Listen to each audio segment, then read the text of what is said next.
in terms of teenage pregnancy. So we are here to have a conversation, to say how do we pull ourselves together and get ready to wage the war against teenage pregnancy, make sure that we prevent our girls and let our girls be girls and not be mothers, and we ensure that our adolescent girls complete secondary education and can contribute to the economy of this country. So that is why we are here today. So we are welcoming you, and we are rendering this meeting opened. And if I may request someone in the room to start the national anthem so that we can pull ourselves together. Nkosi sikeleli Afrika maluphakanyisu phondo lwayo izwa imithandazo yethu.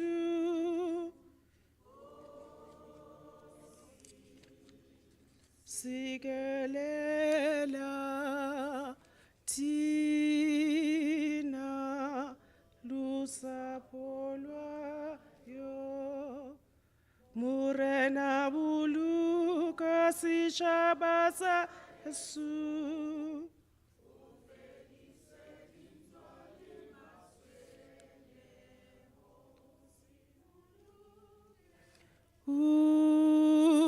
Sibuluke sichabasa Jesu sichabasa South Africa, South Africa.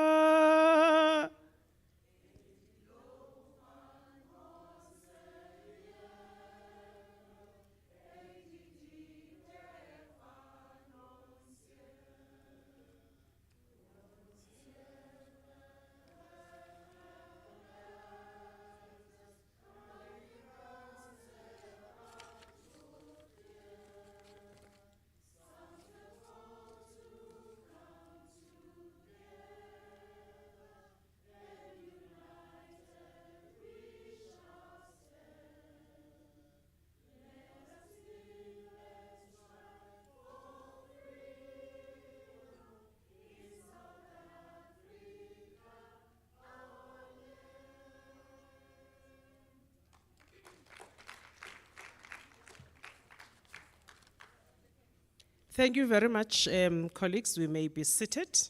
So we are going to get our opening and our welcome to this session from the Acting Director General of the Department of Women, Youth and Persons with Disabilities, Ms. Renji Reddy. She will be joining us online to give us that message.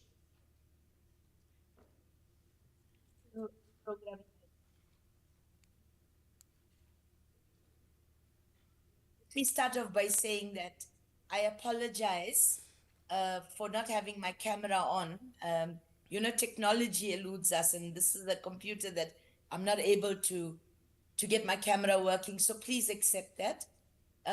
So Program Director, Honorable Deputy Minister Letsike, Honorable Ministers, Deputy Ministers, Honorable Members of Parliament, traditional leaders, leaders of faith-based organization, members of the Diplomatic Corps, the United Nations organizations and development partners, Chapter 9 institutions, NGOs and civil society structures, young people in our vicinity, ladies and gentlemen, all protocol observed.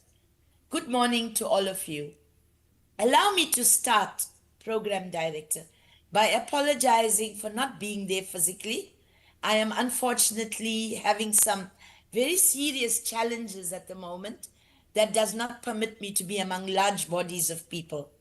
Having said that, I would like to take this opportunity of congratulating the country on a very successful G20 in the past week. As you will know, we had been leading as a department on the G20 working group on the empowerment of women throughout the year under the South African presidency. And in that process, there's been much achieved. Program Director, allow me also to point out that during the G20 Social Summit, His Excellency the President of South Africa announced the classification of GBVF a crisis in the country. And since then, as government, we have been involved in the processes that takes forward this classification of a national disaster. You will recall that during COVID, structures of governance were put into place to drive this process. So similarly, we are now embarking on that process. As we speak, there is a special cabinet sitting at the moment on the issue. So in the coming days and weeks, this process will unfold in the public domain, and all of us working together under these processes will seek to address this national disaster and attempt to stop the killing of women, the raping of girls, and other forms of gender-based violence that is being perpetrated. Distinguished guests, thank you for heeding the call of the department and availing yourselves for this very critical engagement over the next 2 days. It is really an indictment on all of us in the country.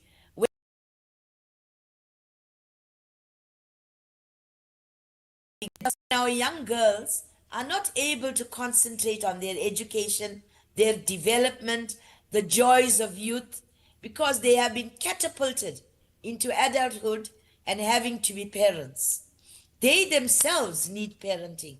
We have to, and we must bring this to an end. The 2 days of us consulting together in this gathering is therefore very critical. And the word consultation indaba is no accidental coinage. It illustrates two critical things. Firstly, that government is consulting with citizens of this country, which cannot be underscored enough. The centrality of consulting widely with South Africans from all backgrounds and persuasions on the matter of adolescent pregnancies. Secondly, this is an indaba, an old African traditional way of solving challenges and mediating disputes under a huge tree in the shade, where wisdom is sought and acquired. That's where we intend over these 2 days to be, to draw on the wisdom in the room and put together solutions and strategic ways to address the scourge in the country. The purpose of the consultation indaba is to achieve the following objectives. Number one, to affirm commitment on ending adolescent pregnancy as a national priority and foster collaboration and coordination among government departments, development partners, NGOs, CSOs, the private sector, and communities, building on existing legislative and policy frameworks and processes that have proven to be successful, but also towards exploring the potential for new innovative solutions anchored within our very own South African context. Number two, to increase awareness and ensure mutual understanding of the latest statistics and data gaps and the drivers and consequences of adolescent pregnancy in South Africa. Number three, to review the evidence on what works to prevent adolescent pregnancy and to reduce the adverse effects of early pregnancy, including strategies for prevention, intervention, and support services, and compare these to current practices in South Africa. Number four, to review the workshop and draft high-level goals, outcomes, outputs, and indicators that will provide the framework for the National Strategic Plan for Adolescent Pregnancies, which will cover the medium-term development plan up to 2030. And lastly, number five, to integrate the voices and perspectives of adolescents and young people in shaping solutions for adolescent pregnancy. This is not just a matter of teenage pregnancy that we are faced with, because this does not affect teens only, but girl children under 13 years of age. Thus, we are using the word adolescent. The South African government, together with partners, have embarked on spirited attempts to prevent early pregnancies. Research indicates that there is a relative decline, but not to the desired standards acceptable. There is therefore a need to analyze the drivers, the causal factors, the current situation, successes and challenges, and then to identify new trends. We are pleased to have in the audience delegates from government, civil society, NGOs, and especially young people. I am so happy that there is a panel of young people because they need to inform us so that we are in a better position to understand the phenomenon. As the adage states, who feels it knows it. I am happy to see in the midst committed activists in the sector like Dr. Shahida Omar of the Teddy Bear Clinic, and I have been apprised of the research that they just recently conducted among pregnant children and the long-lasting effects of that experience.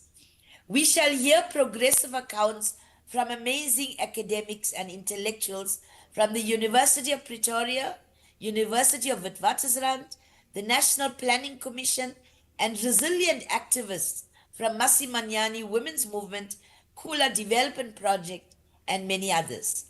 It is good to see members of the faith-based community like Bishop Paul Verren. I am pleased to know that there is a panel of government practitioners who will also enlighten the audience of attempts that have been made thus far and where the gaps are. It is good to see that there is another panel that will speak about statistics and data, because we need to have a moment of reflection about the reliability and accuracy and how the information we have managed so that we have reliable repository. I'm also pleased to tell you that on the platform is the chairperson of the Portfolio Committee on Women, Youth and Persons with Disabilities. And it is very important that such a committee is part of this process. In the country, the overall accountability, oversight is by this committee. A week ago, we were summoned by the joint portfolio committees in Parliament to report on statutory rape.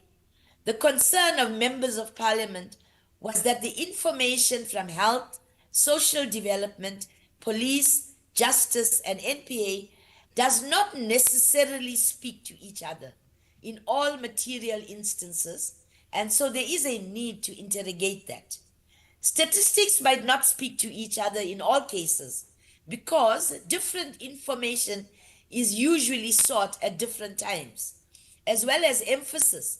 But there is a need to be candid about those issues so that there could be frank conversations about what can be harmonized in the world of statistics and data, because after all, we need evidence-based information in order to produce credible results. I would like to take this opportunity to thank all of you, because I know that you are going to have a serious and yet very exciting moments of sharing and deliberation.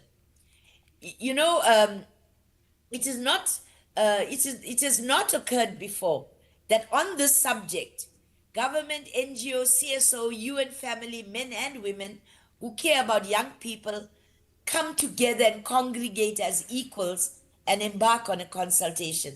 This will ensure that already appointed the appointed team, shall develop the national strategic plan and will be able to extract much information from what we will be able to do together over these next 2 days.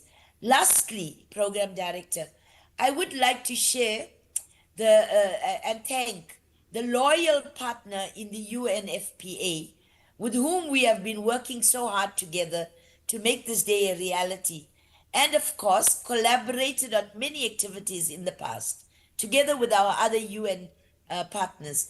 I also extend a warm appreciation to our other partner, the GIZ, for their support. In conclusion, I take this opportunity to thank all of you for taking this opportunity to attend the session, which overlaps into your private weekend moment. We do not take that selflessness for granted. I welcome you to the Adolescent Pregnancy National Consultation Indaba, and I look forward to your enriching the process. Together, we are a powering possibility. I thank you. Thank you, Madam Chair. Thank you very much to the acting DG.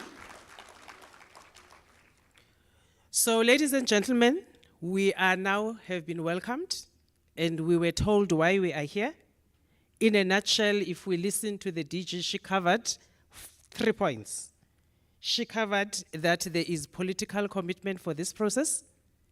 She spoke about the coordination efforts and the role of this department in the coordination. And lastly, she spoke about consultation, since we are here today to consult whole of government and whole of society in our efforts to address the prevention or the reduction of adolescent pregnancy. So I haven't seen anyone packing up their bags and leaving, so it means we are all in the right place. So this is an opportunity for us to acknowledge who is in the room and get to know who are the partners that are working and supporting the government in driving this agenda. I'm going to call upon Mr. Machoba to come and acknowledge our guests that are here with us today. Over to you, Mr. Machoba.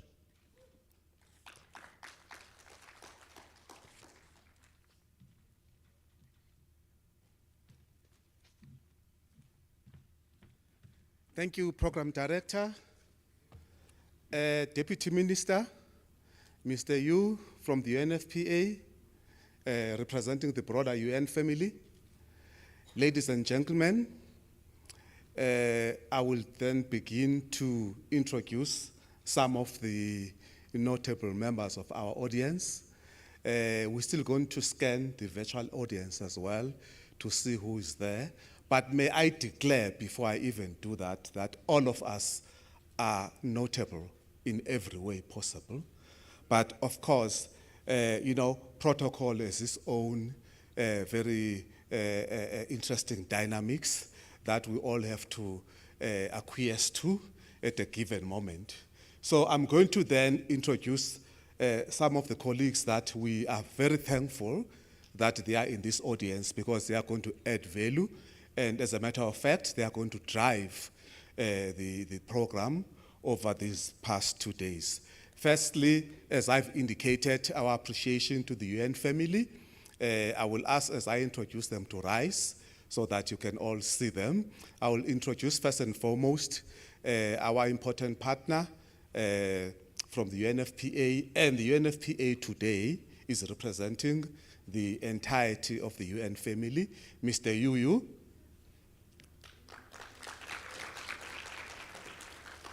And then also to introduce another illustrious academic, a professor, and I mean professor in this instance, from the University of Pretoria, and also involved in a lot of other activities within her non-governmental organization. She works a lot amongst young people, especially on issues of sexual and reproductive health rights. I know that she does traverse the length and breadth of this country together, at times joined by our Deputy Minister, and that is Professor Zozo Nene. Please rise. And then again, from the UN family, another very important academic who's always with us all the time, from UNICEF in particular, Dr. Andile Dube.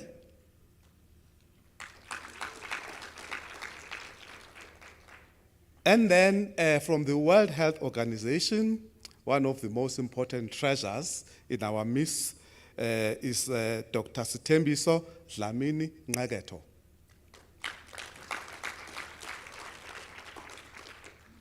And then also we have from the National Strategy to Accelerate Action for Children and Adolescents, we have Dr. Rose September, whom we have known for years in the public service, working in this space, Dr. Rose. And then second last, from the National Planning Commission, we are very pleased to have the National Planning Commission because at all material times, as part of the planning process of government, there is no way that we can plan without taking into consideration the centrality of the National Planning Commission. And may I introduce Dr. Sibusiso Mkwanazi. And then last but not least, Program Director, the most important people in this audience, and I would like all of them to rise, the young people. All the young people.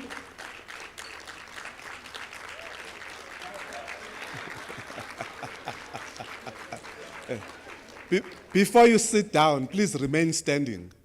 There would not be an occasion or an event like this one without your presence. As a matter of fact, we are here to listen to you.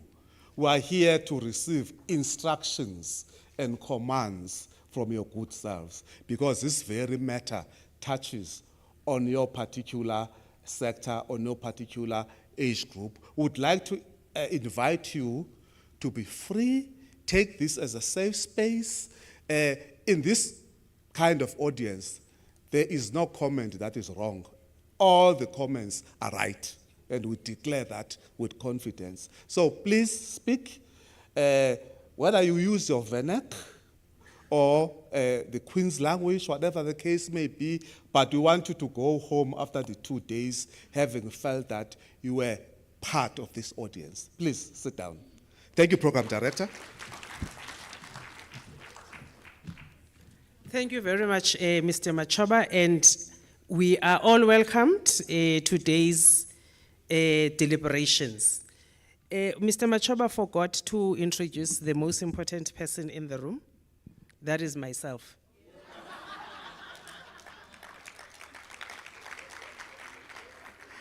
I think some people have already been confused. What happened to Sis Shogi?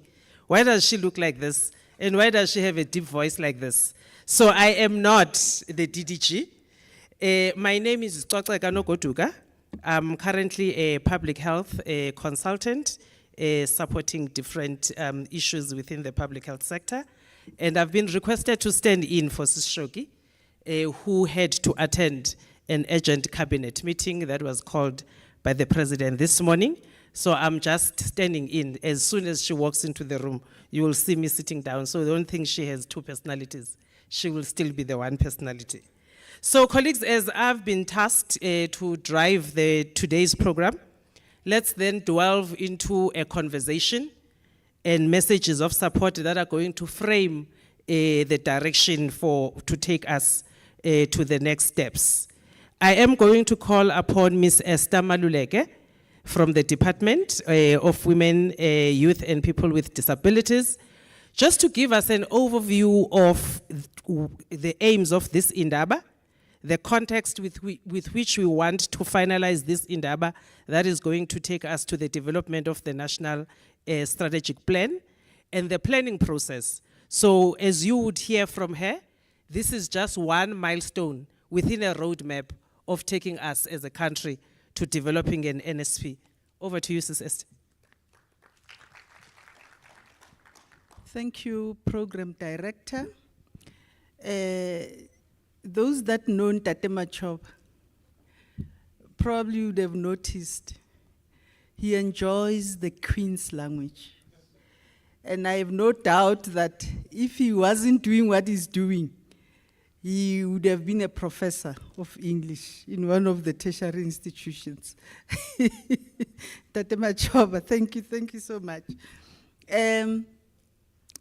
I have a very simple task, but before I do that, let me acknowledge the presence of the Deputy Minister and Mr. Yuyu from the UN family, and our esteemed guests that are sitting with the Deputy Minister, and ladies and gentlemen.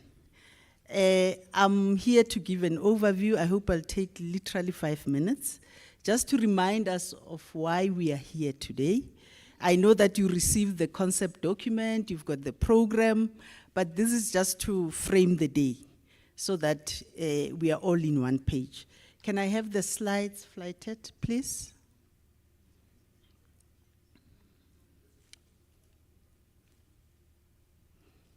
Oh, this, I don't see the green one, okay. Oh, sorry, thank you.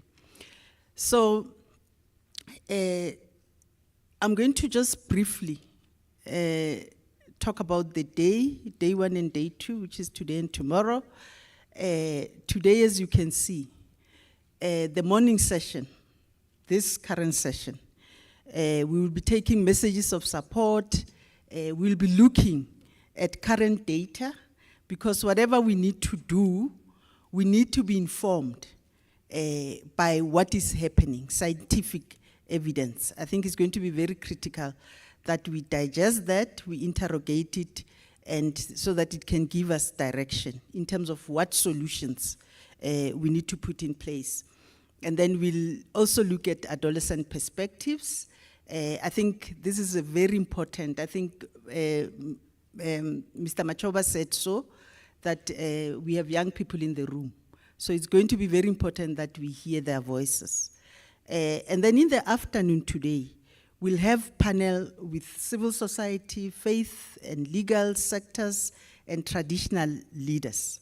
You can see that we want this conversation to be as diverse as possible, but it must also be an integrated session where we look at different perspectives, we look at different drivers of adolescent pregnancy.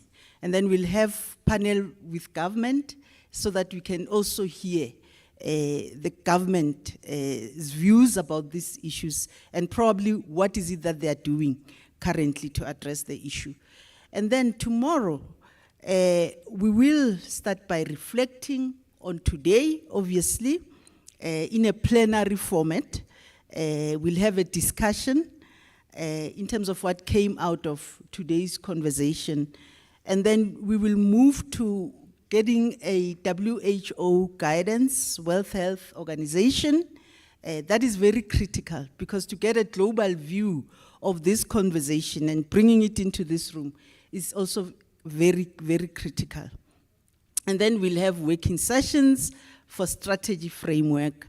And then in the afternoon tomorrow, we'll then look at report back, and then we will close. And we hope that this conversation is really going to be robust, it's going to be honest, and it's going to look forward. So briefly, just to say what is, why adolescent pregnancy?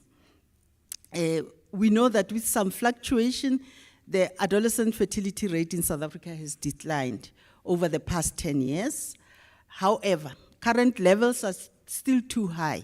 I mean, the statistics that we hear released all the time about the levels of adolescent or teenage pregnancy always leave us shocked. And I think we need to move from that point where we get shocked, but really get into, get our hands dirty to really find solutions and deal with this matter head on. And this obviously has implications for health, well-being, and prospects of adolescent mothers and children. This is just to remind us of what data looks like, but it also validates what I just said about the adolescent fertility rate that has declined, and it shows the data, how it has been declining since 2021 to 2022. So our response must address particular needs of different age groups. Very, very critical. The Indaba, therefore, it presents an opportunity for all of us as stakeholders from various sectors to initiate discussions and preparation of the national strategy on adolescent pregnancy. You've seen how you've used the strategy for to address gender-based violence. So we want to, in a sense, adopt a similar approach where we'll rally all of us, the whole society approach, to see how we can tackle this scourge. So adolescent pregnancy is a significant social public health issue, and we know that it's very complex and it has multifaceted determinants. Fortunately, South Africa is rich with policy environment, support collaborative action, but better coordination is necessary. So various interventions have been proposed and tested over time in South Africa and in the region. And I think it's high times that we bring those lessons, especially things that we know work and work very well. And we have evidence in terms of science that they work. So it's high times that we really put them in place and invest in them. So with the leadership from the Department of Women, Youth and Persons with Disabilities and financial and technical support from UN, preparations for drafting the strategy are already underway, and this just shows us the roadmap where we started and where we plan to go. So far, we have the DSD diagnostic report finalized, which summarizes current status with regard to government-led programming in South Africa and proposes interventions activities. And this already was concluded in March 2025.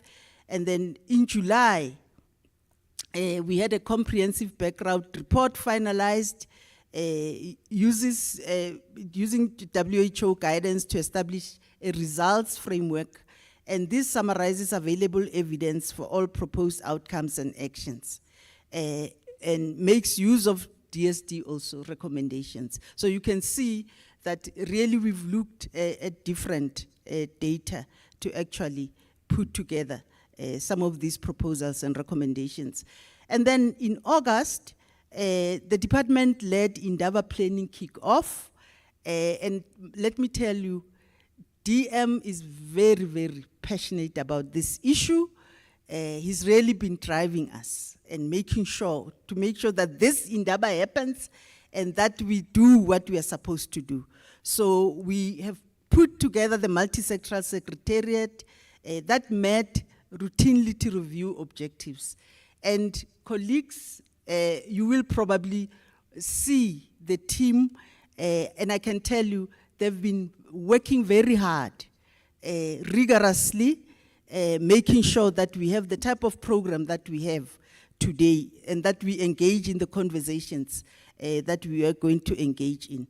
And then now in November, as you can see, now we're sitting in this room in Birchwood and we are having an Indaba, and this is the opportunity for us to test, discuss, proposed structures for strategy and get input for wide array of stakeholders. So just quickly, I'm not going to read word by word, but thoughts for our 2 days together. We must acknowledge that whilst progress has been made, efforts need a reset and a new theory of change developed. Because we realize that all of us are busy trying to work on this issue, trying to solve it, but somehow we're not getting the kind of results that we are looking for. But it means that there's something that we're not doing right. So we call this, we're not starting from scratch. Work has been going on. People have been working hard across the different levels, national, province, local. But we're saying, let's come together, let's reflect, what have we been doing, and try and reset the button. So it's a kind of step change, because what we've been doing, it's really not working. Thoughts and questions for dialogue during Indaba. We must diagnose some of the inherent challenges. How do we use information and data for developing reliable empirical evidence? And how do we ensure that all producers of data share and cross-pollinate information? And then how do we link pregnancies with socioeconomic conditions of historically marginalized and not just make this a sociological phenomenon? DM earlier on during the briefing, he emphasized the importance of integration. We need to look at different issues, social ills that intersect with this sketch. For instance, HIV and AIDS, gender-based violence, et cetera, et cetera. How do we ensure that as we leave this session, there is common understanding of how government, civil society, NGOs, UN, and communities work in integrated and non-fragmented manner? So following the Indaba, we will be drafting a national strategic plan. Our dialogue and proceedings will inform the drafting. So the team on Sunday, I know, they will be sitting here, looking at what came out of here and beginning to frame the strategy, and I think we'll take it there. So I think, Program Director, I've done my task. Thank you so much.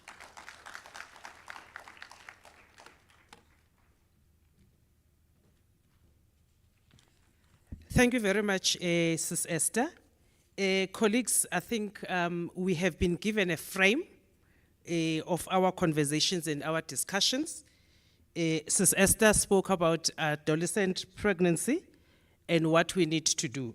So when we talk about adolescent pregnancy in this frame, we're talking about adolescents between the ages of 10 to 14, and that is statutory rape. So we are not confused about that. When we're talking 15 to 19, we're talking about unplanned pregnancies. So as we sit here as parents, we have to walk away from the confusion of thinking our children are not having sex. They do have sex, and then they get pregnant. And then within that group as well, we've got a coerced group that mingles issues of economic empowerment, that mingles gender and power dynamics, where we've got sugar daddies, sugar mamas. So that is the group. So when we're talking about teen pregnancy in this country, we have to broaden our thinking and not only focus on a statutory rape, which are the young children, but also we have to acknowledge that they are teenagers, they have hormones, they engage in sex. Then there's issues of ages of consent for sex. Then there's issues of adults preying on children. So that is the frame of the issues and the magnitude of the problem that we have in this country that we need to address. So Sis Esther also spoke about the intersectionalities. The fact that you are pregnant, it means you had an unprotected sex. And then we also have to then talk about issues of sexually transmitted infections, issues of HIV infections. And if you're looking at the HIV infections in this country, looking at the same age group that we are discussing here, it is a matter of concern. We are not reducing new infections at the rate that we would want to reduce them. And the fact that they are getting pregnant, it means our prevention agenda still needs to continue and take place. Issues of GBV, I've talked a bit. We need to deal with men in this country to stop preying on our children. So as women, this is a fight that we need to take. While we talk about GBV that impacts on us as women, we have to also protect our girls and protect our children. We have to focus on the boy child. So the men in the room that are our allies, we are not fighting with you. So when you hear us on TV saying men are dogs, exclude yourself because you were in this room. So that is the conversation. We do have men that are our allies. We do have men that are supporting the cause. So those are the men that we are relying upon to bring the character of the boy child that is in the classroom. And Sis Esther spoke about our response in terms of coordination, improving access to services that we require. She spoke about improving policy and guidelines and the legal framework. And she spoke about information, education, and communication that we need to build here in this room by end of day tomorrow. And she spoke about communities, because remember, government is not there. When children are having sex, they have it at home. They have it in our midst as parents. So we have to have community interventions and community programs that are going to bring back issues of morality in this country. And then we also have to come up with a monitoring and evaluation framework so that we can track. Sis Esther also spoke about a theory of change. So colleagues, I think we are clear in terms of the scope of what is expected of us by the time we leave here tomorrow. Otherwise, we will have to be here on Sunday as well if we are unable to deliver the document that Sis Esther is looking for. Working in our program. So colleagues, you have a program in front of you, but we have to shift it quite a bit due to some of the competing priorities. I know that some people in the room are holding a program that still has the deputy president. Unfortunately, the president had to travel, and the deputy president is now the acting president in the country. And due to some of the burning issues that are taking place, he had to call a special urgent cabinet meeting this morning. So that's why the minister is not here. The deputy ministers in the coordinating departments are not in this room, and some of the senior officials within our government structures are not here. They are in the cabinet. So we will play our program by ear. So you'll have to rely on me to drive you. So even if I'm driving you off the freeway, you'll just have to trust me, because the program in front of you is not a reflection of how we are going to be running today. I am now going to call our colleague from the World Health Organization, Dr. Sithembile Dlamini Ngqaketo. She is going to give us a presentation on what works in terms of high-level global guidance, backed by evidence from the field, to tell us what has happened, what works in other countries across the globe. And as we are pivoting, or as we are re-looking at the work that we are doing, we are then going to be, oh, you see, I told you. Now the DM is showing all of you who's really in charge. I took the shine there. So, colleagues, before we go to the evidence and what works, we are going to get messages of support from our collaborators, from our supporters as the department and as the government in this agenda.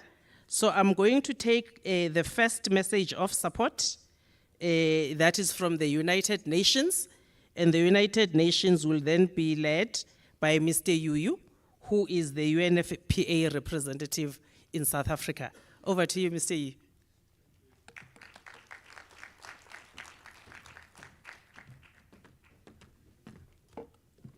Thank you, Program Director. Honorable DM, distinguished guests, young people, and colleagues and friends, and all protocols observed. So it's really a profound honor for me to stand before you today and offer this message of unwavering support on behalf of the United Nations agencies and systems in South Africa who rallied around this critical national cause. Actually, since last year, under the leadership of the resident coordinator and the United Nations country team, we established a special task force in order to support partners, the government, the young people, in addressing this challenge. So I'm so happy to see many of my colleagues on the program today, WHO, UNICEF, UNESCO, and actually there's many more UN agencies who have committed partnership and support to this critical cause. So we commend the leadership of Honorable DM and the passionate and dedicated team in the Department of Women, Youth, and Persons with Disabilities for convening this essential national consultative Indaba on adolescent pregnancy. We acknowledge the critical role played by all the departments, such as Department of Social Development, Department of Health, Basic Education, Justice, and many more in driving this national priority. When I'm speaking to the converted today, I just wanted to emphasize that the well-being of young people is the foundation of human capital development and essential for a prosperous future for all South Africans. We congratulate the department on setting a very ambitious goal to reduce adolescent birth rate by 15% from the current level by 2030.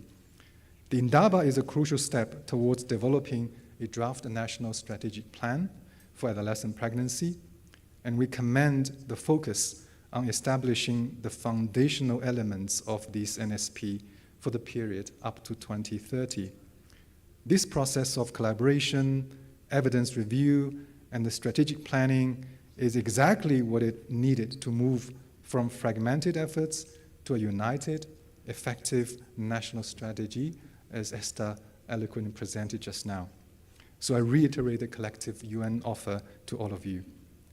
So over the next 2 days, as you work towards the NSP, allow me just to advocate for maybe 3 essential pillars, which is aligned well with your objective of this Indaba.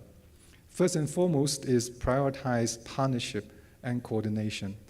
The DSD diagnostic evaluation highlighted that the effectiveness of previous responses was hampered by fragmented service delivery and weak interdepartment coordination. This Indaba must affirm the commitment to multi-sectoral coordination, bringing together health, education, social development, law enforcement, alongside with civil society organizations, private sector, to ensure a truly coherent response. Second is to anchor in evidence and rights. We must look critically at what works globally as planned in your agenda and compare it to current practice in South Africa. The NSP must be built on scientifically proven, rights-based approaches, including comprehensive sexuality education, access to a full range of high-quality, non-discriminatory, and adolescent-friendly SRHR services, and a targeted intervention to prevent gender-based violence being an intersected challenge. Last but not least is investing in young people. The Objective 5 calls for the integration of adolescent voices in shaping solutions. So we're so excited to see so many young people in the room. This is non-negotiable. Young people are not merely beneficiaries of this plan. They are its experts, its innovators, and its most effective advocates. Their perspectives must inform every goal, outcome, and output of the National Strategic Plan. Last but not least, let me emphasize again the importance of implementation and accountability. Accelerating the reduction of teenage pregnancies will require strong institutions and partnerships for effective implementation and the delivery of results.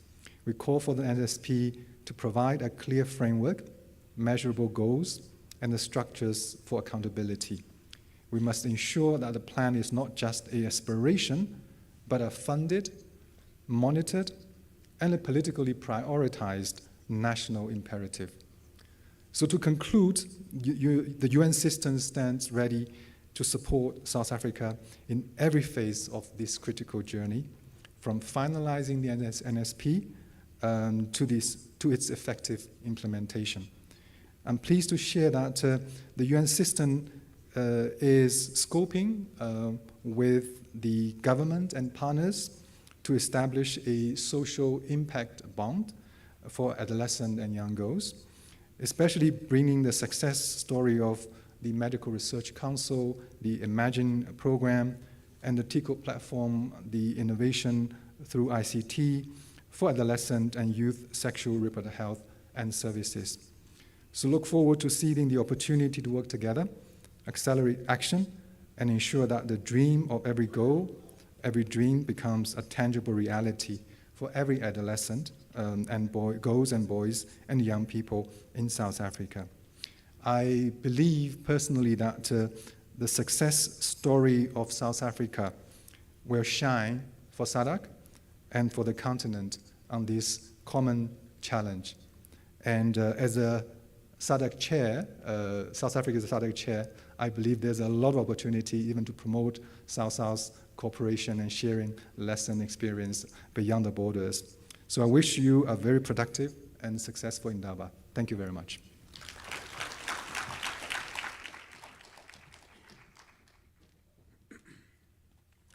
Thank you very much, Mr. Yuyu, for those encouraging words of support and message of support, and as you bring together the UN family to support this agenda.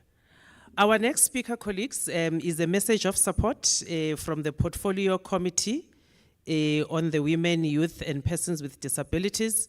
We are going to take a message from the chairperson of the Portfolio Committee to give us her insights, her support, as well as the political commitment to support the department in this agenda. We will take Ms. Liesl van der Merwe online to give us her message of support.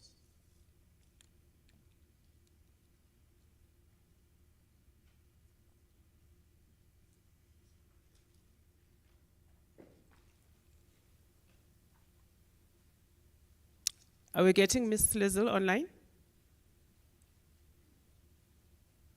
I'm very sorry, Program Director. I struggled to unmute myself for about a minute or so, so please do forgive me. Thank you, welcome. Thank you so much, Program Director.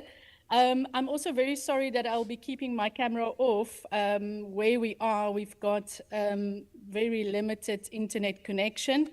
But Program Director, thank you very much for this opportunity. Let me greet the Honorable Deputy Minister of the Department of Women, Youth and Persons with Disabilities, Honorable Steve Letseke, Ministers, Deputy Ministers, MPs, the Acting Director General of the Department of Women, Youth and Persons with Disabilities, Ms. Ranjeni Reddy, the representatives of the Department of Women, Youth and Persons with Disabilities and other government organizations, our valued partners, civil society organizations, representatives of the United Nations and UNESCO, GIZ, and the World Health Organization, all delegates of the National Consultation on Adolescent Pregnancy, especially our young people in the room. I greet you warmly today on behalf of the Portfolio Committee on Women, Youth and Persons with Disabilities in the National Assembly. And while we cannot be with you today due to parliamentary commitments, please be assured of our unwavering support. Today you converge for a timely national consultation in Indaba on adolescent pregnancy, a critical conversation that is long overdue. The rates of adolescent pregnancy in South Africa indeed demand our urgent and collective attention, focus, and action. The national consultation also comes at an opportune moment in time at the start of the 16 days of activism for no violence against women and children campaign, and with gender-based violence and femicide having been declared a national disaster, a silent pandemic, and a national crisis. I know you will hear a lot about statistics over the next 2 days, so I will not repeat them. But the consequences of early pregnancy extends far beyond health. Adolescent pregnancy disrupts education, it perpetuates poverty, and it limits economic opportunities. And while the statistics are harsh, they are not mere data. These are lives, hopes, and futures deferred. The acting DG alluded to this, but this week, the Portfolio Committee on Women, Youth and Persons with Disabilities adopted a joint interim report together with the Portfolio Committee on Basic Education, Social Development and Health, having conducted a stakeholder engagement and parliamentary inquiry into the statutory rape of young girls.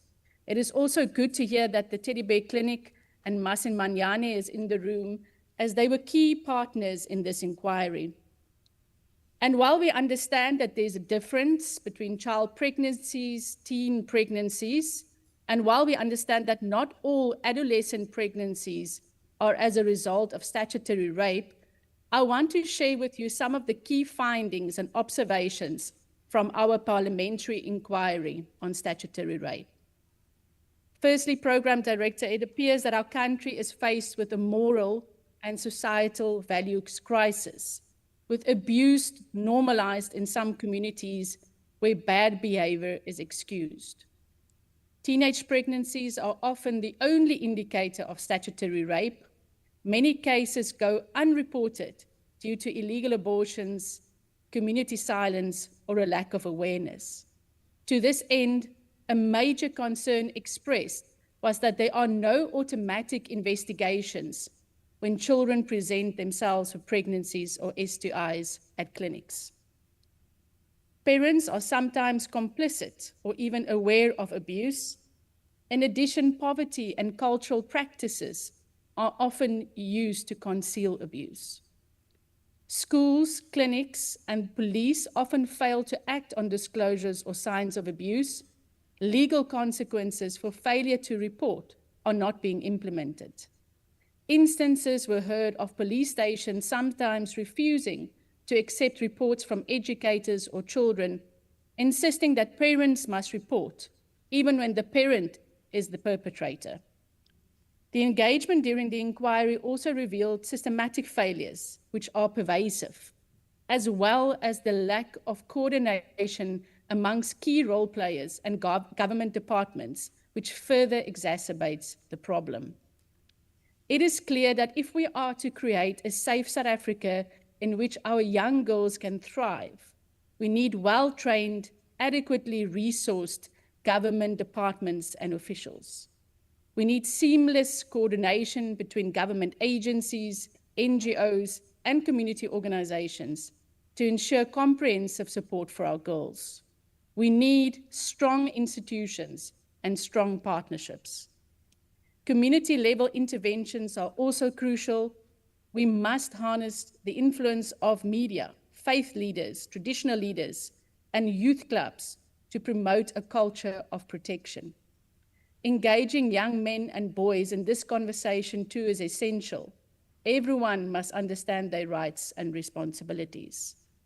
Program Director, as I conclude, I wish to say that the Portfolio Committee on Women, Youth and Persons with Disabilities and its parliamentary partners acknowledge and recognize the scourge and extent of adolescent pregnancy and commend the Department of Women, Youth and Persons with Disabilities and the UNFPA for this great initiative.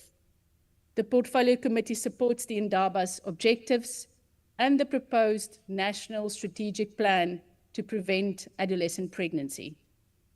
Program Director, it is indeed time to press the reset button.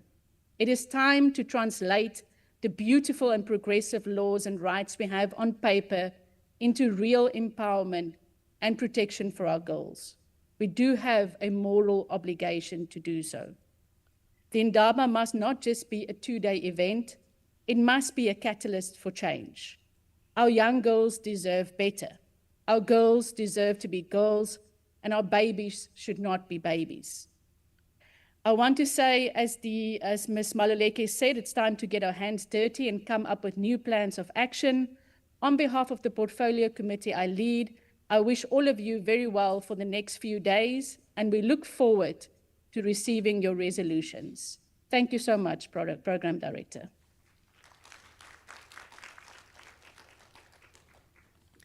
Thank you very much, Madam Liesl van der Merwe, the chairperson of the Portfolio Committee. And certainly, colleagues, we've heard the message of political commitment and political support to drive this agenda. I'm now going to go on our program and call our civil society community's voice, which will be coordinated and led by the SANAC Civil Society Chairperson of the Gauteng province, which is the province that is hosting us here today. Ms. Gladys Shabalala will then give us a message of support from the communities. Ms. Shabalala?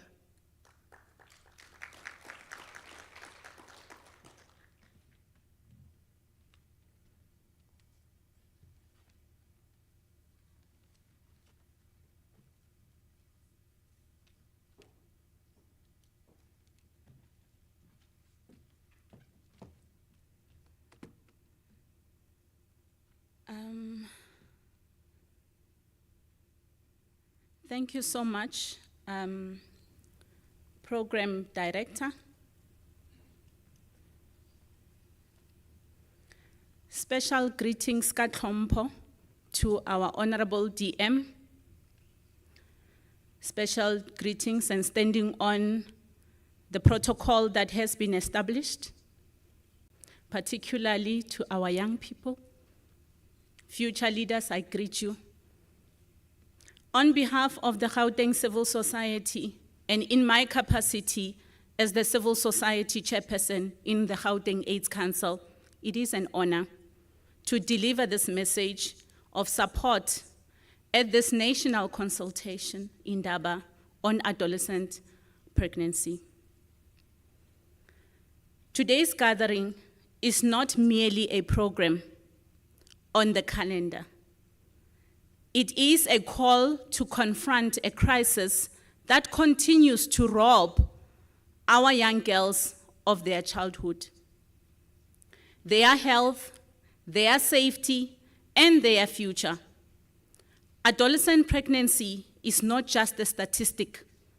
It is a reflection of the inequalities, vulnerabilities, and gaps in our systems, social, economic, educational, health, and community structures. As civil society, we stand firmly with all partners in advancing a coordinated response that protects and empowers our adolescents. We affirm the following. Every girl has the right to bodily autonomy, safety, and dignity. Every adolescent deserves access to comprehensive sexuality education and youth-friendly services without stigma. Communities must be central in prevention efforts, from parents to faith-based institutions to youth-led structures. Our boys and young men must be part of the solution, challenging harmful norms and promoting responsibility, respect and equality. We cannot talk about ending adolescent pregnancy without addressing the drives of GBV, poverty, unsafe environments, lack of information, and barriers to accessing health and social services. We must strengthen accountability across all levels and ensure that our interventions speak to the lived realities young people face. As Gauteng Civil Society, we commit to working hand in hand with national stakeholders, provincial stakeholders, municipal stakeholders to intensify advocacy, expand youth engagement platforms, and strengthen community-based prevention and support programs. We also pledge to hold each other accountable as partners for the outcomes that we want to see, not only activities we complete. To our adolescents who are represented here today, the crème la de crème, your voices matter. Your experiences matter. Your leadership matter. You are not beneficiaries of change. You are co-creators of the society we are building. Let this Indaba be a turning point where we move from discussion to action, from policy to implementation. You are co-creators. And from commitment to measurable change.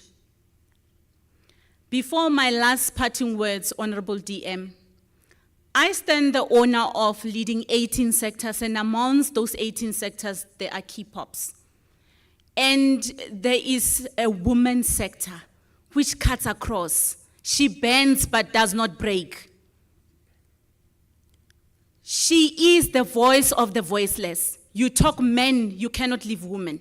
You talk a child, you cannot leave women. Therefore, I would like to plead with all the partners here today and to yourselves, Honorable DM. Men are building men's parliament. They are busy creating young boys' parliament. What about the women? Why are we leaving the mothers behind? Let us make sure that the women-owned organizations are empowered and resourced. As it is now, they are left behind. I'm not talking politics. I'm advocating for a mother. I'm advocating for a woman. It got nothing to do with another gender. In closing, together let us create a South Africa where every girl can dream freely, grow confidently, and live safely. I thank you.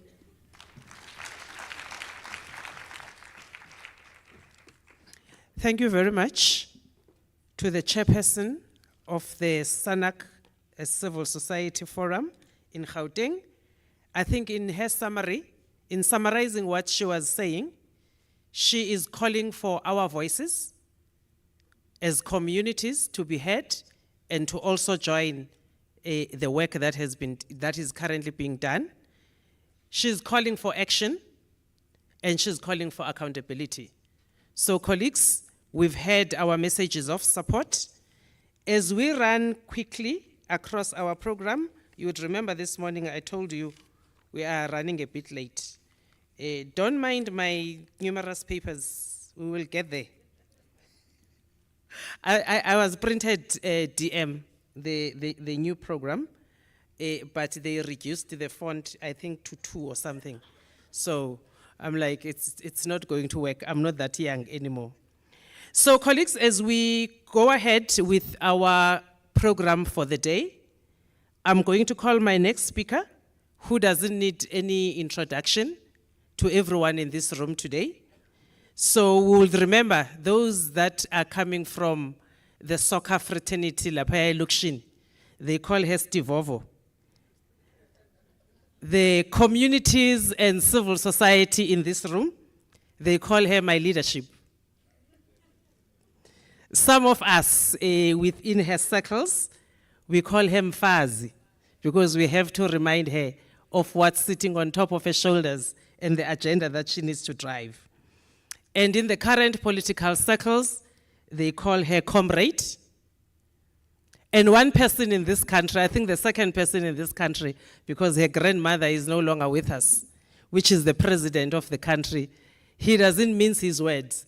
He calls her Mapaseka, not any other name. And currently in government, we call her the Deputy Minister.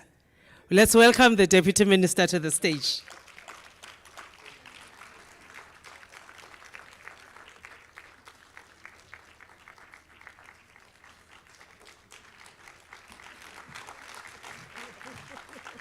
You will then introduce the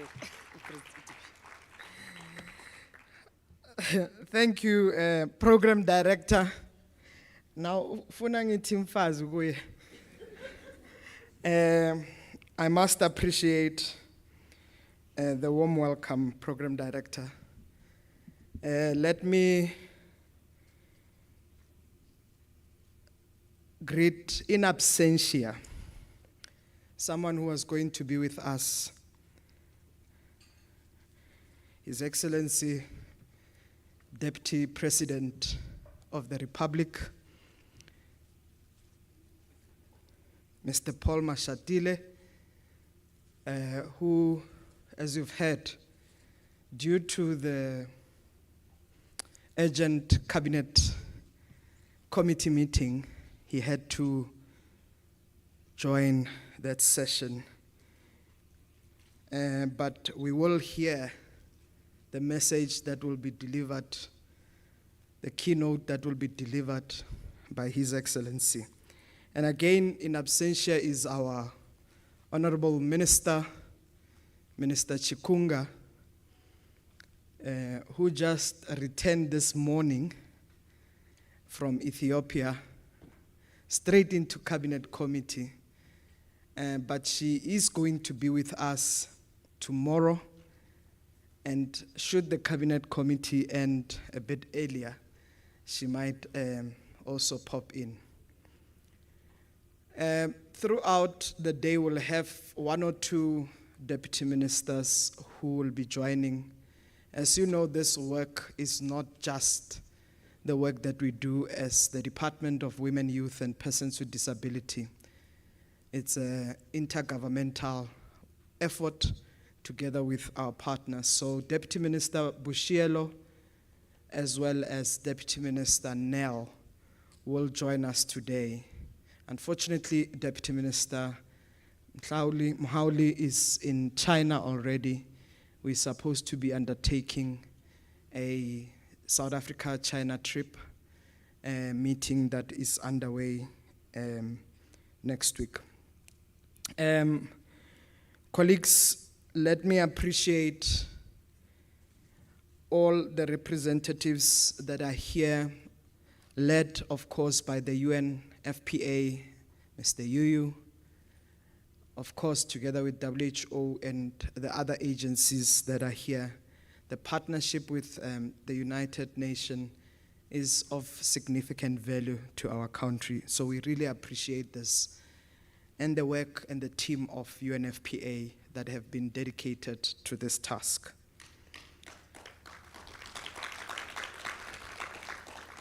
Let me extend my appreciation to the chairperson of the Civil Society Forum in Gauteng, who is also the co-chair of the Gauteng AIDS Council. So she's not only just chairing the civil society component, but together at the multi-sectoral, she sits with the Premier of Gauteng, Premier Lesufi, to co-chair the AIDS Council of this country. The officials from government departments who are here with us, let me extend my appreciation to all of you. We do have incredible panelists who are here, who are partners to this work. Professor Zozo Nene, who's leading a team. I was saying to her, in the last few days, I've done a number of interviews. I've possibly renamed this college. Because sometimes, you know, you don't know whether you start with gynecologists or obstetricians. I possibly, and it's on record somewhere, that I've renamed the college there. So, Prof. Zozo, you will excuse me there, but I'm sure the message is clear, besides the renaming of the college there in University of Pretoria. But I must appreciate you and the entire team of medical professions that have dedicated their lives, their expertise to working with young people across the country. So really, I must express my appreciation. Partners, civil society groups that are here, and of course, the religious leaders, the faith leaders, but most importantly is the young people, colleagues that are here. We've got young people who are coming from different institutions, including Love Life and so forth. But there is a group of young people who are called Positive Vibration Arts Foundation of Hope for Girls. These are young people that you see on my right-hand side. Let's say hello, yanga yanga, halala. Halala, young people, halala. These are incredible young people who are actually using social behavior change communication on civic matters. And Monday we had an opportunity to listen to them as they instigate an agenda of gender-based violence. Today we will have that privilege to hear them speak about how do we use social behavior change communication to speak about ending teenage pregnancy. So, Program Director, allow me to begin by expressing our collective pride in South Africa's leadership during our historic G20 presidency. Under the stewardship of President Cyril Ramaphosa, who was also supported, ably so, by Deputy President Paul Mashatile, our country not only chaired a complex and high-stakes presidency. In the history of G20, we've never seen such a complex and really high stakes. And mainly it was because it was hosted in the Global South, but also because it was hosted by South Africa. we delivered a leaders summit that demonstrated moral clarity, intellectual depth, and developmental leadership on the global south. This presidency did more than convene world powers. It repositioned Africa as an active author of global priorities, advanced the developmental agenda of the global south, and also reminded international community that multilateralism must return to its founding values: solidarity, equality, and sustainability. The adoption of a unified and forward-looking leaders' declaration stands as a testament to South Africa's diplomatic strength, collaborative spirit, and commitment to a more just global order. So today I stand here as a proud South African, recognizing how our leadership under President Ramaphosa and Deputy President Paul Mashatile represented our nation with dignity, courage, and conviction at a time when global democracy is under profound pressure. But this is also a moment we as South Africans need to be proud of. It was not only government, civil society, private sector, communities pulled together what we all know as South Africa, that we can make things work. So this G20 already reminded all of us how we can thrive as a country when we work together. So really congratulations to President and Deputy President for the stellar leadership. Colleagues, we also gather at this moment under a theme that is both hopeful and urgent. Every girl, every dream, but we must speak plainly. South Africa is facing a national crisis of adolescent and teenage pregnancy. This crisis is not peripheral. It is an episodic one that we must face. It is a deep wound of our social fabric, a symptom of a society that is still wrestling with the intersecting forces of inequality, violence, and generational trauma.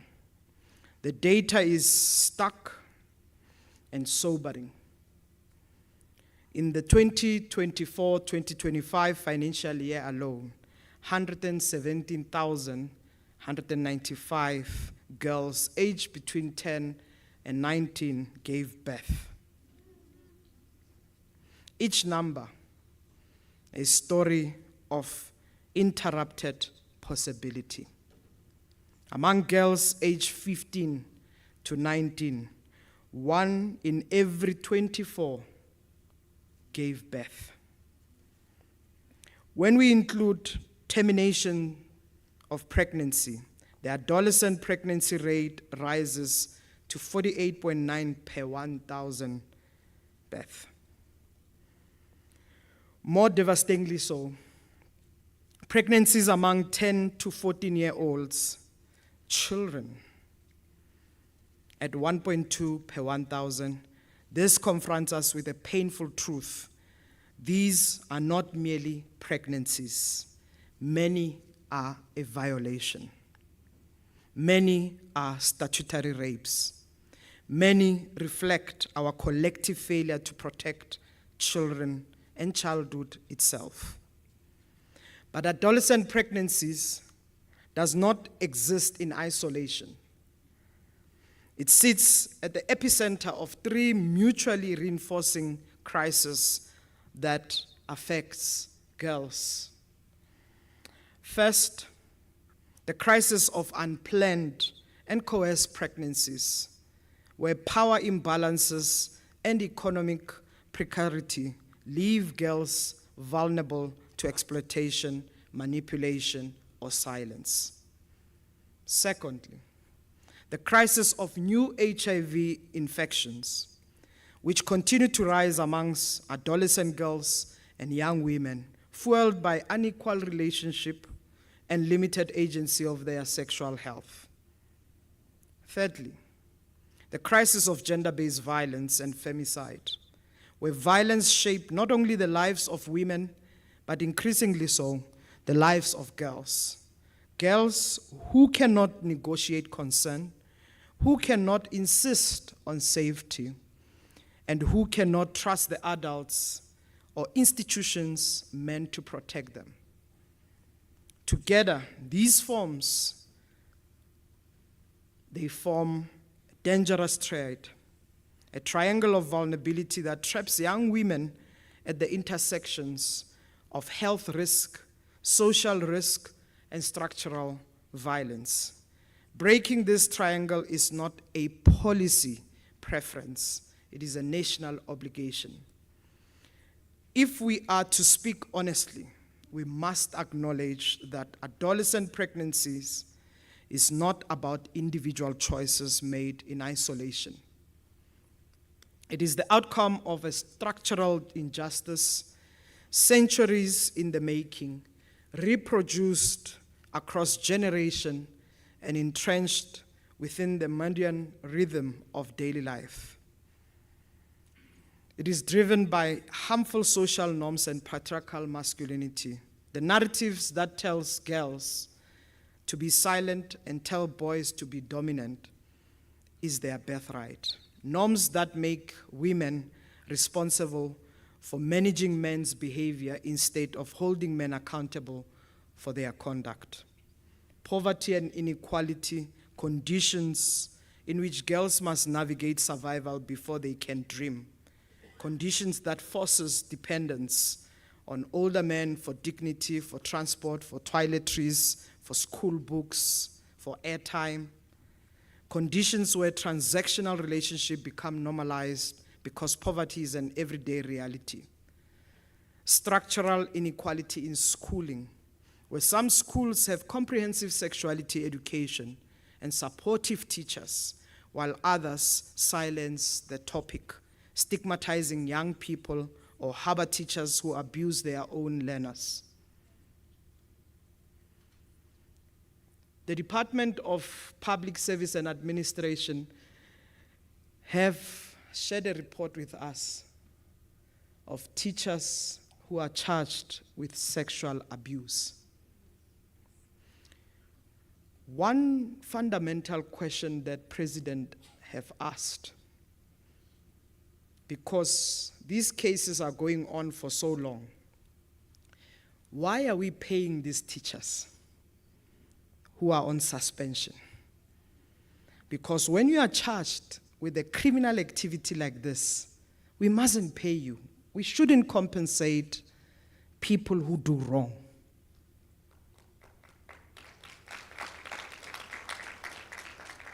So these are some of the actions. We must be radical in our action. We must be intentional to protecting the lives of young people. And other issues that include limited access to adolescent-friendly sexual reproductive health and rights services, where clinics judge instead of welcome, moralize instead of support, and turn away the very young people they must and they are meant to serve. We will not accept this. Community silence, where early pregnancies are treated as a girl's shame instead of a community failure, where perpetrators are protected because they are providers, pastors, or even politically connected, where families prioritize reputation over justice. Institutional fragmentation in government, where departments do extraordinary work, but often in parallel, not in synergy, where policy does not translate into practice because coordination remains weak. This is why in the 7th administration we are saying we are pulling together everybody who's doing this work.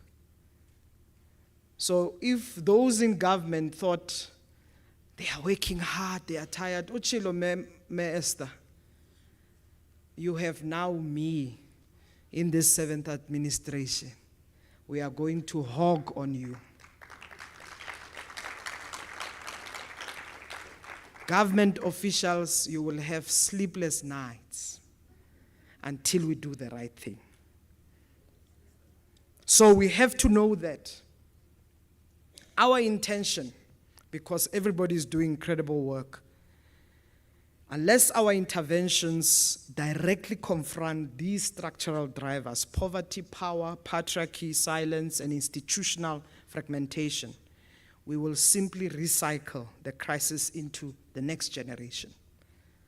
So we don't want these young people who are now sitting with us, who are going to tell us, Ma Esther, this is what we want. This is who we are. This is how we can work with you to make our lives better. We don't want these issues to carry on. We must refuse to do so. South Africa is a youthful nation. Our youth are our greatest potential. But teenage pregnancy is watering down this potential. It pulls girls out of school. It locks them out of opportunities. It deepens intergenerational poverty. But it also increases risk of HIV and STIs. It entrenches the cycle of dependency. So as a country, we cannot claim a demographic dividend while adolescent girls, those who should be tomorrow's engineers, doctors, leaders, creators, to carry structural burden on their shoulders. So ending adolescent pregnancy, therefore, is not a social program. It is a national development strategy, a gender justice imperative, and a constitutional promise that each and every one of us must deliver on. If we do not act with urgency, the cost of inaction will continue to be written on their bodies, their futures, and the lifeline of thousands of girls across our country. There's a report released by the UNAIDS titled The Cost of Inaction. And that report is telling us globally how much this will cost the GDP. If we're already talking about a staggering figure that we have 117,000 adolescent births that were recorded, how much does this cost? Because it's not just about the birth, it's about the service, it's about the future, it's about education, health, all the necessary sectors, including the poverty line that we are building on. Each of these pregnancies carry ripple effects. A girl who leaves those school prematurely, a family stretched beyond the means, a child born into conditions shaped by inequality, and the community left to navigate the burden that flow. We will fail if we don't pay attention directly. We will entrench this generational disadvantage. So that cost of inaction is not just a social and moral issue, it's an economic and developmental question. Inaction threatens our constitutional promise of equality and undermines the demographic dividend. So this Indaba must therefore mark a turning point. It must look into the institutional strengthening. It must address the prioritization that we do not defer the girl's dream, and neither should we defer the boy's dream. Let's not leave boy child behind, including educating them so that they help us to prevent the teenage pregnancies. The boy child is also important to be reached so that we build a better man for tomorrow. A man that will nurture, that will care, but a man that will also contribute socially, economically to the society. the men that will also be healthy, the same way we want healthy women, healthy girls.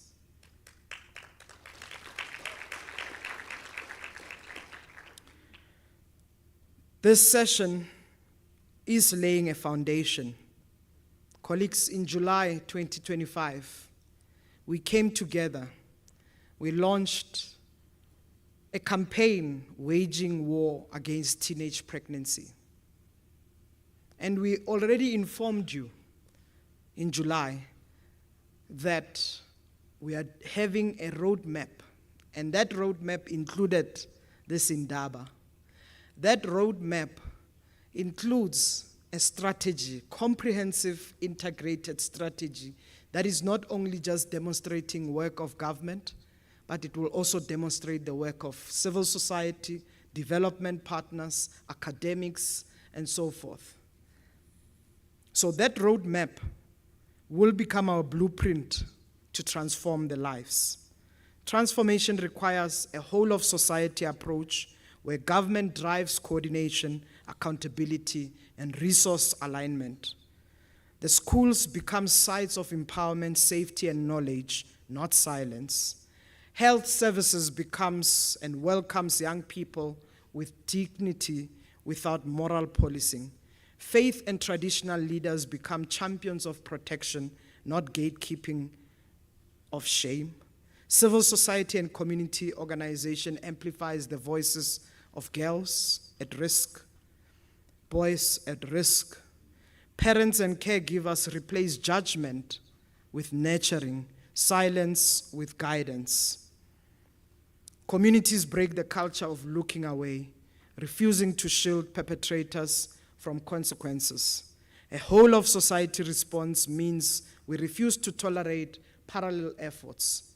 We build integrated, coordinated pathways of prevention, support, and empowerment.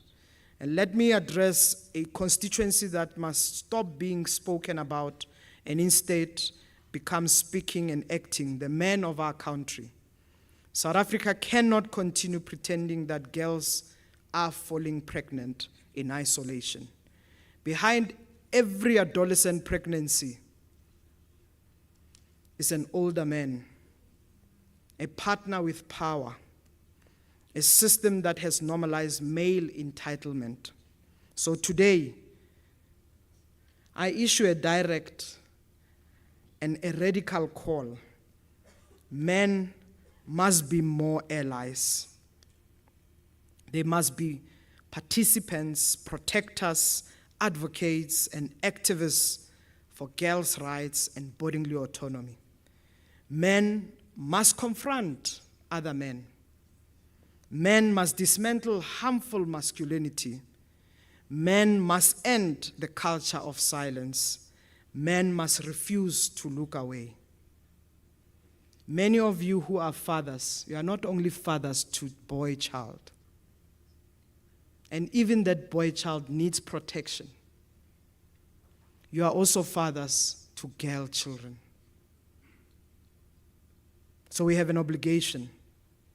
The future of our girls demands nothing less than a revolution in how men understand power, consent, and responsibility. So allow me to conclude by acknowledging again the leadership of Deputy President from his early days in struggle through civic organizing in Alexandra, as MEC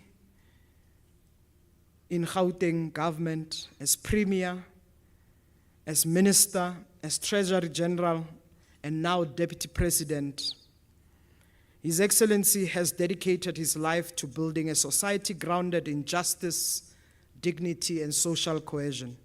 His long-standing commitment to youth empowerment, women's rights, inclusive development, and democratic renewal continues to guide the national response to the challenges before us. Distinguished guests, as we embark on this Indaba, we stand ready to receive clear direction to take firm action to build a decisive national pathway towards ending adolescent pregnancies. Only then can we truly harness the demographic dividend embodied in our youth and secure South Africa where every girl can dream freely, safely, and boardingly so. It is now a profound, and I hope the technicians are ready. It is my profound honor to introduce a video message by the Deputy President of the Republic of South Africa, who's also the chairperson of the South African National AIDS Council, His Excellency Deputy President Paul Sipokosa Mashatile.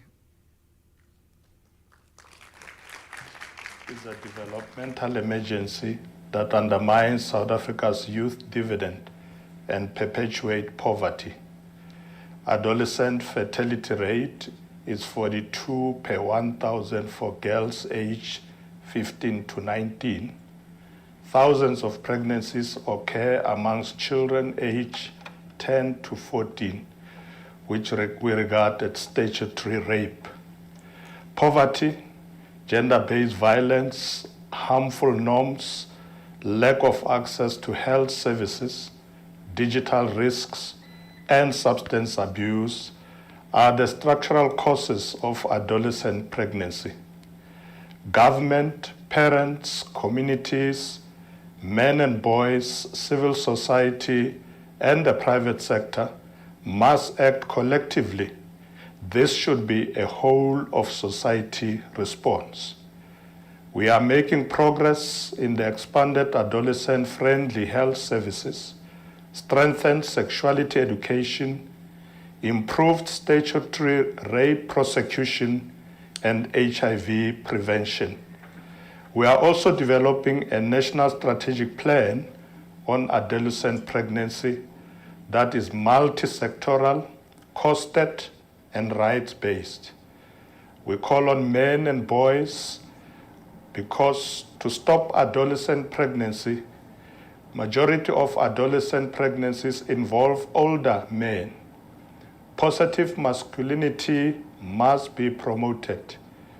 We urge all of us to stop adolescent pregnancy because teenage pregnancy steals futures, but collective action can change the story.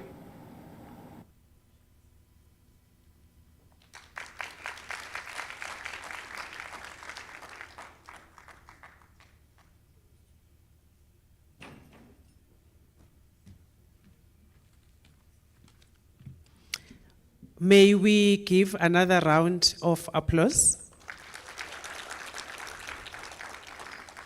Thank you very much, colleagues. So that concludes this morning's session. So with this morning's session, we got to understand the roadmap of what we need to do in the next 2 days. We had messages of support from the UN, from civil society, from our political leadership in terms of the portfolio committee, and from now the Deputy President. The Deputy Minister has addressed us in terms of what is the vision that the department has. So I think, colleagues, we are grounded to take on the work and start looking at the issues that we need to look at. What works, what does not work, what are we taking forward, what are we dropping, what new things are we bringing into our strategy. But before we get to that, we are going to break for tea. So I'm going to give you 15 minutes. You get a bathroom break, you grab a cup of tea, and we come back to the room to continue with our program. So thank you very much. I shall see you at 11:25 in this room. Thank you.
Waboma.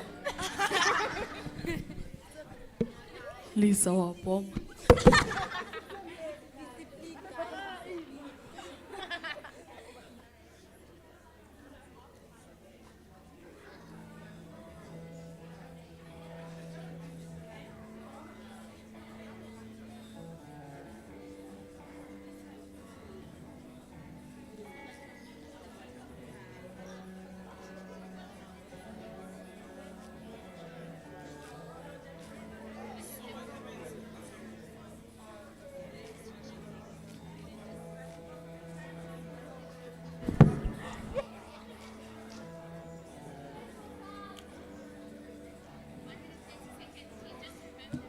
What happened to my table? It's gone.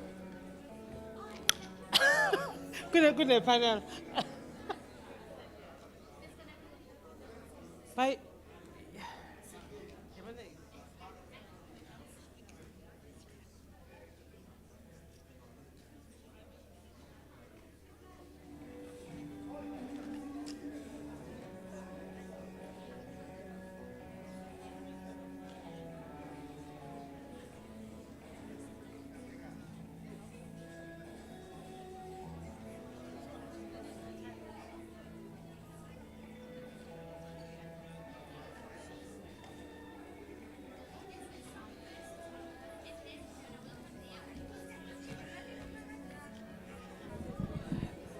Ladies and gentlemen, welcome back from tea.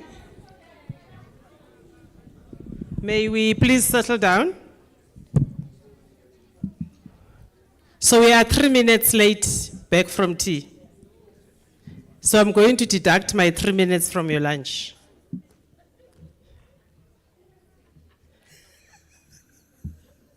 So your lunch was 30 minutes, your lunch is now 27 minutes. So ladies and gentlemen, as we're settling in the room to take our next item, may I please ask our IT guys to wake us up from tea, just to get us shaking and moving.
Thank you very much for the song.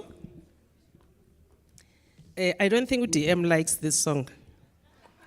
We were in an event in another constituency of hers, and this song was playing, and people took offense. ukuthi oh nithani navalo anisabi.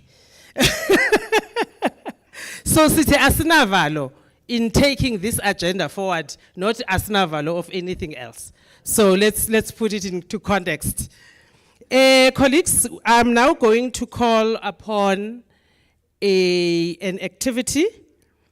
We know most we are young, some of us, those of us that are young in the room. We are going to take young people, the Positive Vibrations Art Foundation of Hope for Girls. They are going to render us an item in their own way of doing things. Over to you, girls. A round of applause in the room. Gender.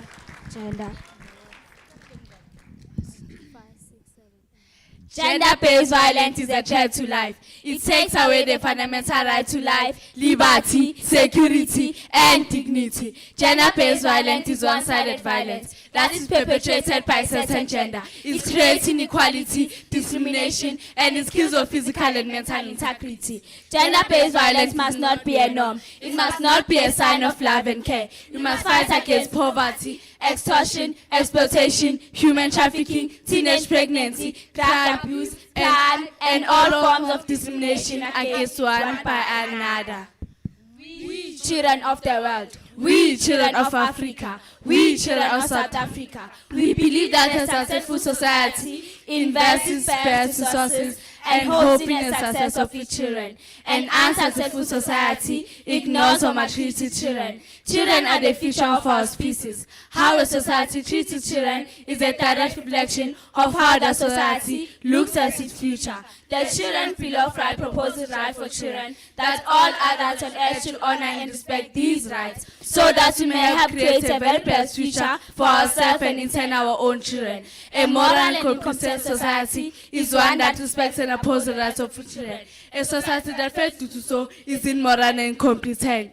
The statistics of teenage pregnancy in South Africa. KwaZulu-Natal, 185 births of teenage pregnancy. Gauteng, 387 births of teenage pregnancy. Free State, 87 births of teenage pregnancy. Eastern Cape, 15 to 19, 4,752, 10 to 14, 117. Limpopo, 191 teenage pregnancy from 15 to 19. Mpumalanga, 154 between 12 years old teenage pregnancy. Northwest, 6,190 from 15 to 19 years old. Western Cape, 101 births of teenage pregnancy. Northern Cape, 37 births of teenage pregnancy. Causes of teenage pregnancy. Substance abuse. Lack of access to healthcare. Sexual violence and abuse. Families, communities, and environment. Peer pressure and social influence. Gender inequalities. Lack of comprehensive education. Social and environmental influence like media and peer pressure. Poverty. Lack of contraception, sexuality education. And 1, and 2, and 3, and 4, and 1, and 2, and 3, and 4, and freeze! Children rights are things that every child should have or be able to do. As a child grows, the entitlement of children rights by the child and for the child, by the child and for the child, by the child and for the child. Yay! All children have the same rights. These rights are listed in the United Nations Convention on the Rights of the Child. Almost every country has agreed to these rights. All the rights are connected to each other, and all are equally important to serve the interest of the child. Children are entitled to their rights and freedoms. We advise adults to carry and respect these rights. As we grow, we have more responsibilities to make choices and exercise our rights. As we grow, we have more responsibilities to make choices and exercise our rights with full conviction and understanding from our parents. Children's rights. What? Children's rights. What? Amalungelo wabantwana. Amalungelo wabantwana. Every child has the right to a name and nationality from birth, to family care or parental care, or to appropriate alternative care when removed from the family environment, to basic nutrition, shelter, basic healthcare services and social services, to be protected from maltreatment, neglect, abuse and degradation, not to be required or permitted to perform work that is inappropriate for a person of that child's age, or place at risk the child's well-being, physical or mental health, or moral, or spiritual, or social development. Can I get a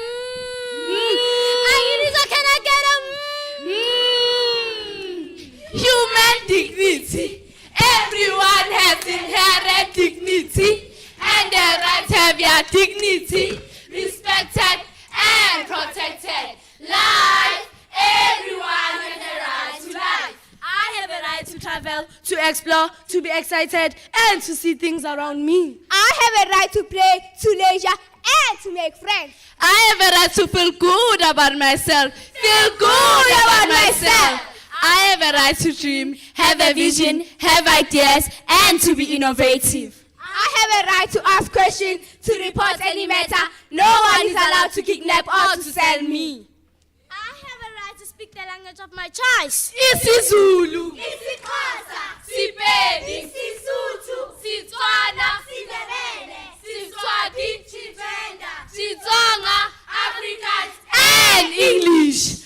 Working together in a fight against crime, abuse, neglect, and violence against children. Child neglect is a criminal offense. Report all forms of abuse to the nearest police station. Real men respect women and children. Real men protect and care for their children. Parents should monitor the movement of their children at all times. Parents should not be treated to sacrificing their children for money. Stay alert. Be a valuable informant. Stay alert. Human trafficking. Human trafficking is a violation of human rights, irrespective of race, color, gender, or background. Stay alert. Human trafficking. Human trafficking is a violation of human rights.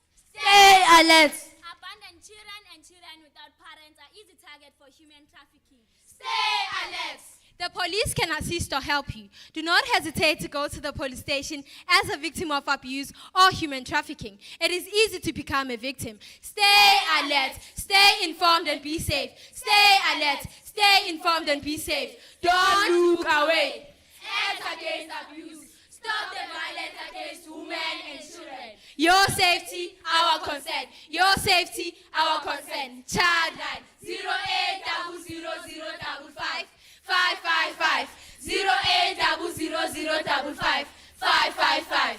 We, the people of South Africa, recognize the injustice of our past, honor those who suffered for justice and freedom in our land, respect those who have worked to build and develop our country, and believe that South Africa belongs to all who live in it, united in our diversity. We therefore, through our freely elected representatives, adopt this constitution as the supreme law of the Republic, so as to heal the divisions of the past and establish a society based on democratic values, social justice and fundamental human rights. Lay the foundation for a democratic and open society in which government is based on the will of the people and every citizen is equally protected by law. Improve the quality of life of all citizens and free the potential of each person, and build a united and democratic South Africa able to take its rightful place as a sovereign state in a family of nations. May God protect our people.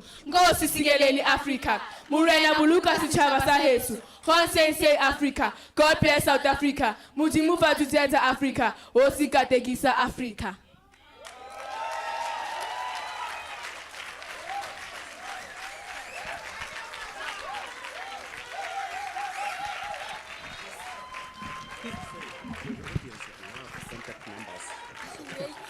Before you leave the stage, sorry, DM. So,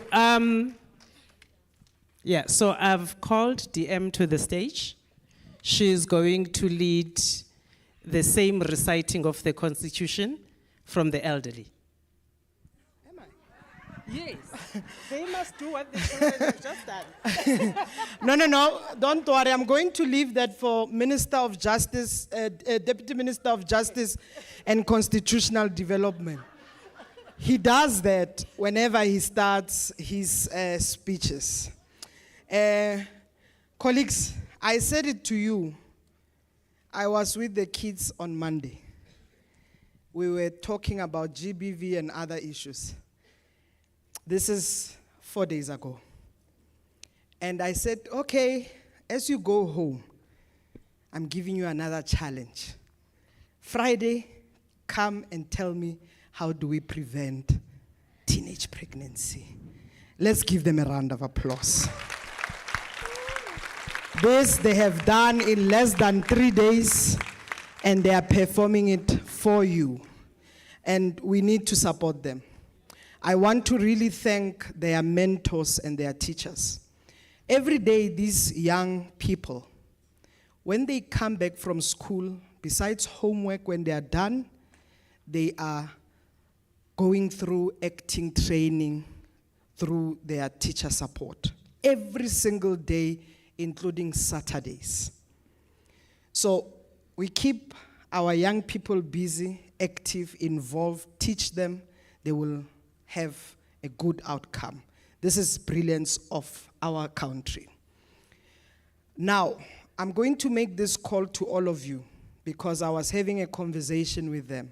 This December, they are going to, or they want to go to a leadership training, and which is scheduled or organized or hosted in Durban. Those of you who can contribute, please get in touch with their mentor, whatever that you can contribute to support these young people to be in Durban for the first time in their life and experience leadership training. We deserve this kind of leadership. We deserve this kind of young people who are trained, who are schooled. One thing I will say to them, those languages that we spoke about, South Africa has got 12 official languages. Don't forget sign language. Okay, excellent. Let's give them a round of applause. Thank you so much. Well done, young people.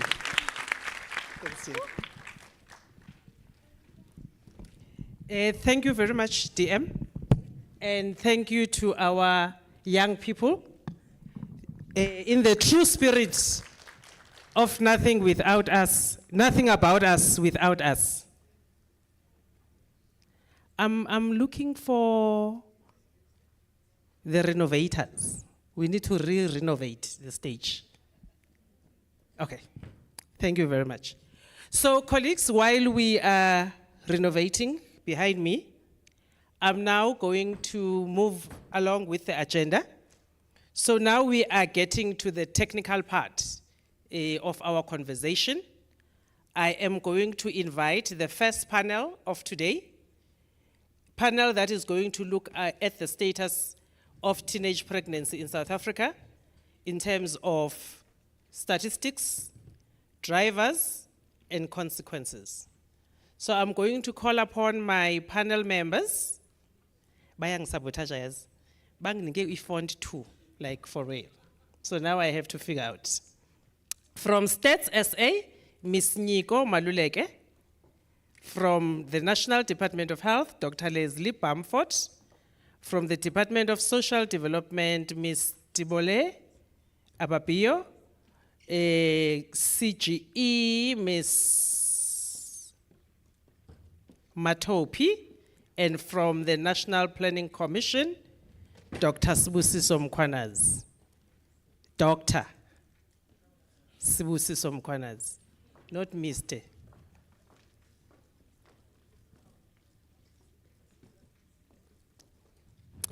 Thank you very much, panel members, for joining us here.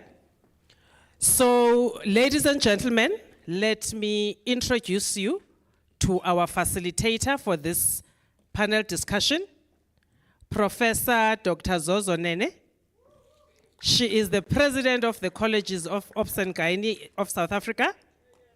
She has been leading the agenda around SRHR in terms of policies, interventions, and leading the country in different conversations. And then listen now, you must take notes.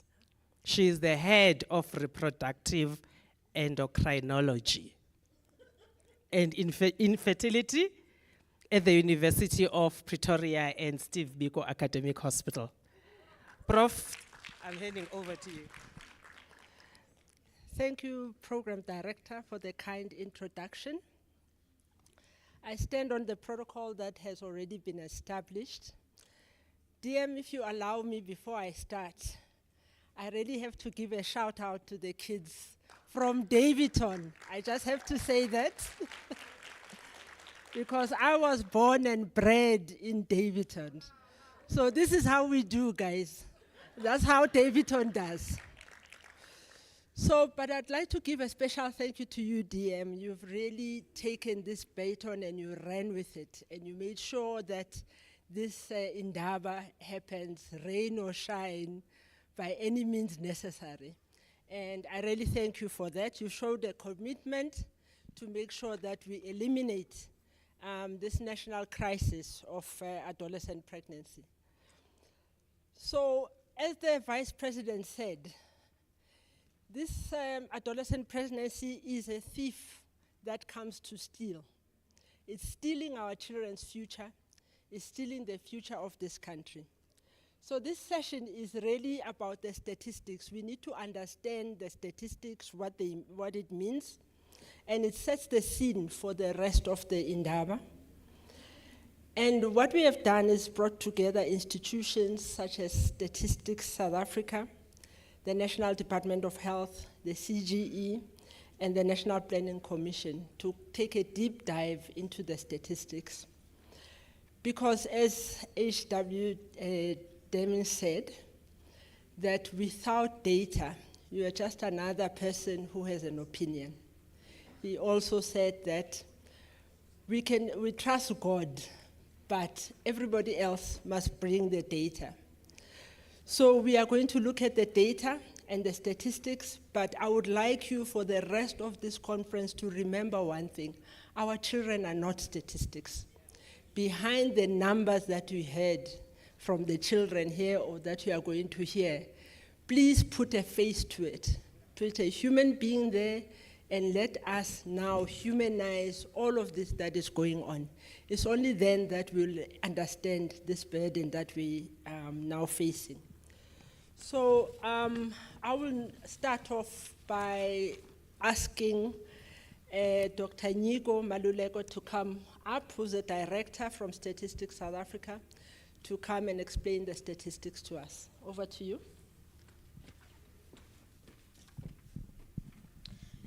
Good day, thank you very much. My name is Miss Niko Trisha Malulek. I'm not a doctor. I'm standing here on behalf of my fellow colleague, Dr. Lutendo Malisha. She's over there. Can I have access to my presentation?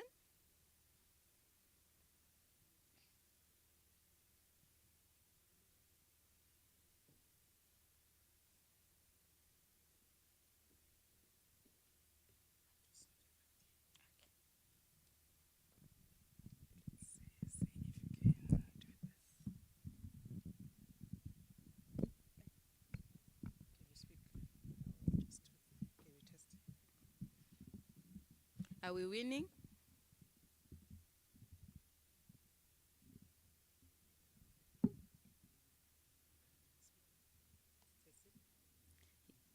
I think it's a pleasure for us as Statistics South Africa to be here and share with you some of what our latest data is saying in terms of this problem. The title of my presentation today is Adolescent Pregnancy and Adolescent Birth Rate Evidence from Statistics South Africa Data.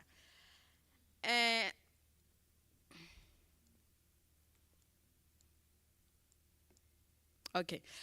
Of course, we do understand very well what adolescent pregnancy is. We've been talking about this. But I want to concentrate very well. I'm sorry, are you able to see what I'm seeing? My screen is blank. But I want to concentrate very well on what we call adolescent pregnancy as well as adolescent birth rate. Let me focus on adolescent birth rate, which is, I think, the main core of the presentation. Is the annual number of births to females in the ages 10 to 14, 15 to 19 per 100 females in these age groups. And of course, we've been talking about how this is important, and amongst other things, this is becoming one of the indicators that is being monitored in the SDG reporting. For Statistics South Africa, what data source do we have that accommodates the reporting of adolescent fertility, childbearing, or motherhood?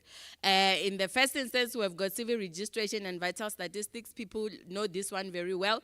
It comes in the form of recorded live births. And in there, it has got a number of registered births to adolescent mothers. So, of course, when we talk about the cycle of motherhood, childbearing amongst these adolescents, if it starts in pregnancy, if a pregnancy ends up in termination, stillbirth, eventually we have what we call a live birth, and this is where we come in to feed what the statistics and the trends are saying. In addition to that, we have got general household surveys. Our general household surveys goes out every year, and it collects data on the number of women who are pregnant at 12 months before that survey it's being collected. And then we also have the censuses, and then one thing that is under development and is a very big innovation by the organization is the continuous population survey. It will be collecting fertility data, including patterns of childbearing among these adolescent children.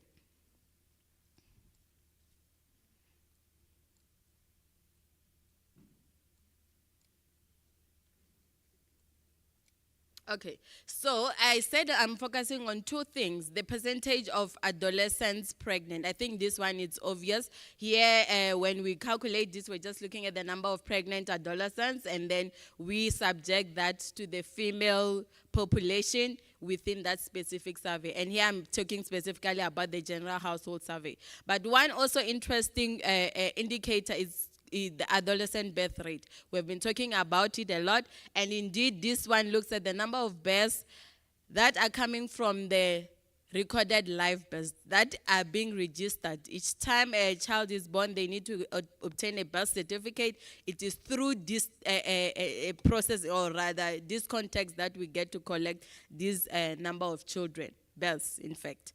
And as well, the female population, like I've said before, and then in the process of estimating this adolescent birth rate, we do account the fact that not all births are being registered on time. Therefore, we adjust for the data. I want to give a picture of what has been published just from the General Household Survey of 2024. And what is very interesting, and I think we all know this, is that our pregnancies, they tend to increase with age. Of course, we have noted that those that happen at the very, very early childhood of 10 to 14, they become statutory rape cases. But then we see that amongst those advanced adolescent ages of 15 to 19, they tend to increase, and the problem it's pronounced when you increase in that age. If we look at this over time, we see here data from 2019 up to 2024, and of course in 2019, that is where we had the highest proportion of pregnancies when we go to the field. But we have seen that this wants to go or follow a declining trend, although we have observed some fluctuations in the process. I think these fluctuations have already been noted by some of our speakers. It's also important to portray, or rather to understand, the dynamics within the country, how provinces are doing compared to the others. And it has been an expectation, or rather a general finding, that we have got your Western Capes, we've got Gauteng having the lowest cases of teenage motherhood, teenage pregnancies, or even childbearing. And then we've got provinces like our less developed provinces, we like to call it, our Free State, our Eastern Cape, our Mpumalanga, showing the high prevalence of adolescent motherhood, adolescent fertility. Okay, this also is coming from a published work. I like to also show what has been published because we have realized that our stakeholders do not always want any numbers that we estimate for them, but they like to have a source where they can refer this to. And then what is interesting is that from the civil registration, or rather the recorded live birth itself, we are seeing a declining trend. Of course, when you look at it from a broader spectrum in time series, from 2010, we've been making a lot of progress. And what is very interesting for us is that the numbers, or rather where we are right now, especially when you look at 15 to 19, the rate of 44.3 in 2022, for example, is the lowest we have had in the time trend, or in the trend that we are looking at from 2010. So that is really telling us that we are doing better. And of course, there will be some shocks in between, just like we are seeing there in 2019, where it tends to increase again. But otherwise, we are just following a downward trend in this indicator. VR recorded live births has done a lot of improvements lately, and we have got this data available from 2024. And just like I've showed from the published report, this is also confirming the decrease in adolescent childbearing, adolescent births in South Africa. And what this graph is specifically saying is that, for example, in 2023, I want to talk about 2023. It's saying amongst the adolescent 15 to 19, 45.5 births have been born to those 15 to 19 at that specific year. 45.5 births per 1,000 females. And like I said, it is significant that we show a provincial distribution, how other provinces are faring against the others. And this is only coming from 2010 up to 2024. And of course, using the recent data, this can always be made available. And it's also crucial to emphasize that we need to increase efforts in areas that seem not to be doing very well. And of course, in statistics or in any indicator, there has to be one that is performing maybe at the lowest. But it also means that we need to push very harder. And this can be determined by the fact that the dynamics in these different contexts are just more influential. What are the data limitations? Of course,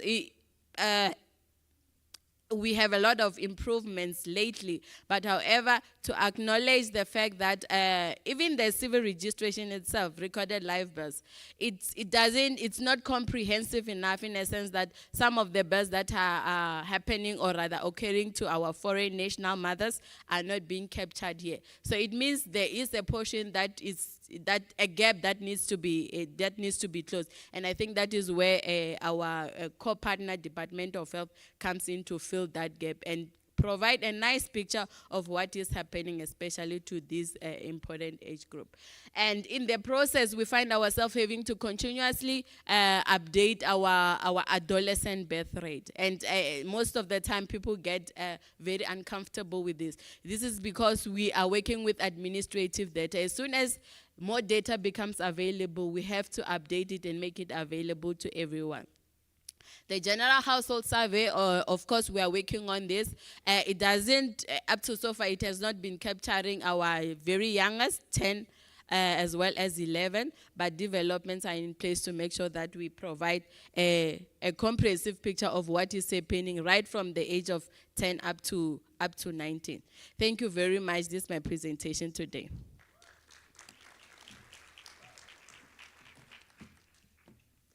Thank you very much, Ms. Maluleke. I was about to come up and stop you, so thanks for finishing on time. So the next speaker is Dr. Leslie Bamford from the National Department of Health. She's a specialist in maternal, child, and women's health. Please, Dr. Bamford.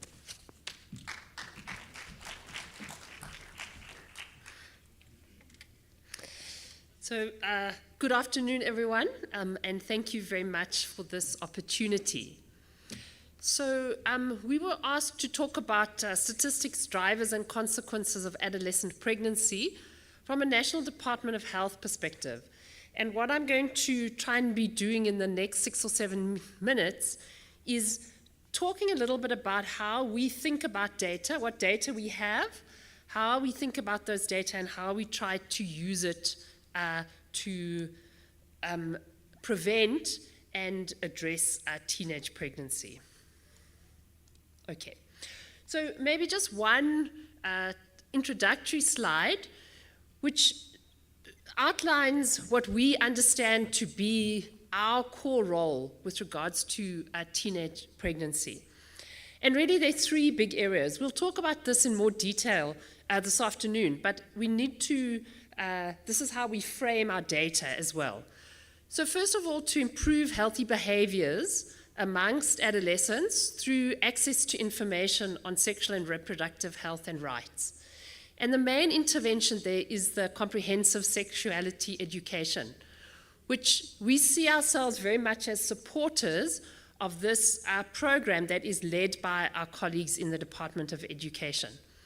We also provide information through the Integrated School Health Program, as well as through our routine health services and through outreach activities.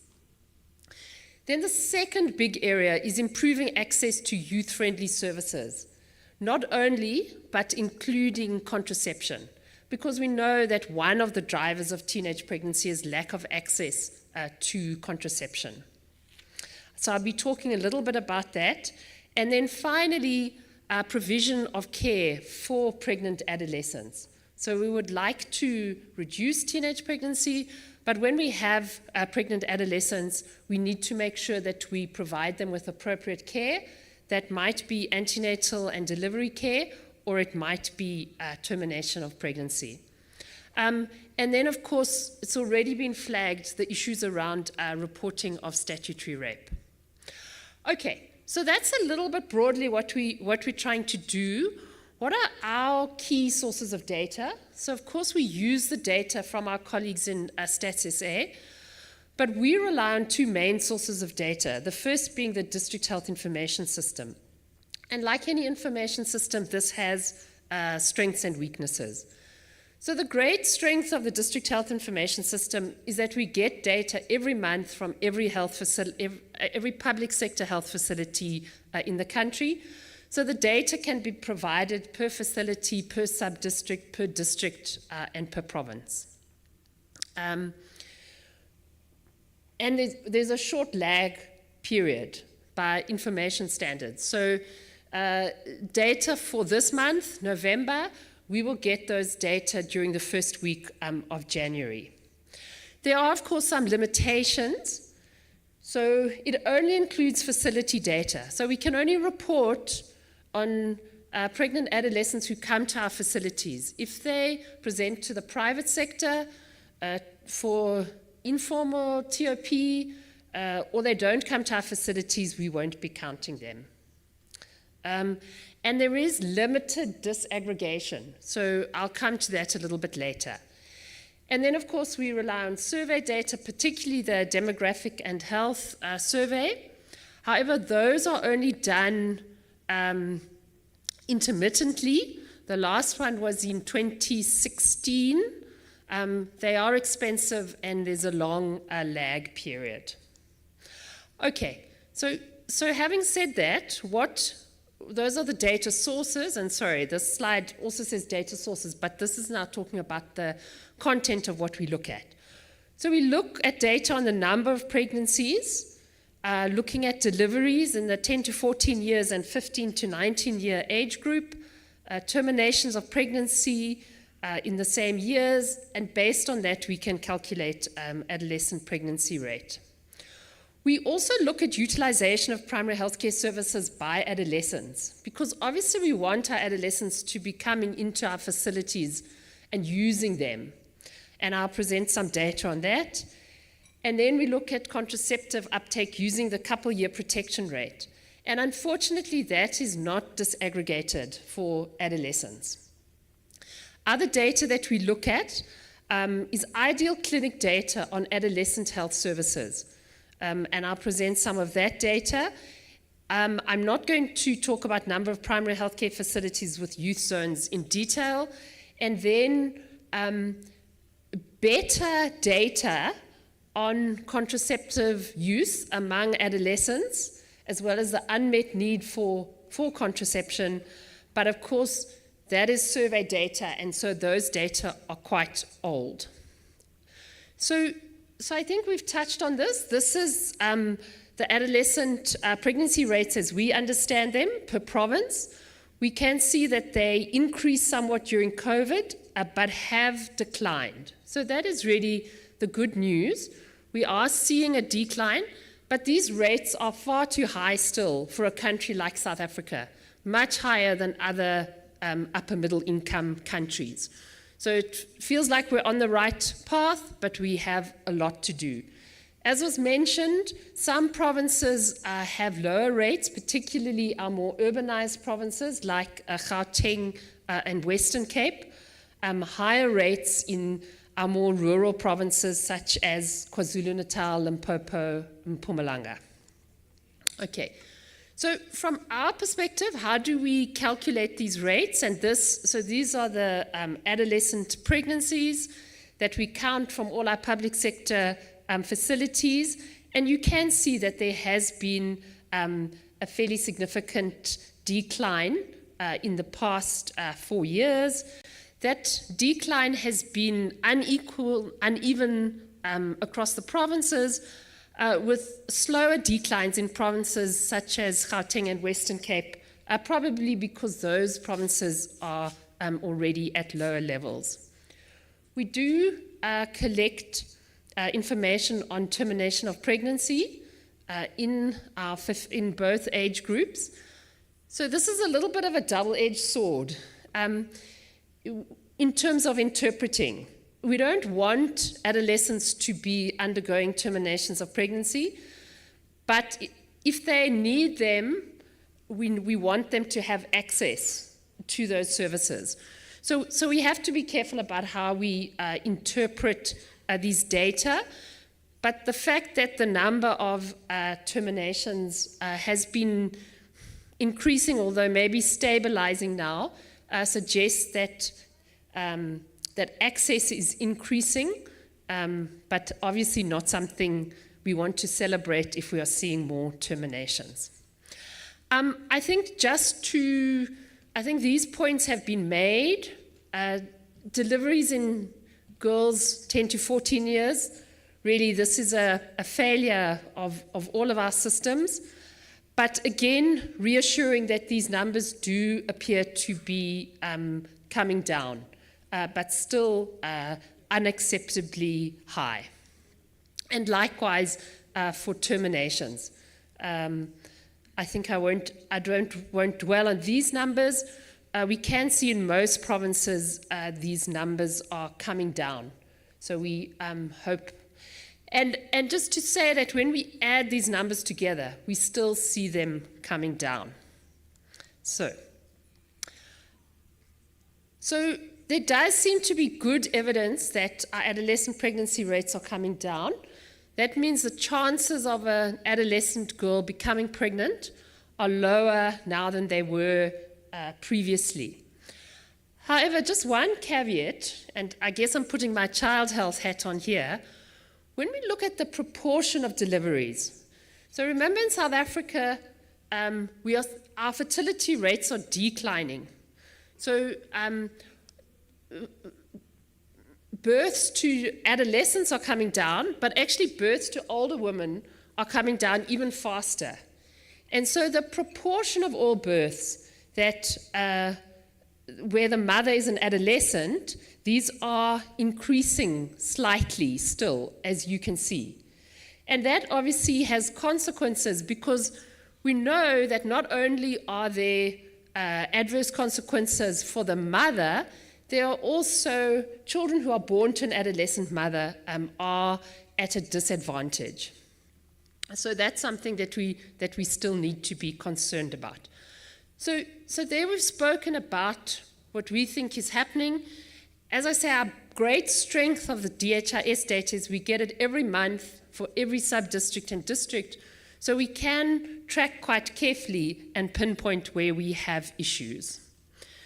Then moving on to the primary healthcare adolescent utilization rate. So just to explain this, in the table you can see the number of visits of adolescents to our primary healthcare facilities each year, okay? So the figure for 2024 was just short of 7 million. So that's a lot of visits, but we also have a lot of adolescents. And so what you can see on the right-hand side is the number of visits per adolescent. And it's still less than 1 visit on average per year. So we've seen a slight increase. We were at around about 0.7 and we've gone up to 0.8. But it does still seem that adolescents are not choosing to come to our health facilities. And we know that we have a lot of work to do around that.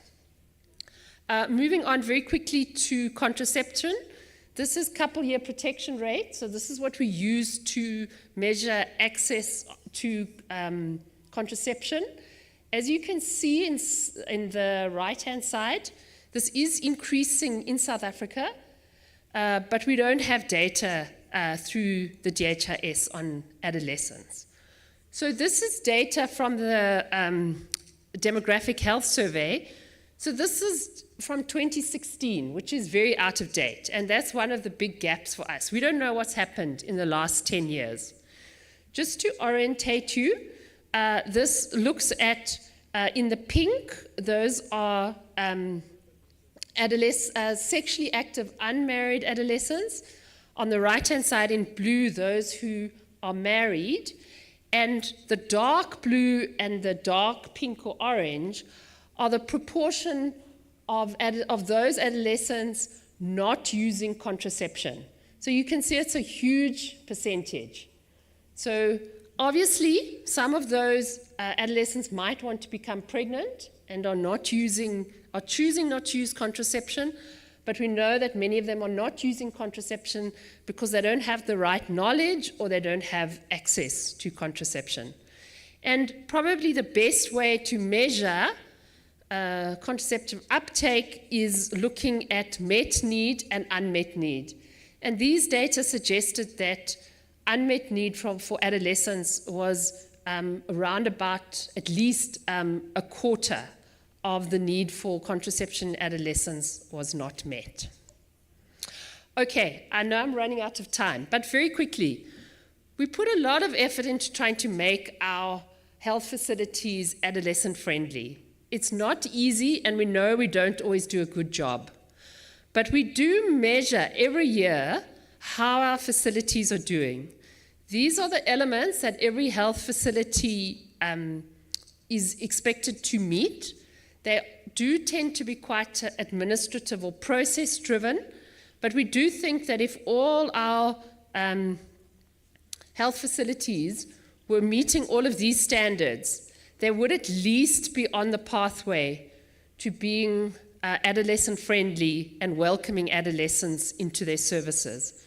And here you can see every clinic is assessed for each element, and this was the assessment for element 49. So many facilities are doing well in terms of these criteria, but many facilities are still having a long way to go, even against those criteria in terms of being friendly and welcoming to adolescents. So, in summary, adolescent pregnancy rates are declining, but they still remain far too high. Our DHIS data provides a good source of data for adolescent pregnancy rates because we can monitor it at a regular basis. The proportion of infants with an adolescent mother continues to increase slightly. Somehow progress has been made in ensuring that health services are more adolescent-friendly, but we know that many barriers remain and that use of facility-based primary healthcare services remains low for adolescents. And finally, that our data on contraceptive use by adolescents is outdated.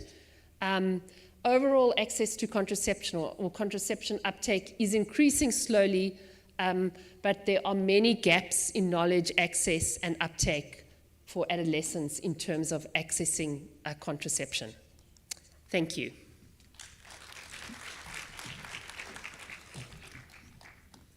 Thank you very much, Dr. Bamford. I think the first two speakers, what they have highlighted is there are different ways that the two departments collect data.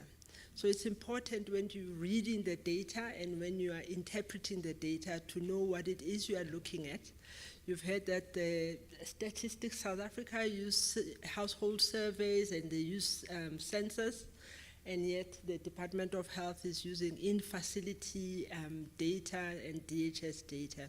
So please, when you interpret the data, this is very important. They've also highlighted a very important gap, that we're not getting data from the private sector. So we need that data so that we have complete statistics.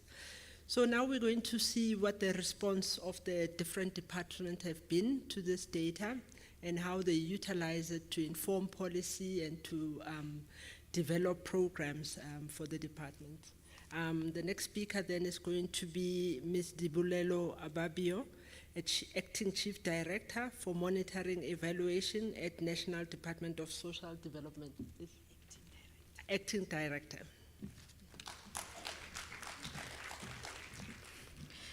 Good day, ladies and gentlemen. Mine is just to bring evidence from the study we had conducted, which is the diagnostic study on the government's response to teenage pregnancy. I will just go straight to the background and context. We heard a lot about these issues anyway in the morning, as well as from the earlier speakers, to emphasize that teenage pregnancy remains a widespread concern, and which has pervasive negative health, social, economic outcomes for the young mothers and their children. And we also emphasize the fact that it is important for girls to remain longer in school to achieve better outcomes. We have acknowledged and recognized that teenage pregnancy phenomenon is multifaceted and requires multi-sectoral approach from all stakeholders, including government and civil society. We do know that government has responses to the issue of teenage pregnancy in terms of implementing various programs to try to address the root causes of teenage pregnancy and also provide support to the young mothers. It is in this slide we had conducted the diagnostic study. The study really looked at to assess relevance and responsiveness of government interventions, and also it focused on policies, programs, service delivery, and gaps at national and provincial levels. We looked at prevalence of teenage pregnancy in South Africa, the current programs that are provided and services. We also looked at other countries, what are some of the solutions that are working, and what lessons can we learn from these countries to develop workable solutions. I'm not going to dwell too much on it. I'm just going to highlight that we used a mixed method approach. We collected data using key informant interviews from various stakeholders. We also looked to review various publications and data sources that were available, also health surveillance tools that were available to us. When we look at key findings when it comes to implications for policy summary, we are saying teenage pregnancy negatively impacts education, health, social outcomes, despite the efforts to have strong policy frameworks within government. We have noticed from the study with the evidence provided that implementation remains uneven.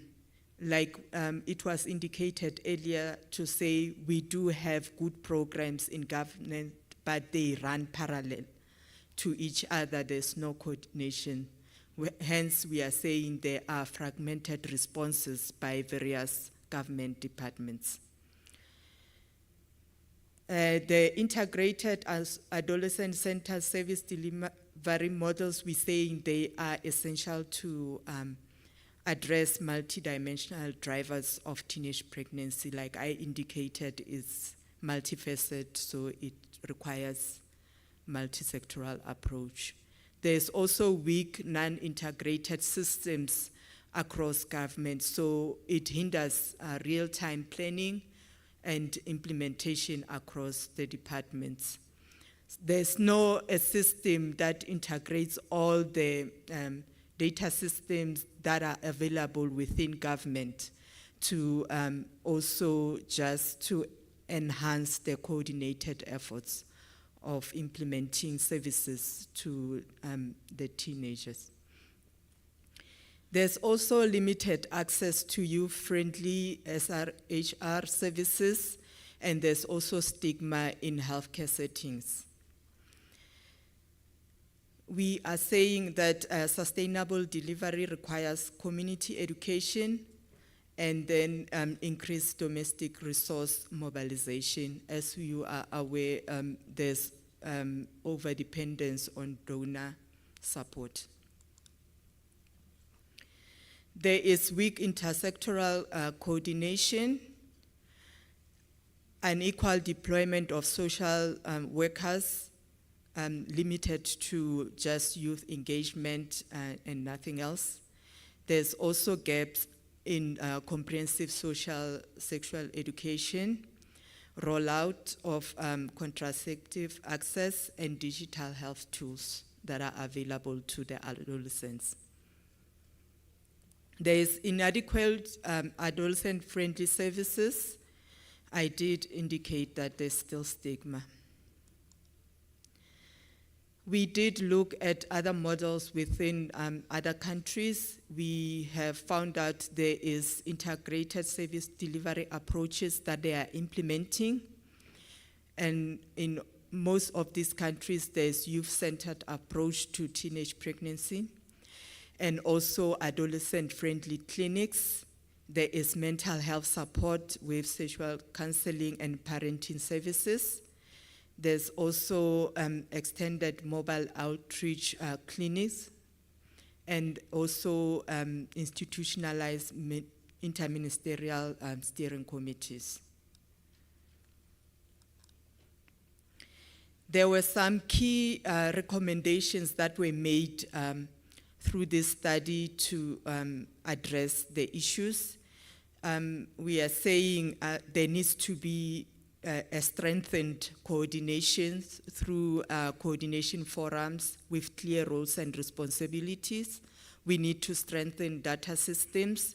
Like I indicated, that there are operational data systems that are not coordinated. Ensure meaningful engagement in program and design and monitoring. We would need to have a comprehensive monitoring and evaluation framework in this regard. Expand early prevention and behavioral change programs in schools and communities. We know they are there, they are implemented, but we need to expand on them. And we need to enforce statutory rape laws, especially for girls 10 to 14. And we need to use GIS mapping resources and service planning. We need to prioritize law enforcement. I did indicate that. We need to improve birth registration, education, and outreach. And we also would need to improve sub-district data collection. We need to disaggregate it by age and location. We need to establish national framework for teenage pregnancy response, as there is intersectoral joint program reports around. We need to develop teenage pregnancy strategy, as you have heard earlier, to say that this Indaba will be used to also fast track the development of the strategy. We need to revitalize ISHP with clear budget allocation, performance tracking. There's quite a number of recommendations. I'm not sure of the time, but I'll run through them quickly. We need to expand social protection, and we also need to develop localized, age-appropriate social behavior change programs. We need to improve monitoring and evaluation of social behavior change programs that are implemented. And there needs to be a research to be conducted on comprehensive sexual education, reach and impact, including out-of-school youth. I think those are missed most of the time. We need to incorporate adolescent relationship education in CSE. We need to expand youth-friendly clinics and strengthen educator training and supervision.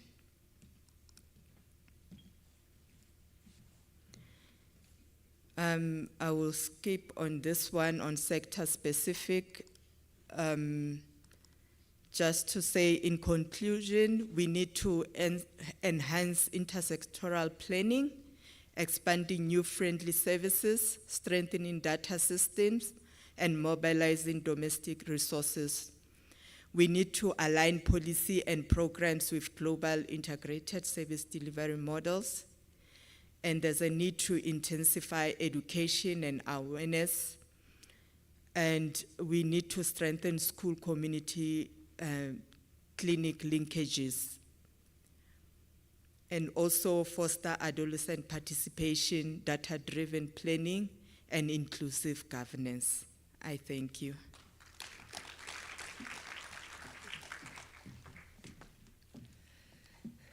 Thank you very much, Ms. Ababio.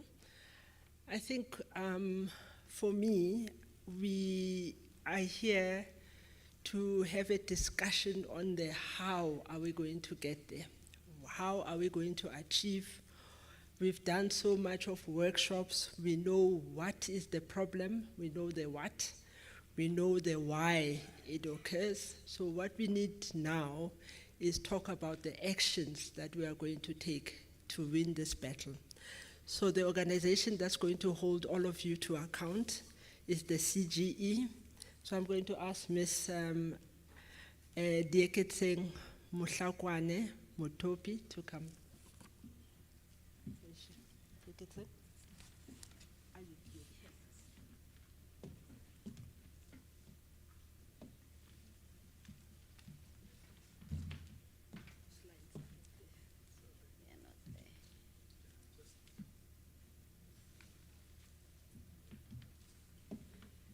Can you load her slides, please?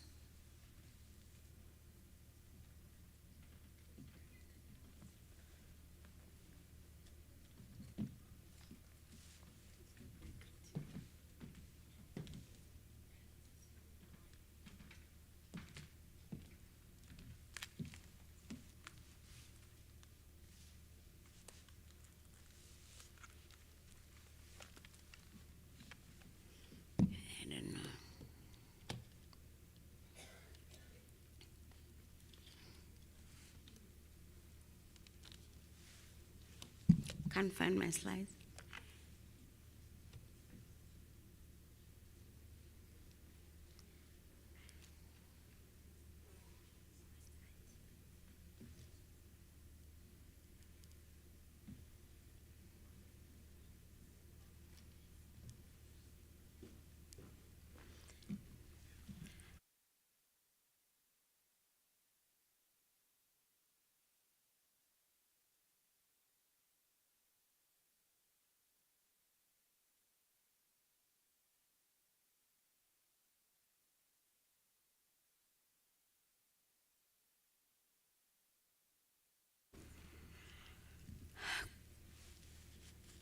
Good morning.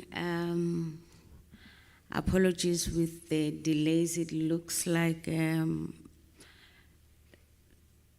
CGE slides, they are unable to find them. Thank you so much for the opportunity. My name is Diketse Mohlakwana Mutopi. I work for the Commission for Gender Equality as a researcher.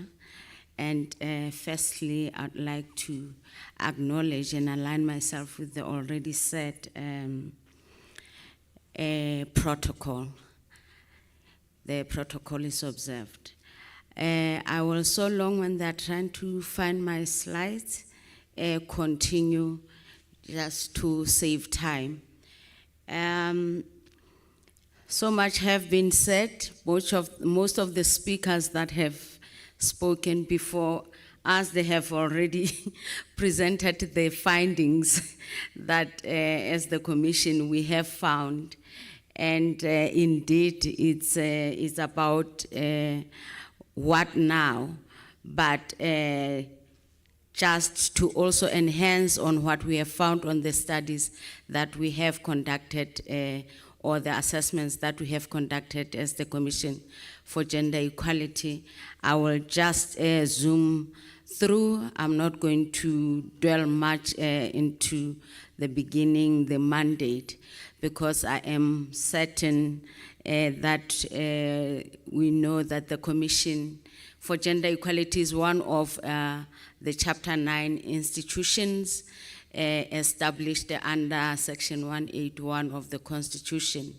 And as the Commission, our mandate is articulated under Section 187, as well as the Commission for Gender Equality Act 39 of 1996. So it's important to just highlight that as the Commission, we have been tracking the forms or the processes of dealing with gender-based violence over the years. To be precise, in 2012 when we were evaluating the Kopanong Declaration. I'm not going to dwell into that, but this is just to show that since as far as 2007, the country has been getting together in a multi-sectoral nature to try and fight the scourge of gender-based violence. And we cannot talk of teenage pregnancy without speaking to gender-based violence.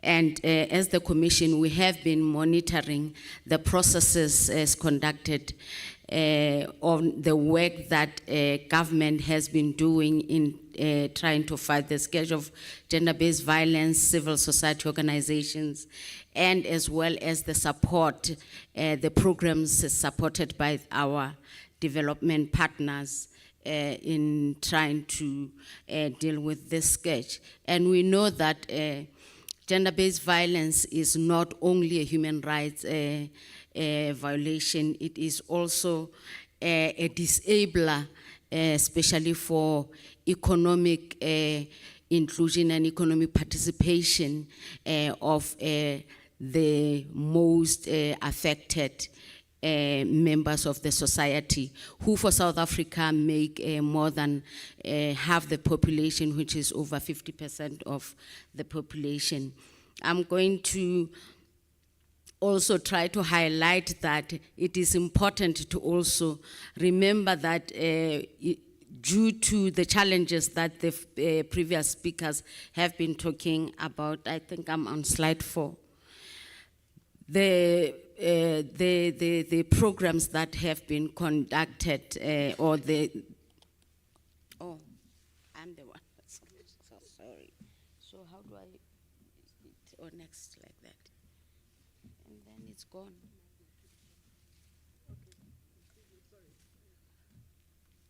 And then, yes, to acknowledge that the initiative that was made was to cost because because now I can't even see my slides from here. I'm vertically challenged. Forgive me. Yes, I can. Oh, that's gonna help. Yes. Yes, I think it's important to acknowledge this, that the initiative of trying to see another one. Oh, okay. Yeah, trying to cost the dent that dealing with gender-based violence in the country is costing. The initiative was conducted, the first one, it was conducted by KPMG in 2024, and we should acknowledge that after that, that is where we found that dealing with gender-based violence in the country is costing the country at that time, which we are certain that it has increased now. It is denting 0.9 and to 1.3% to the country's GDP. And we have seen another initiative that there has been a follow-up study that has been done to try and look into that, and we see that it's still, due lack of data, it is difficult to get the statistics on that. And we should also acknowledge that COVID-19, as it hit hard on women, it reduced women's income viability by 4 to 5%. And as the Commission, we conducted this study recently where we were aiming into investigating reasons for school dropout by adolescents during pregnancy and after their delivery. And we're also trying to explore the social, cultural, legislative, and economic factors that pose as barriers to school attendance by adolescent girls during pregnancy and after they deliver. And we're also investigating the factors that prohibit adolescent girls from returning to school when they are pregnant and post-delivery as well. And we were also looking into the effectiveness of the existing institutional, legislative, and other efforts to protect and promote the right to education and non-discrimination of pregnant learners and adolescent mothers. So the findings that we see, I'm just going to run through them. It was that the research revealed that only a third of adolescent girls who become pregnant in South Africa are able to return to school. With each year that passes after delivering, decreasing their chance of ever returning back to school. And the research also showed us that pregnancy is among the causes of school disruption, particularly at the secondary school level, and that in many cases, the birth of a baby is marked as the end of schooling career for adolescent mothers. This shows us that if we are saying, as the children were saying here, that the numbers are so high, imagine if those children will never go to school, the generation that we are going to have of young women post this, if the number of adolescent girls is increasing. And that it was confirmed by the study also that was conducted by HSRC, that 60% of pregnant teenagers do not return to school after delivery. But this was as aligned to that policy, the previous policy that was enforced by the Department of Education for young mothers to spend 2 years before returning to school after delivery. So the CGE, we were also trying to build into and make meaningful contribution in this body of knowledge relating to factors that are affecting teenagers to not to be dropping out of school. We noted in that study that we now have there's a national policy on the prevention and management of learner pregnancy, which was approved by Cabinet in 2021. And that policy, it obligates the teachers to report learner pregnancy of children who are under 16 with a male person older than 16 to the South African police. This is because anybody that is under the age of 16 does not have the capacity to consent. That is as aligned with the legislation, children's legislation. Some of the school officials, during when we were conducting that study, they indicated that they understood their responsibility to report these incidences. However, they found that it was really difficult for them to penetrate the secrecy surrounding the identity of fathers as engaging pregnant learners and their parents. It is considered as it's concealed, and it's really something that is not spoken about. Due to many factors that, due to time, I can't really unpack. One of which there are arrangements that are made, as it was said by the previous speakers. There were also reports of male teachers engaging in sexual activities with learners, which were mainly treated as rumors or allegations, resulting in little or no intervention at all when such teachers continue with their work, while the the young children, they are now facing with their end of schooling career. We also found that families, parents, it's a taboo, especially for our communities or parents in our household, to speak to our young children about sex.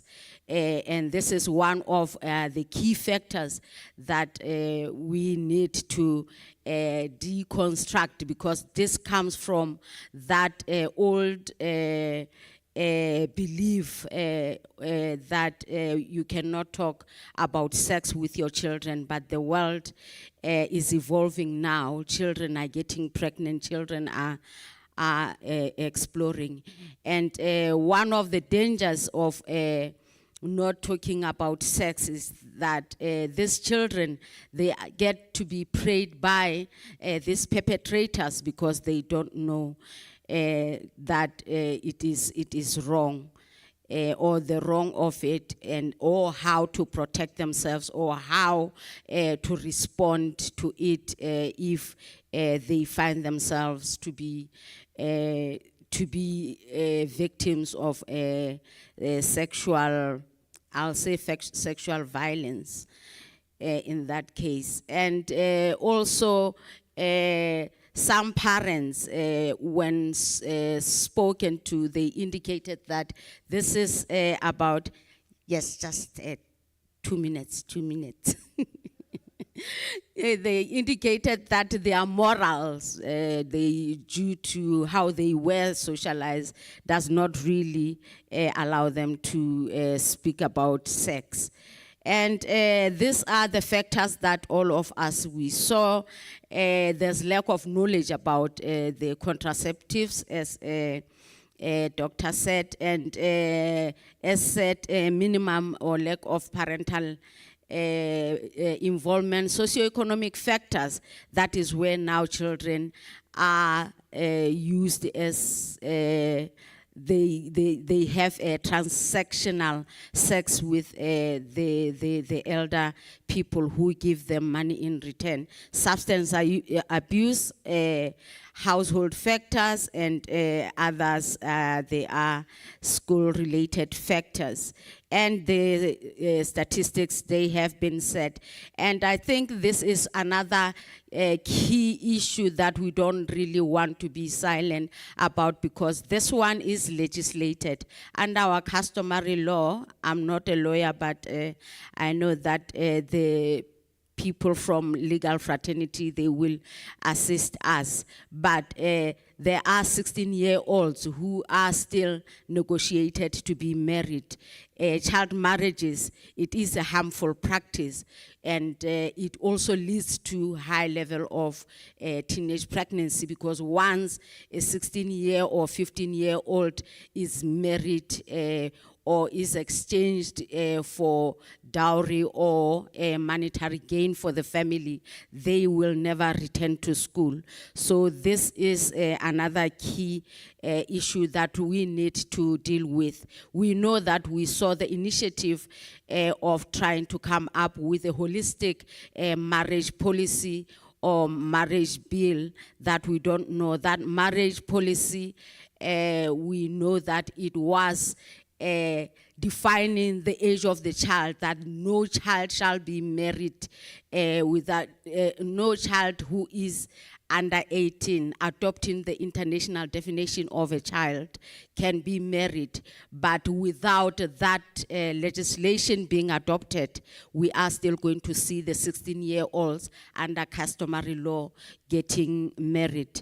These are the factors, we have spoken about them. And then we are unpacking this further now, and we are focusing on the provinces such as Eastern Cape, Free State, Mpumalanga, and Northern Cape. And this is for what we are doing now. And we are trying to unpack this issue of child marriages this financial year. So the challenges is that, as we said, we are employing the fragmented initiatives. All the studies are there, but everything, we are fragmented. I think to try and come up with a collective and collaborative initiatives, it has assisted the process.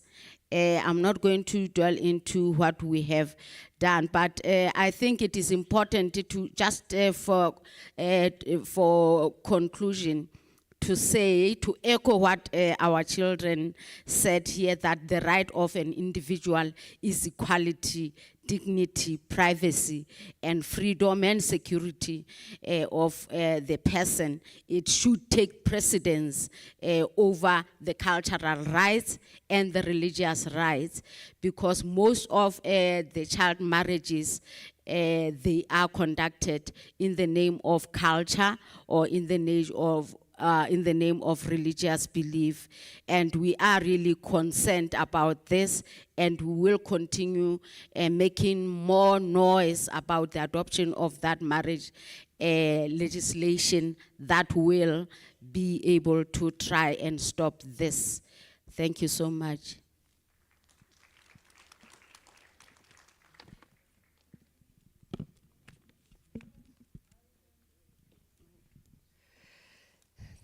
Thank you very much. I think, Deputy Minister, these statistics are very shocking to me. 60% of the learners that become pregnant don't return to school. And I have argued that we are perpetuating the cycle of poverty, of unemployment, of dependency on the grants. And this really must stop. It keeps me awake at night, that we have these kids whose future has been curtailed like this.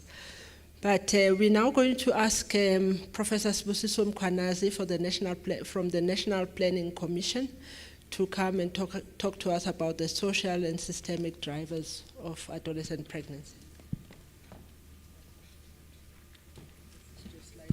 Thank you. Yes.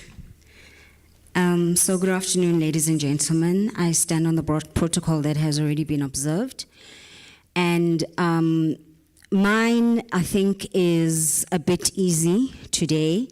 I'm going to be speaking to the social drivers of adolescent pregnancy. And this is basically a culmination of some of the research that we have been conducting over the past 12 to 13 years. So just by way of introduction, when I started looking at teenage pregnancy during my PhD, the main issue was the fact that young girls repeatedly are blamed for getting pregnant. And yet, young girls do not get pregnant alone, okay? And so it was important for me to start interrogating from a quantitative perspective, what are the other things regarding their partners, at family level, household level, their peers, school level, and the community level, as well as national structural level, that could end up influencing a young girl to end up getting pregnant. And so this was actually the conceptual framework that I constructed in 2016, that then was really the foundation of all of the research that was conducted. So maybe just by way of introduction, it's important to understand that all of this first happens because there are systematic problems in place. Firstly, there's a refusal to provide comprehensive sexuality education. Specifically in South Africa, we are doing a bit better, but across the continent, this remains a very big problem. And as a result, very few young people know about HIV prevention and treatment. They know and are able to request contraceptives at a very low level, and they are able to request pregnancy tests at a very low level because they're worried about the stigma, but on top of that, they don't have enough awareness and education. There's also a lack of social protection systems, and this is why there's so much transactional sex that ends up happening within this group. There's also then a denial and low access to contraception or safe abortion services. We need to remember that accessing contraceptives as well as abortion services as a young girl is linked to high levels of stigma. When you go to a clinic, you are 13 years old and you're asking for termination of pregnancy, or you're asking for condoms, you're asking for the pill. You know, older women, even if they are not your mother, are going to be looking at you and wondering, why is a 13-year-old asking for these things? We need to understand that there are also legal restrictions in certain countries that then end up making SRHR to be very difficult, and therefore these services are not able to be accessed by young people. In addition to this, we need to remember that there are high levels of societal shaming and silencing of discussions on sexuality. Parents and adults in general don't want to talk about sex to young people. They think this will drive levels of pregnancy and sex amongst young people. But then there are also things that are involved that end up increasing levels of teenage pregnancy. So, for example, when there are higher levels of single motherhood, the likelihood of adolescent pregnancy increases. When there are high levels of family disruption, so any form of family that is not a two-parented married couple, levels of adolescent pregnancy, likelihood of adolescent pregnancy will increase. When there's poverty, when there's service delivery inaccessibility, which is also measuring poverty in one way or another, because we know that service delivery is lower in informal settlements as well as rural areas which have higher levels of poverty, the likelihood of adolescent pregnancy increases. And where there are low levels of female employment, so female unemployment levels also drive adolescent pregnancy. Studies have also then shown that even at the household level, poverty drives adolescent pregnancy, and there ends up being this intergenerational cycle of poverty that one of the colleagues has already alluded to. Again, service delivery and accessibility drives adolescent pregnancy, lower levels of household education in general. So not only the young girl being having lower levels of education, but even in the household, when there are lower levels of education, adolescent pregnancy will happen more. When there are higher levels of household density, the likelihood of adolescent pregnancy will happen. When the head of the household is female, the likelihood of adolescent pregnancy will increase. And in South Africa, that's a lot, if not majority of our households, right?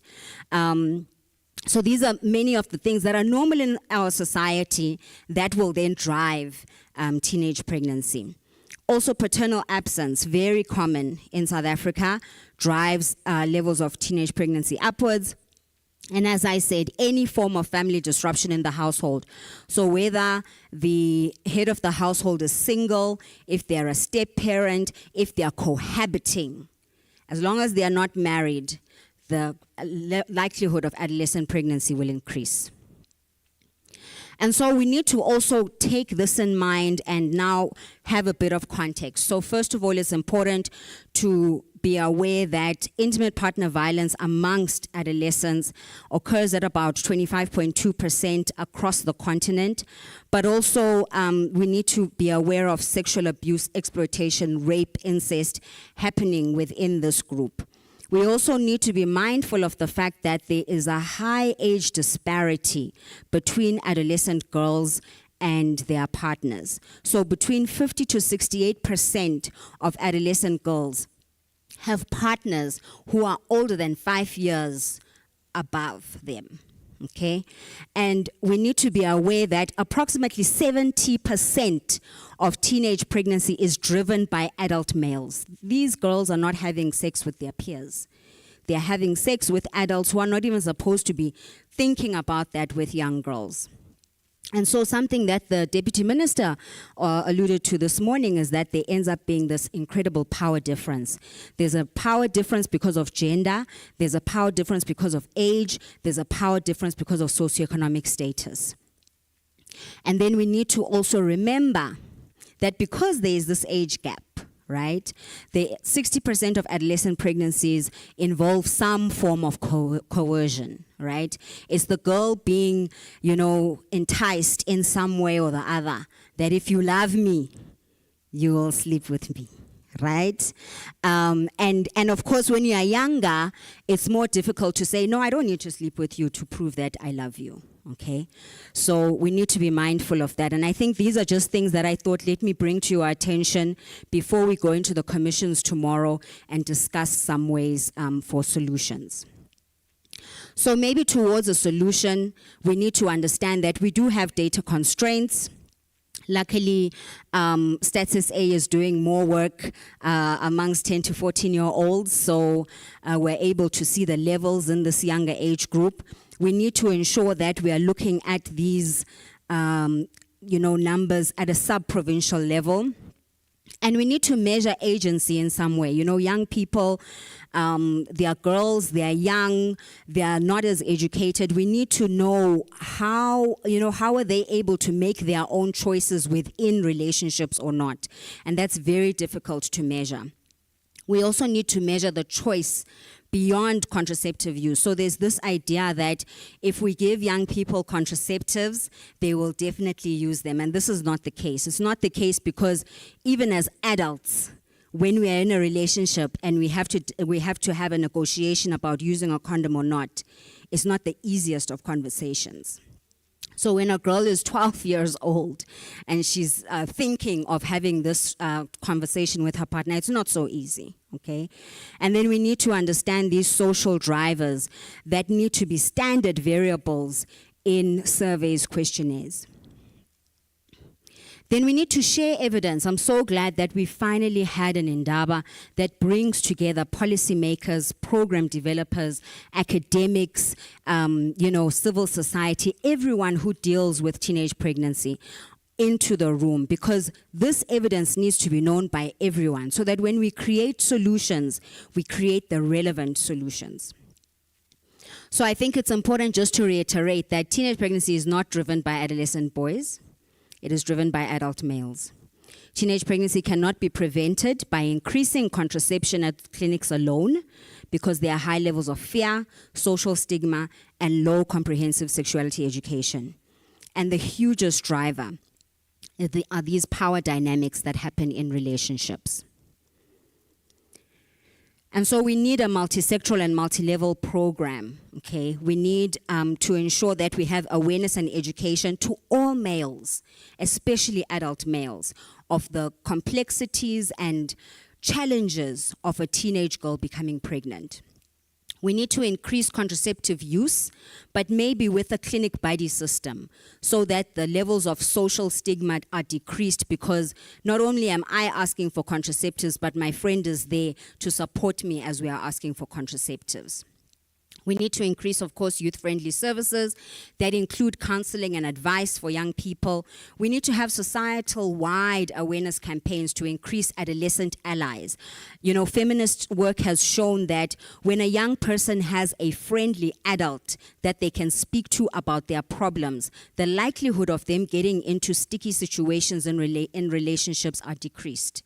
Because when Thabo says to me, when I'm a 12-year-old, that if you love me, you'll sleep with me, I speak to Sis Betty, and Sis Betty says, no, don't worry, because you don't have to do that, okay? If Thabo doesn't love you without sleeping with you, it means Thabo is the problem, you're not the problem, okay? Then we need to be aware of gender-based violence. I'm nearly done. Then we need to just be aware of the gender-based violence. We need to make sure that there are higher convictions of perpetrators. We need to make sure that there are harsher sentences for statutory rape. We need to make sure that there's mandatory reporting by healthcare workers, teachers, community leaders, just like what happens with notifiable conditions. And then we need to ensure that there is a teenage pregnancy strategic plan, which is why I'm very happy that we're at this stage and we now think of teenage pregnancy the same way we think of as gender-based violence. So just for brainstorming and implementation of programs, program developers should work with experts in the field. We're here. We've been doing the research for more than 10 years, and we are more than willing to assist in the development of these programs. We need to ensure that we implement in crisis areas first. There are certain areas where teenage pregnancy, is at very high levels. Let's start the programs there and see if they work there or not. We need to target households and communities with high levels of predictors or for predictor-specific interventions. We need to see what the challenges are and fix those challenges, you know. We need to be willing to brainstorm, pilot, evaluate, rinse, and repeat. Some things will work, some things won't work, and that's fine.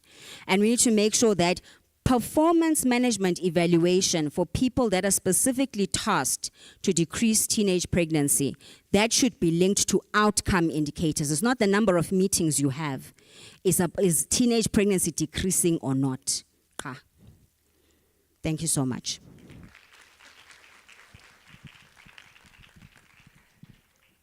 Thank you very much, Prof. Mkhwanazi. We'll give Dr. Stembile.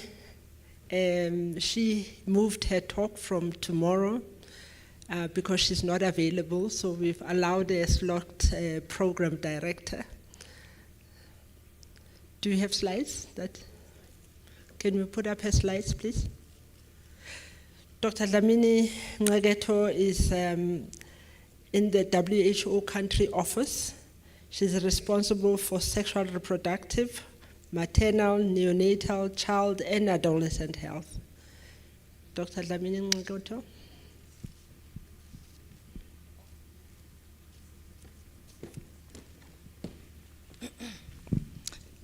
Okay. Good afternoon, colleagues, and thank you, Prof. Zozo. And I will stand on the existing protocol, and I will try by all means to move fast. Most of what we have said, what I have to say has already been mentioned. I particularly want to acknowledge the Deputy Minister, but also the young people who is here. They actually covered everything I needed to say for my presentation. But I will still continue as requested. So I will quickly just remind us that from the WHO perspective, I am echoing, is it okay? From the WHO perspective, this has been an issue that WHO is tackling, that teenage pregnancy is something that we need to eliminate as a public health problem, because we can see the detrimental effects it has on the young people, because like we have all said, they start on a negative when we could all be starting at the same stage and making sure that they reach their fullest potential. So back in 2011, WHO issued guidelines again in 2018 addressing the same issue, and then recently this year we've also addressed some of the issues that are around adolescent pregnancy. And I must say that for adolescents, it's very important that we do disaggregate according to the age groups, because what you do for an early adolescent may be slightly different from what you do to the later adolescent, but also the morbidity and mortality associated with the pregnancies, again, are slightly different, even though the impact is huge. We acknowledge that globally, adolescents are still getting pregnant. And each year we are seeing this number go down, which we acknowledge, but the number is still in the millions, and that's a major concern, especially for low and middle income countries. In 2021, up to 12 million of girls aged 15 to 19 fell pregnant or delivered, and then almost 500,000 of those younger, which is 10 to 14, also gave birth, and that is a huge number, and we've shared our own statistics in South Africa. So it is a global issue as much as it is a national issue. And then yes, the birth rate is also coming down. We applaud those gains, and child marriage is also declining globally. So we do acknowledge that there has been progress. However, we also notice that this progress has been very uneven, because there are certain pockets of populations that are still left behind. So the progress has been uneven. Even in our country, what you see in the Eastern Cape, the state showed us, is different from what you see in Gauteng. Even within the same province, there are variations within districts. Even with communities, there are variations within those populations or with those communities.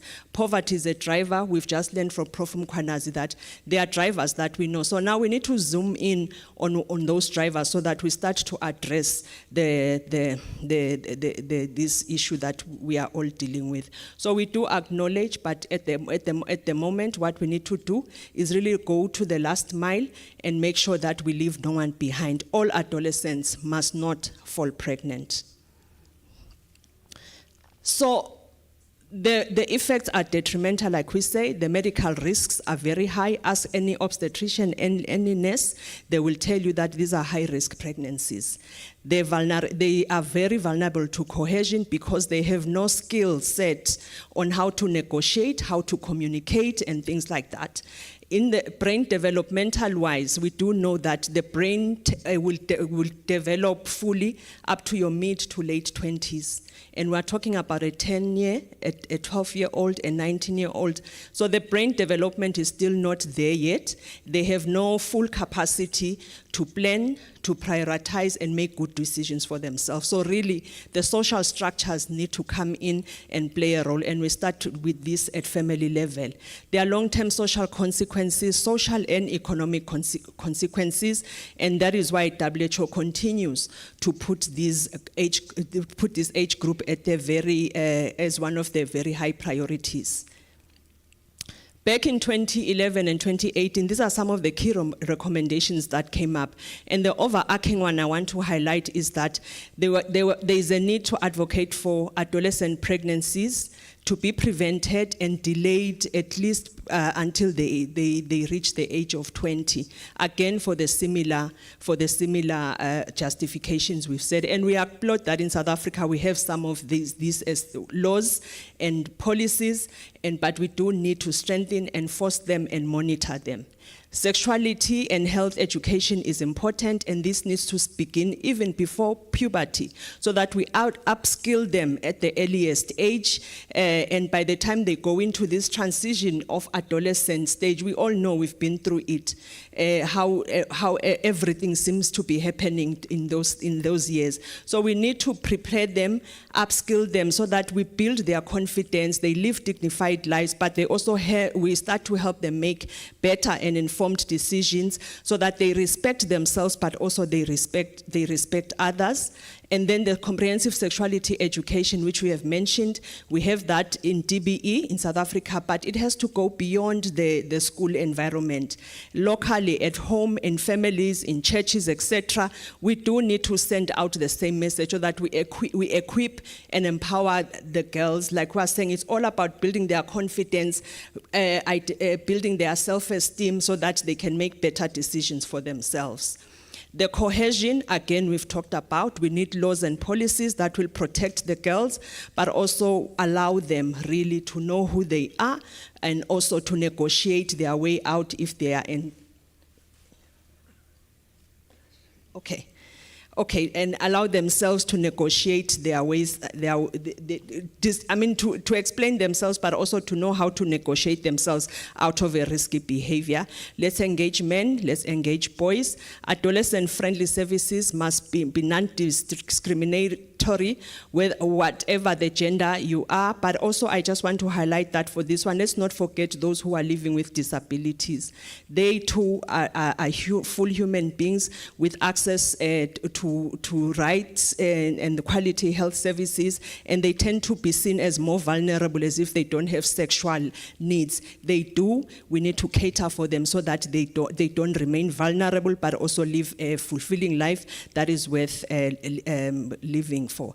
Then let's engage parents, let's engage caregivers, let's communicate at family level. We have the information. Let's not be scared of our children, and this is one of the areas that we really need to improve on. We cannot rely on education, school platforms only, but even at social protection level, which is the community and church levels, let's do something about it. And then I just wanted to highlight that doing it early is really better than having to do a little bit of damage control or drastic damage control or before they even start having sex. Which side? Okay, let me rush. Prof is behind me. So this year, WHO again released 2025 guidelines, again to address the inequities that were left behind by the other guidelines. And because people change, situations change, the context changed, the data was telling us different things. In principle, we need to leave no one behind while we sustain the gains that have brought us to where we are in terms of decreasing the pregnancy rates. It involves a multi-level, multi-sector approach. We won't go into it, but let's remember that all of these systems need to be in place, and those are all the recommendations that are there for us to read and apply at the context at which we are placed at. The first one that is very key is we need to prevent child marriages and also respond to the needs of girls who are married. Some of them have left the relationship, some of them are widowed, some of them are divorced at this young age. Despite all of that, we do need laws that protect them. We do need to empower them so that they have the knowledge, the skills, and the assets on how they need to navigate life. And then also engaging the guardians, the community, and also the guardians around them to make sure that the girls are protected. Providing incentives that help them remain at school is one of the strongest social protection measures that we can think of. And again, in some communities, marriage becomes a lifeline. A child marriage becomes a lifeline for those children. We need to rescue them from those situations, but rather empower them and skill them up so that they are independent and they can move forward. So we need activities and interventions to support that. I'll rush through because some of them have been mentioned. Political and government leadership is critical, together with the traditional leaders, the religious leaders that we have, influential leaders, and we have seen the demonstration. Our deputy minister is still in here. We really acknowledge that she's still there. But these are the commitments that we need to see, and also that are enabling in terms of the policies and the policies that are being set up. Addressing the needs of the girls is important, highlighting that whether the child is in an informal or an informal union, because some of the unions are hidden. You will remember that. Some of these unions are hidden until they come of age and then they surface. We need to identify those pockets that are still doing such things so that we really also address those. Like we are saying, we're going the last mile. The reductions have happened. The last mile will really take us to really look at the data and understand the characteristics of the communities. Then SRHR, we've said it a lot, but I just wanted to highlight the third bullet, where we really need to come up with innovative ways so that we make contraceptives available and accessible. self-injectables or even self-injectables of self-administered contraceptives are key. Oral contraceptives may need to be provided as over-the-counter medication without a prescription once we've known that we've excluded medical conditions or anything that may be contraindicated. Emergency contraceptives are key. Condoms, let them be widely available because they prevent HIV, STI, and including pregnancies, and have also prolonged supply of contraceptive methods, because we know that adolescents are complaining that they have no time to queue the whole day in the facilities. So let's make it easier and more accessible for them. Let's also remove social barriers. Making them free at the nearest point where they can pick them up really makes a huge difference. Digital health becomes very important. They've said it.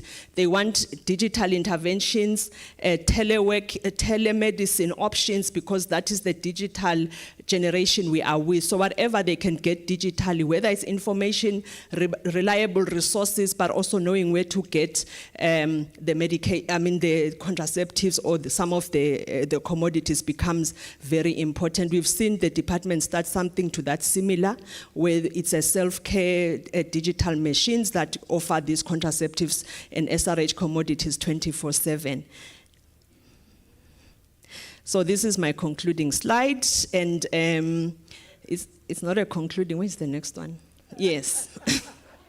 So let's monitor our interventions, because like I was saying, as we're going towards the last mile, we really need to know which pockets are we missing out. We can only do that if we monitor ourselves and know what is happening in District A or community this, which may be slightly different, but either way we need to push everyone moving forward. The resources are there, and just a few weeks ago, these were also launched, that for us to monitor ourselves, there are competencies that we need to have so that we reach the intended outcomes, and also global standards that in South Africa we can adopt. This is what we can use to monitor ourselves to see whether we've set things up right for the intended output. These are some of the links. I will share the presentation, and then thank you.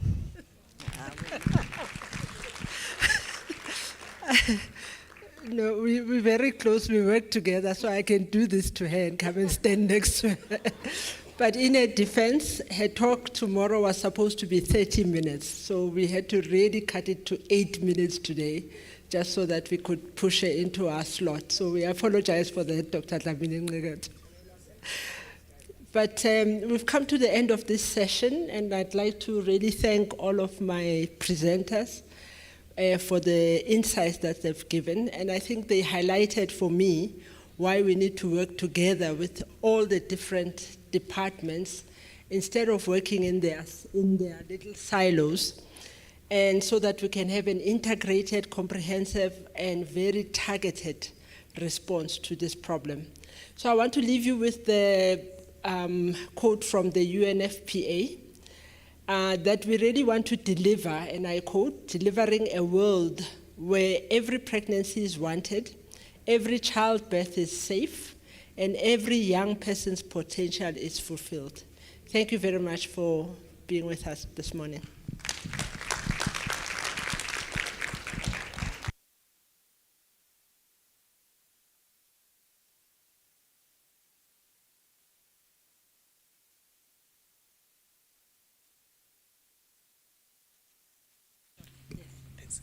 Thank you very much, Prof, and your panel.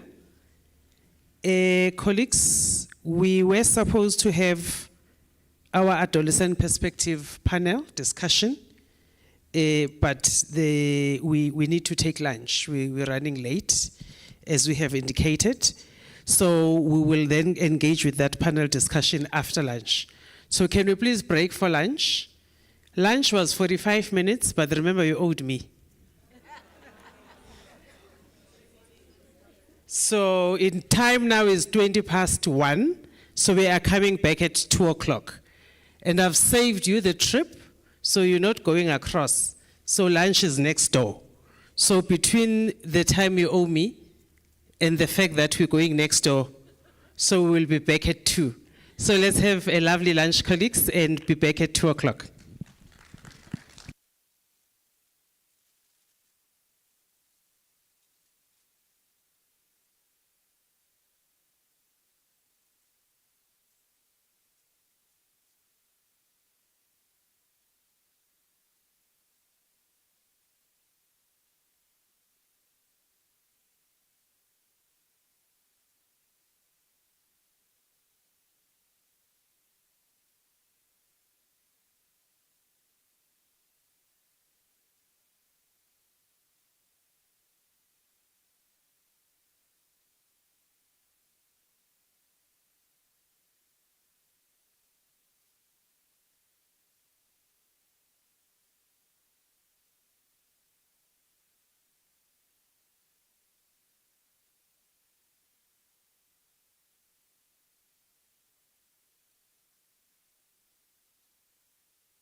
Ladies and gentlemen, welcome back from lunch. May we please settle down?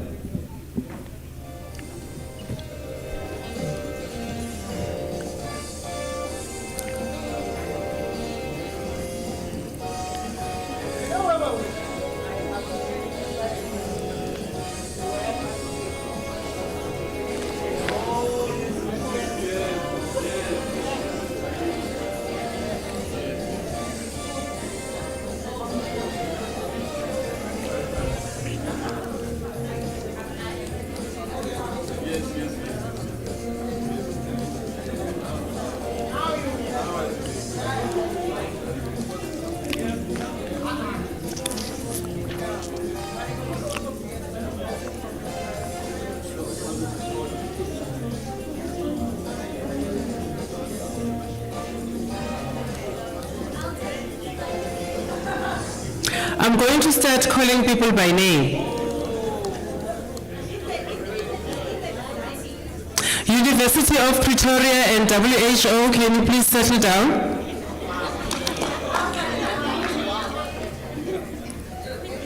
UNICEF, please take your seat. UNFPA.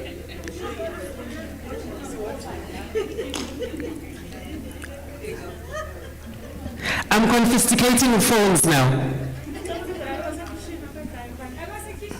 No, we're continuing without them. The DM is in the room, we can't wait.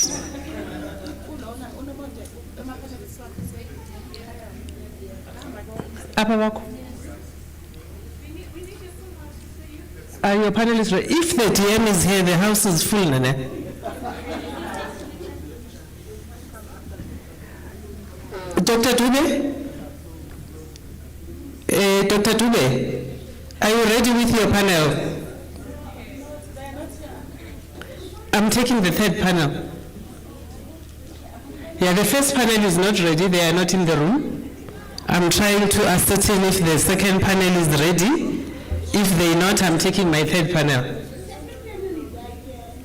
Are they here? So, Sinzajan. Huh? Okay. But they can't hear me from here. Yes. Okay. They know themselves. I can't see Portia and Anati. I've called them, they're not picking up. Oh, by that. Okay. Portia, no, All right. Anati. All right. So, ladies and gentlemen, seriously now let us start. We're back from lunch and we'll continue with our program. So our next segment is a panel discussion led by Sis Nomonde, and it's going to be addressing adolescent perspectives.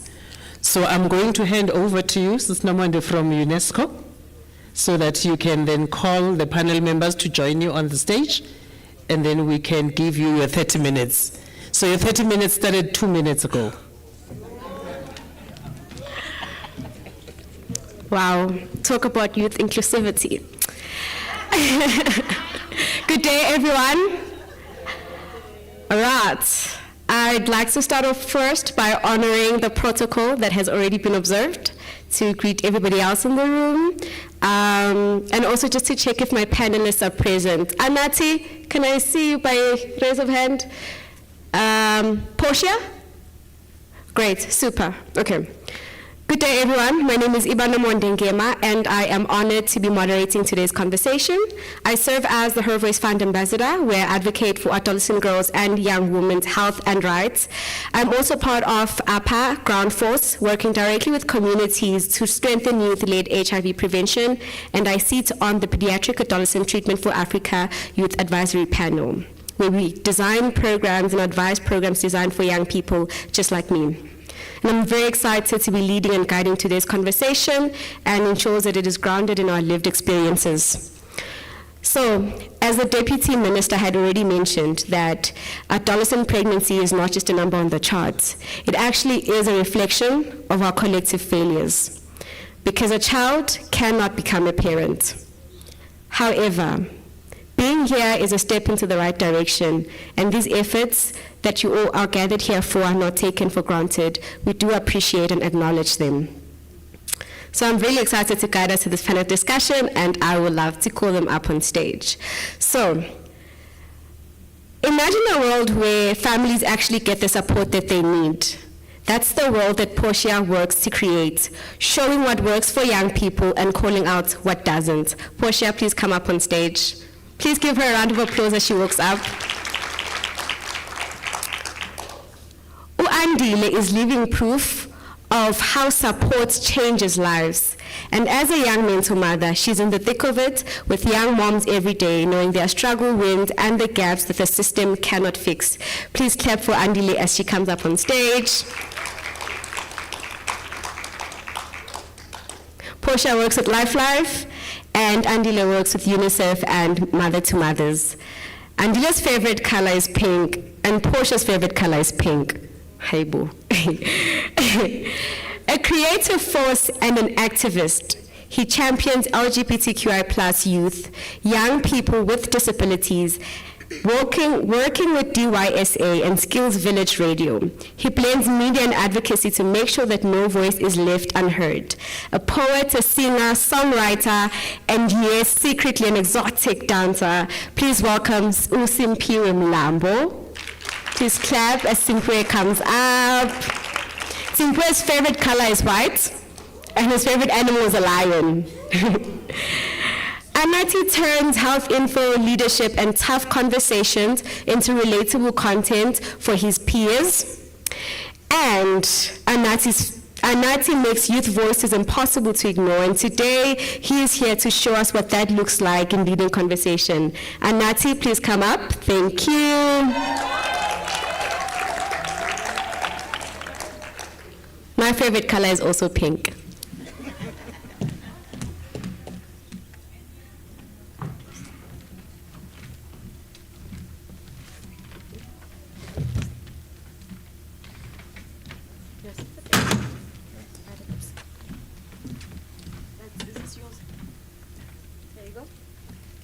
All right, okay.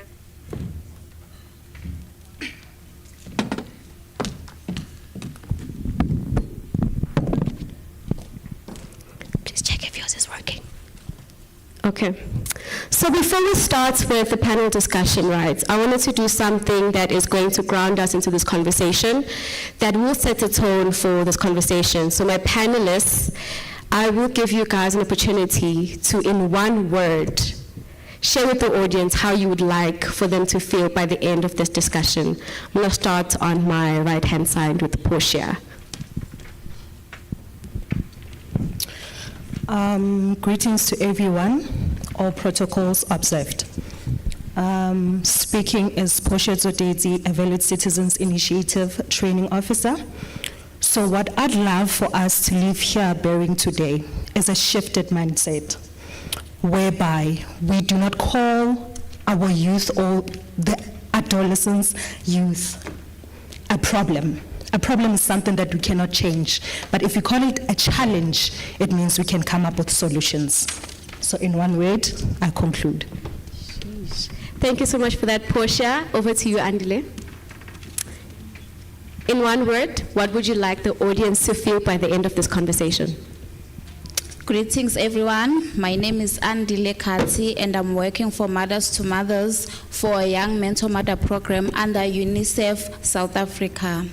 What I would love to share with you guys as a young mother who's working in the community is that if maybe you can create a space for us as young people, because we have seen that if I share my story with someone who's the same age as mine, we are more likely to relate and we are more likely to understand each other and to support each other. Thank you. Thank you, Andile. Simpwe, over to you. Good evenings, everyone. Excuse my voice, flu. Sorry. What I would love after the end of the discussion is to be heard, understood, and not misunderstood. Thank you. Thank you. Over. Yes, we don't clap, we clock it. Thank you for that reminder, Anati, and over to you for your point. Good afternoon, everyone, and I still stand on the protocol that has already been observed. I am Anati Gegana, a groundbreaker from Love Life, and at the end of the session, I'd like us to be at a point where that is the turning point.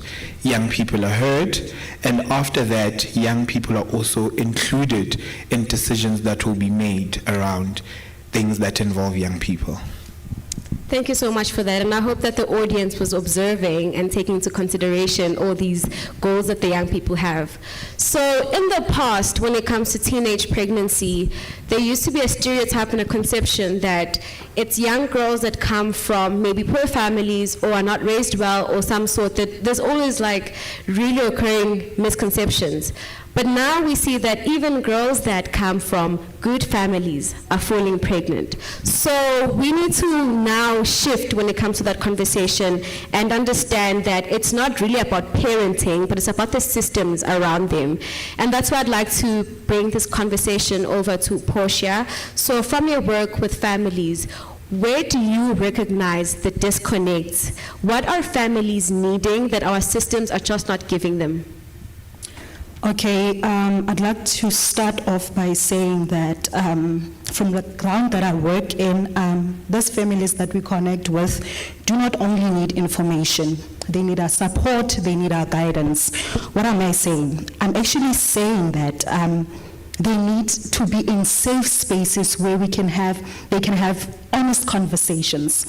And with this, I believe that the biggest disconnect is that the system tends to focus on the young child, not bringing the family actually into the whole process. And from this, parents don't know how to actually initiate conversation about sex. Okay, there are programs that are in place to give parents skills and so forth. But those type of programs are based on giving them skills on how to enhance their disciplines and so forth.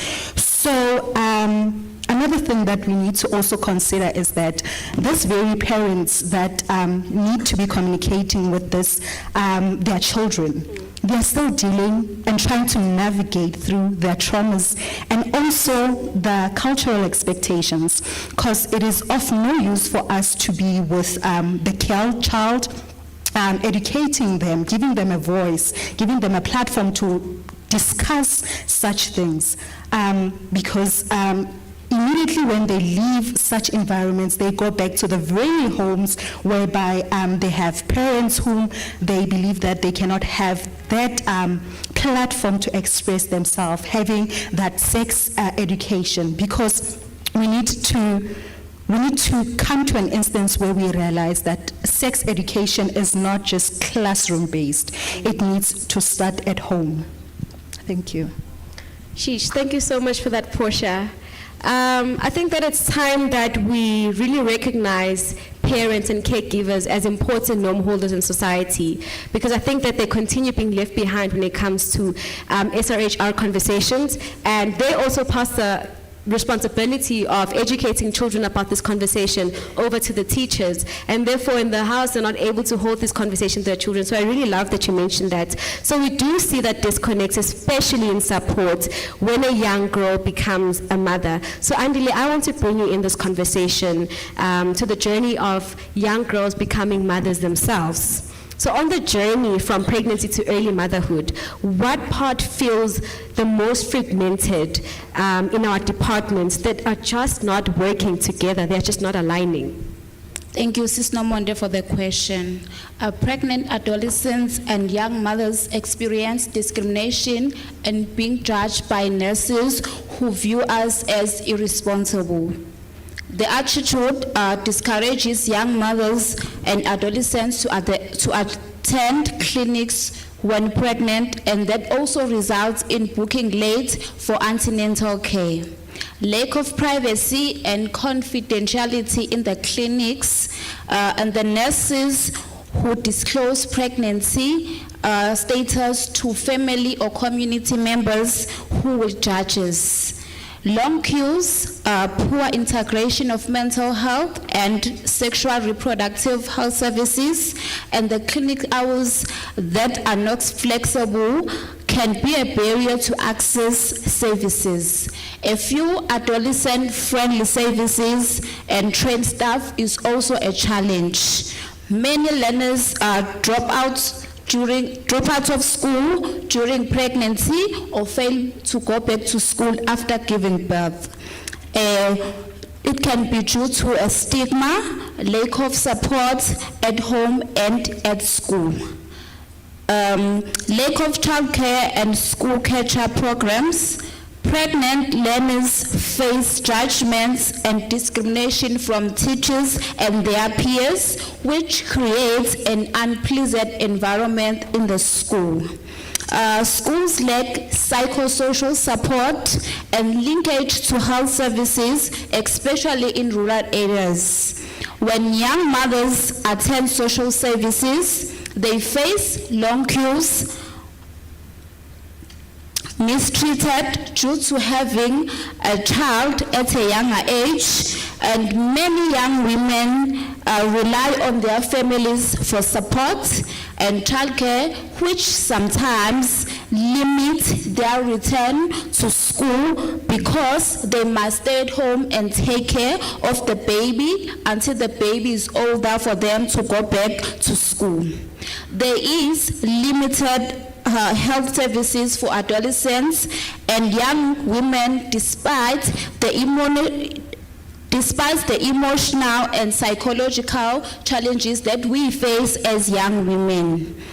Lack of coordination and integration services between the Department of Social Development, the Department of Basic Education, and Department of Health, which makes it difficult for a young woman to navigate with the legal resources they have. Thank you. Thank you so much for that, Andrea. That was clear. Thank you for highlighting the barriers, the issues that young mothers go through when they do take the initiative to actually seek these healthcare services that they need.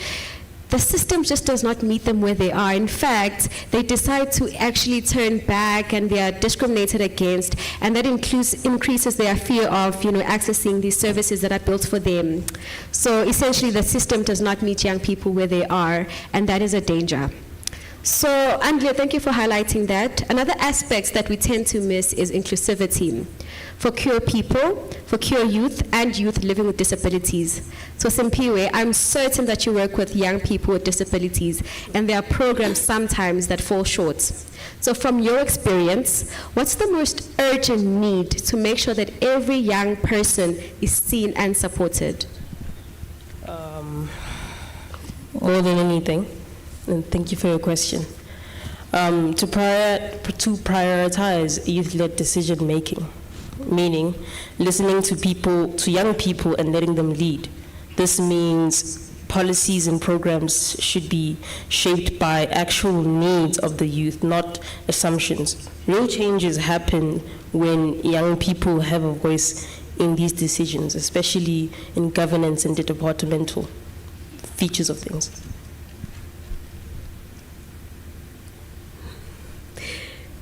I actually hope that answers your question. I'm very short. Okay, that's sufficient. Thank you so much, Simpiwe. We will mention it again in every room that you must let young people lead.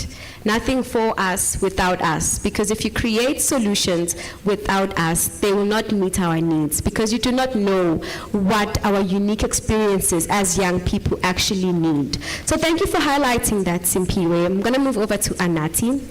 We've heard about the gaps in the family and different support systems.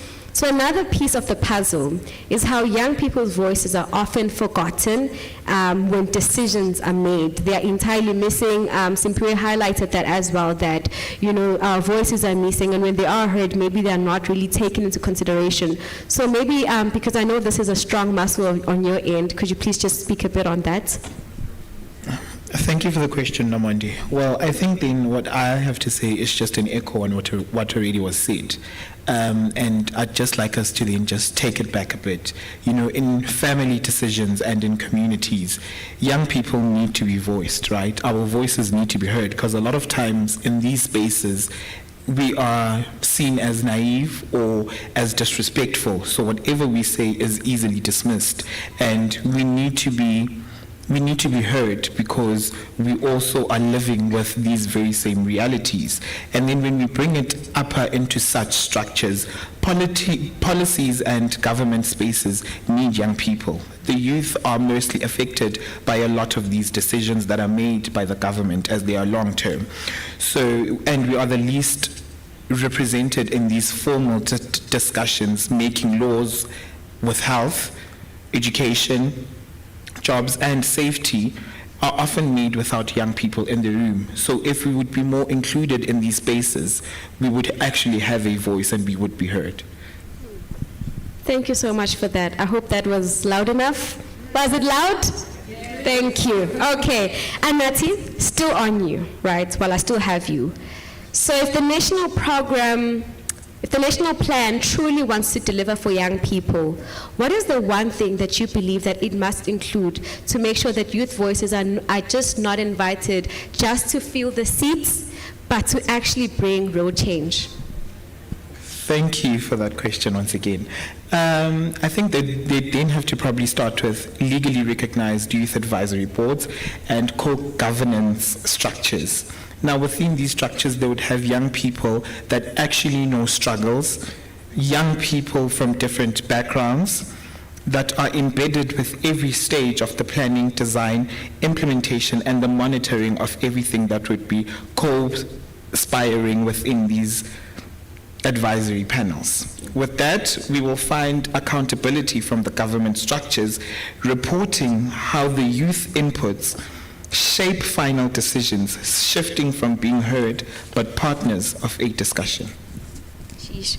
Thank you so much for that. That is a very important point.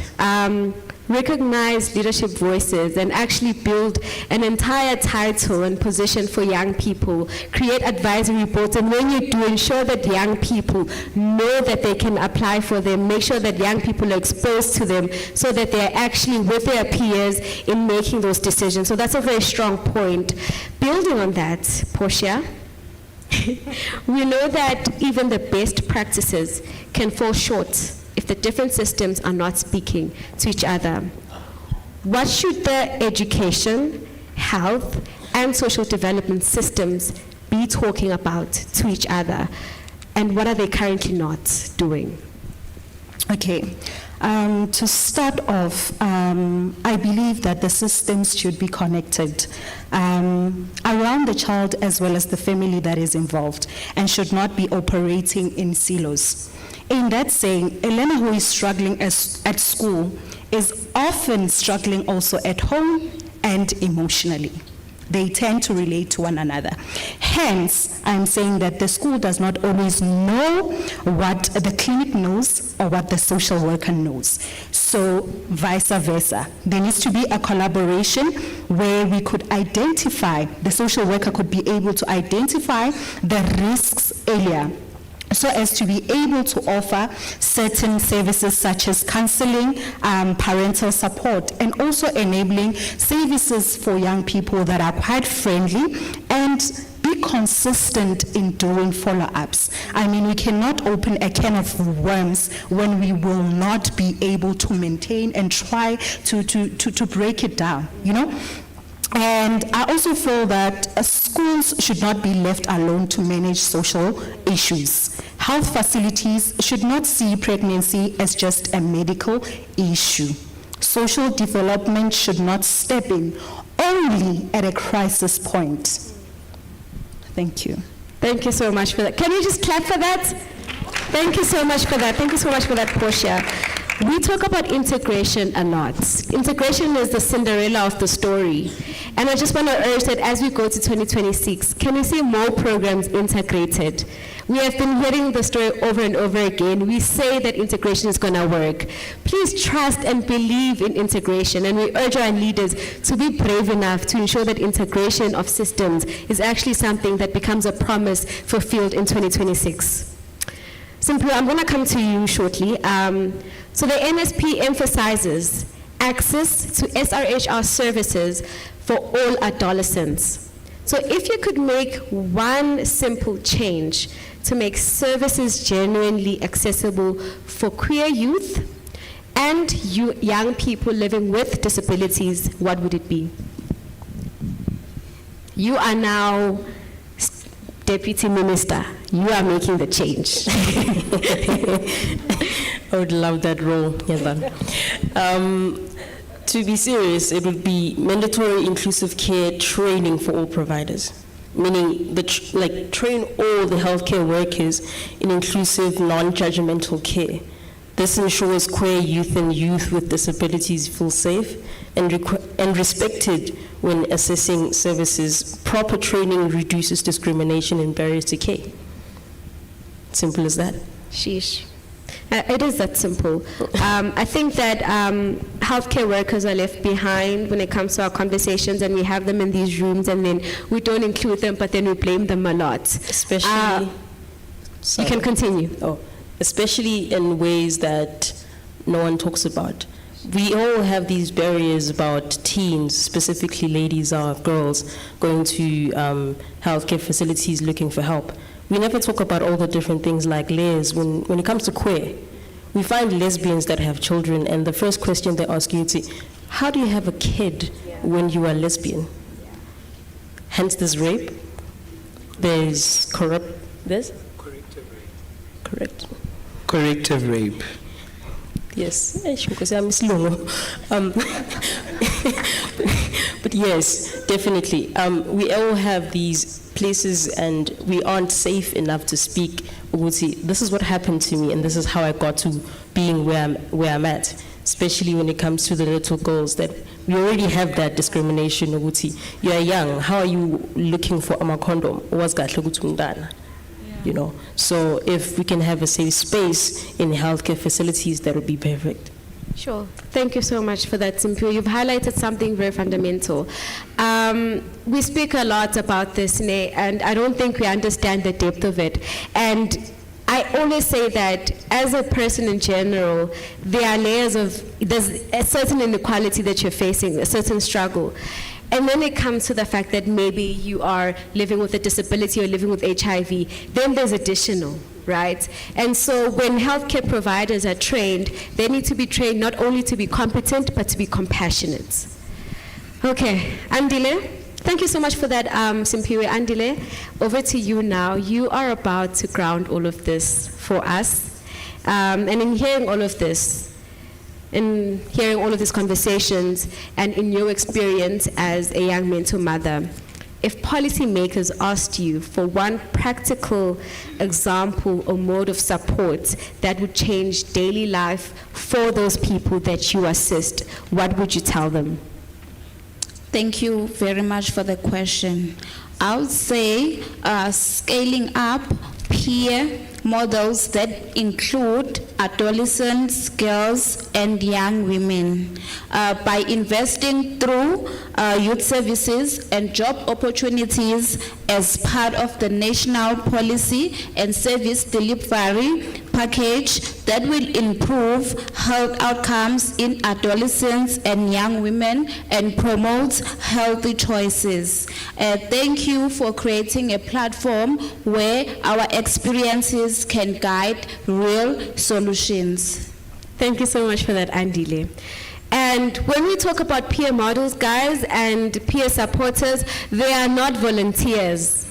They are not, can you not treat these young people that are working with other young people, supporting them, investing their energy, and only to call them volunteers? They are doing your job.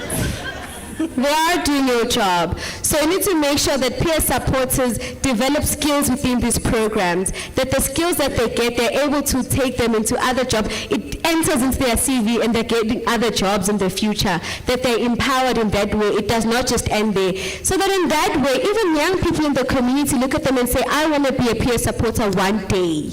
Because look at where the peer supporter is at now. It needs to be more than that. So I urge you all to ensure that you don't only view peer supporters as volunteers. They're not volunteers. We all want the money. Yes, okay. So it's important to scale up peer models and to ensure that their skills are they're upskilled and they're empowered. So thank you so much to my lovely panels. But what we're going to do now is open up the floor for some questions, just some 2 questions. And I would love for those questions to come especially from the young people. Right. Going once. There's a question. Can I have another hand? Going once. Okay, you can ask your question.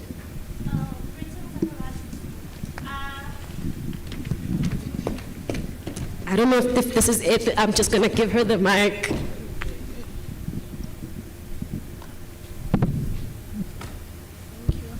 Greetings, everyone. Actually, sort of a suggestion, but also a question, so it's combined.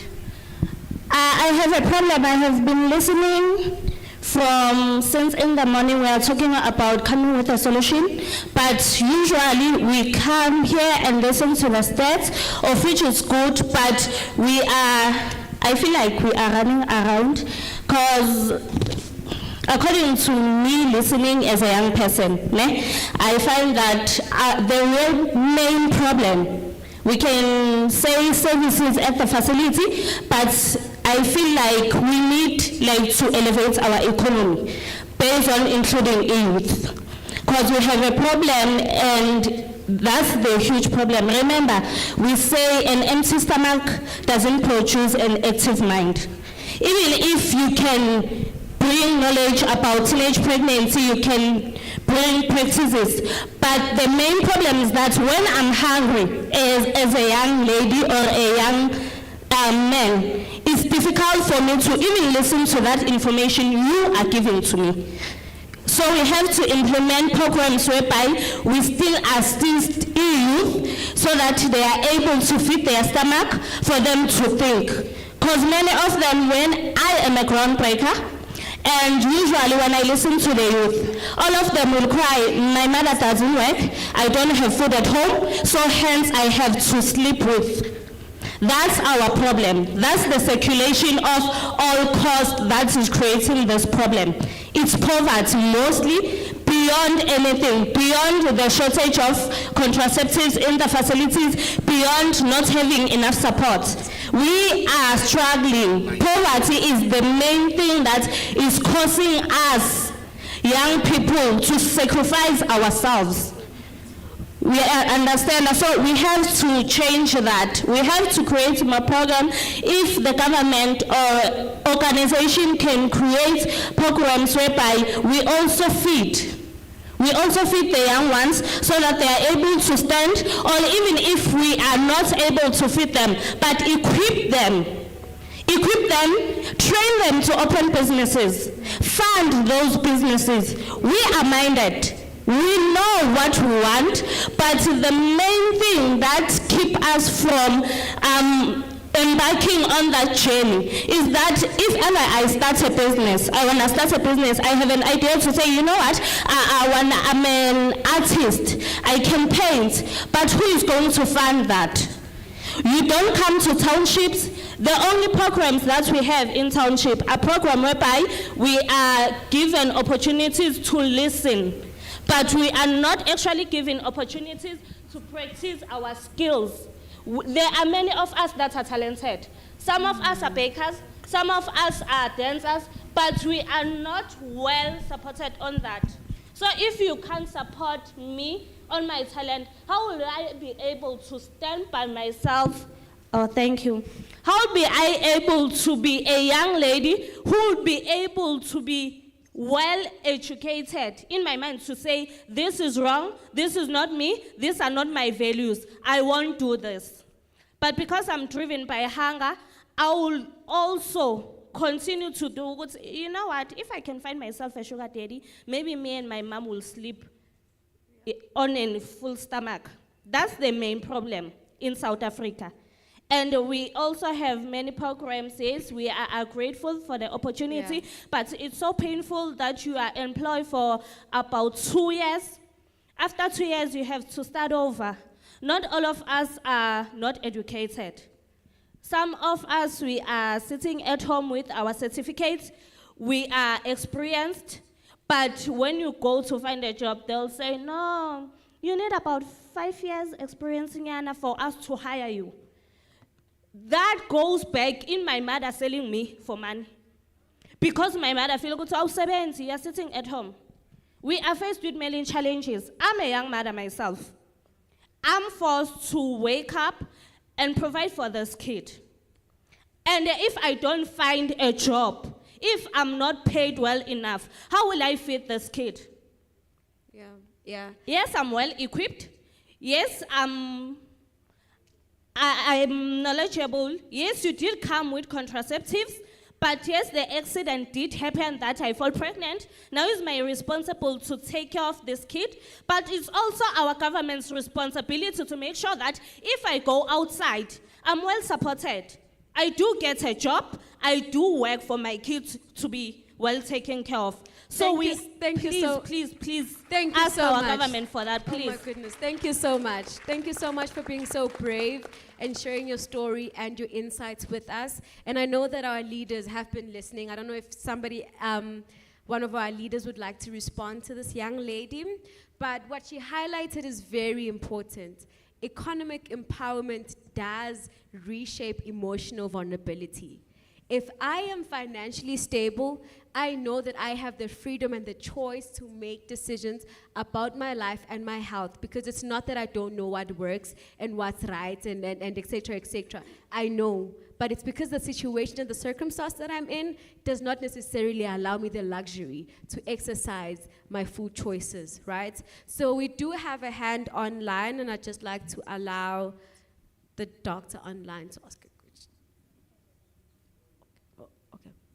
Yes. Okay, thank you. Good afternoon. Let me first greet the Deputy Minister and all the colleagues that are attending the meeting. Physically, I would have loved to be there. Unfortunately, I've got a bout of flu and couldn't attend. My name is Bernice Hlahala. I'm in the Department of Women, Youth and Persons with Disabilities. I'm responsible for youth development, and I must say that I want to commend all the panelists of young people who came up with fresh perspectives. And I just want to say that youth-led solutions are very critical, because young people come up with innovative ideas in ways that resonates with their peers. And it is therefore important to ensure that we consistently engage our youth. Let me also comment, I don't have questions, I just have comments based on the discussion which has been held. The issue of training service providers is very critical, because most young people are actually discriminated against, first on the basis of their age, and then if there are other domains such as disability, if they are within the queer community, then they are even discriminated further. So we must not ignore the issue of training service providers, because it's very key, so that they can ensure that when they provide services to young people are actually youth friendly. And then the other comment that I have is with regard to what one panelist, actually the moderator, that young people are not volunteers. We're trying very hard to professionalize youth development practice, because we recognize that what young people are actually delivering needs to be recognized as an occupation. They mustn't actually be depending on handouts, and it's very critical for authorities to recognize the need to recognize the work that young people are doing, because many young people are actually on the ground working directly with their peers, bringing changes in our communities. And we've been struggling a lot as a country in order to get youth development practice to be recognized as a profession. And it's time that we actually recognize the good work that young people are doing, and to also recognize that in order to bring real changes in the communities, we need to utilize young people as change makers. I thank you. Thank you so much. We have another hand in the room.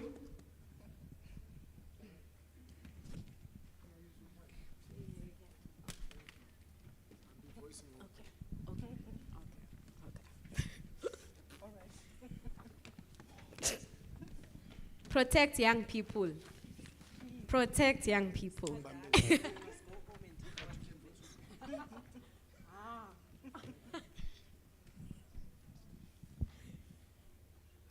Hello, everybody. I'm here as one of the young people. Okay, I'm thinking, how do you think as we young people can integrate emotionally intelligence when taking leadership roles given or reported to us? And now, how are we addressing those without, and how are we addressing those without making them feel like they are disrespectful in our roles?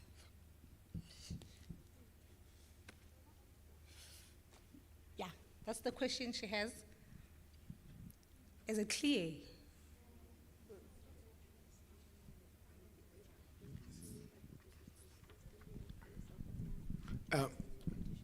Through you, Chair. How do you think we as the youth can integrate emotional intelligence when taking leadership roles given to us by our elders? And now that the tables are turned, we are the ones that get to address our elders, and they have to take actually instructions from us without us making them feel disrespected. How do we actually take that role as the youth? Thank you so much for that question. Can we have one of our elder leaders in the room to respond to this question from their perspectives? I know a couple of names, so I'm just going to call a name if nobody volunteers. Okay, very good. Our doctor has a question.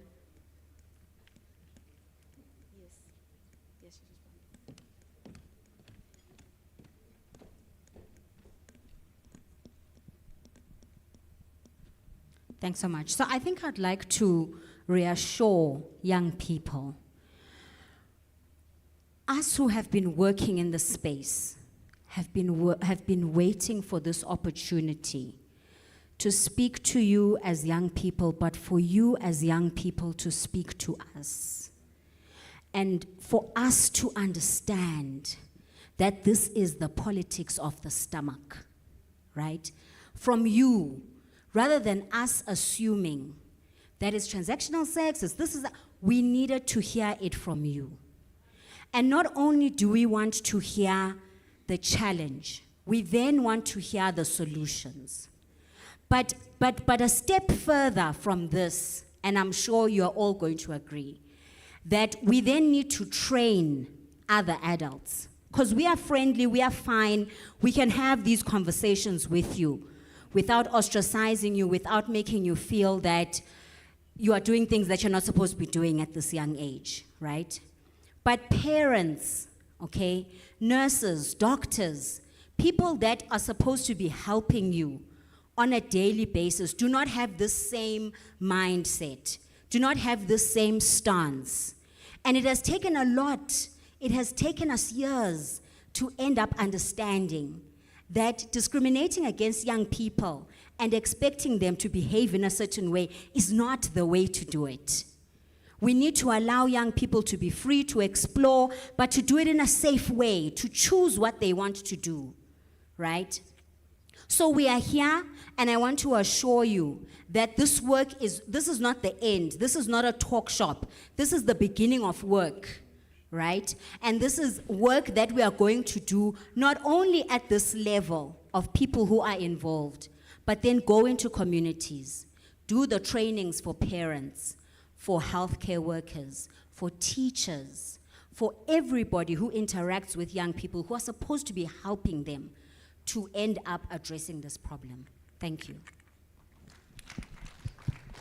Thank you so much, Doc. Okay, in the interest of time, I'm about to wrap up. Oh, Minister said that I'm asking for volunteers. Yo, I'm sorry, guys. I would have paid. I will pay, Doc. But I mean, we've heard the themes today that we've been discussing in rooms before, and I think today they were in a very different perspective. And across everything that we've heard, one message is clear, that young people are not hard to reach. The systems are just not meeting them where they are. Today reminded us that young people must lead and be in the center of decision making, not at the end, but included in the decision to actually advise and create all these solutions. Information is everywhere, even online. But when we say one thing online, it needs to match with what happens on the ground. And that support for young mothers must be coordinated, not scattered. And that policies means nothing if young people that are marginalized can't feel them. And with all that being said, ladies and gentlemen, as your host, Nomonde Ngema, I am pleased to have led this conversation, and thank you to my amazing panelists for being so extraordinary. Thank you. Bye.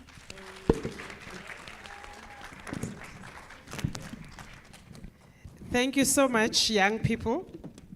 Unomonde is looking at me with an eye when I'm telling her we're supposed to go home, we are elders. We have time for treatment. So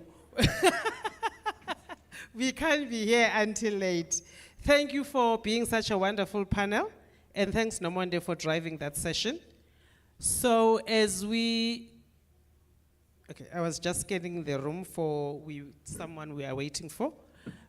Whilst we are waiting for our next speaker, I think let's take the next panel discussion. May I invite to the stage Ms. Precious Makhokhodi, who is leading the youth and gender programs from UNFPA. She is going to lead a panel discussion with civil society, faith-based and legal sectors, and traditional leaders to look what are the current efforts, innovations, challenges, and gaps that are being implemented at that level. Ms. Precious, may we please give her a round of applause?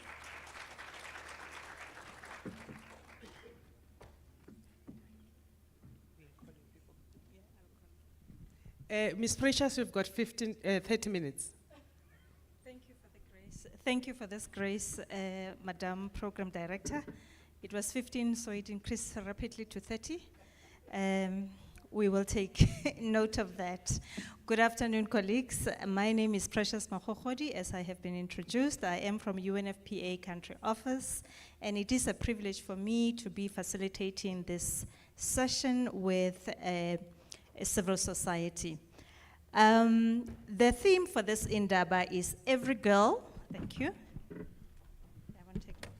Every girl, every dream. This is a powerful call to action. We are here because we are collectively committed to accelerating action on adolescent pregnancy for a sustainable future. So for this particular session, our panel discussion is designed to allow for diverse perspectives to be shared for consideration, and also to find expression in the national strategic framework that we are developing. We have gathered, representatives from civil society, faith-based, legal and religious, traditional sectors. I'm not sure if all my panelists are here. I know that one particular from the traditional sector might not be here.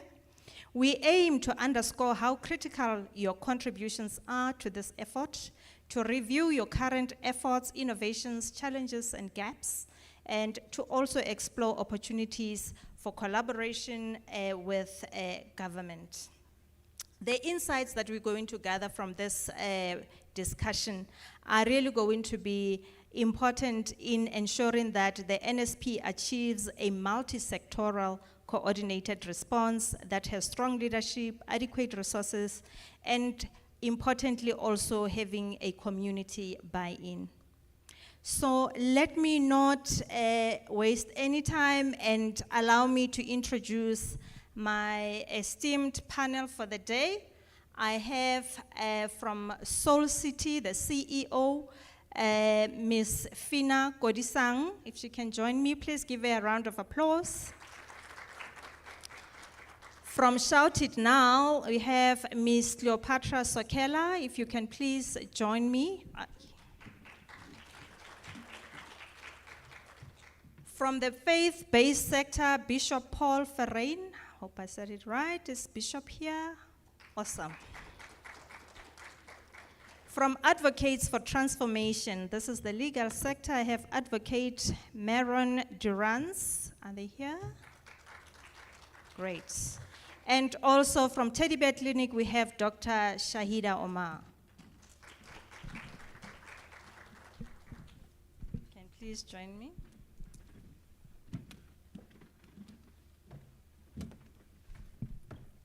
I feel like we are so far away. Can I ask that these chairs come a little closer so that we have a little bit of a... I will sit as well. Oops,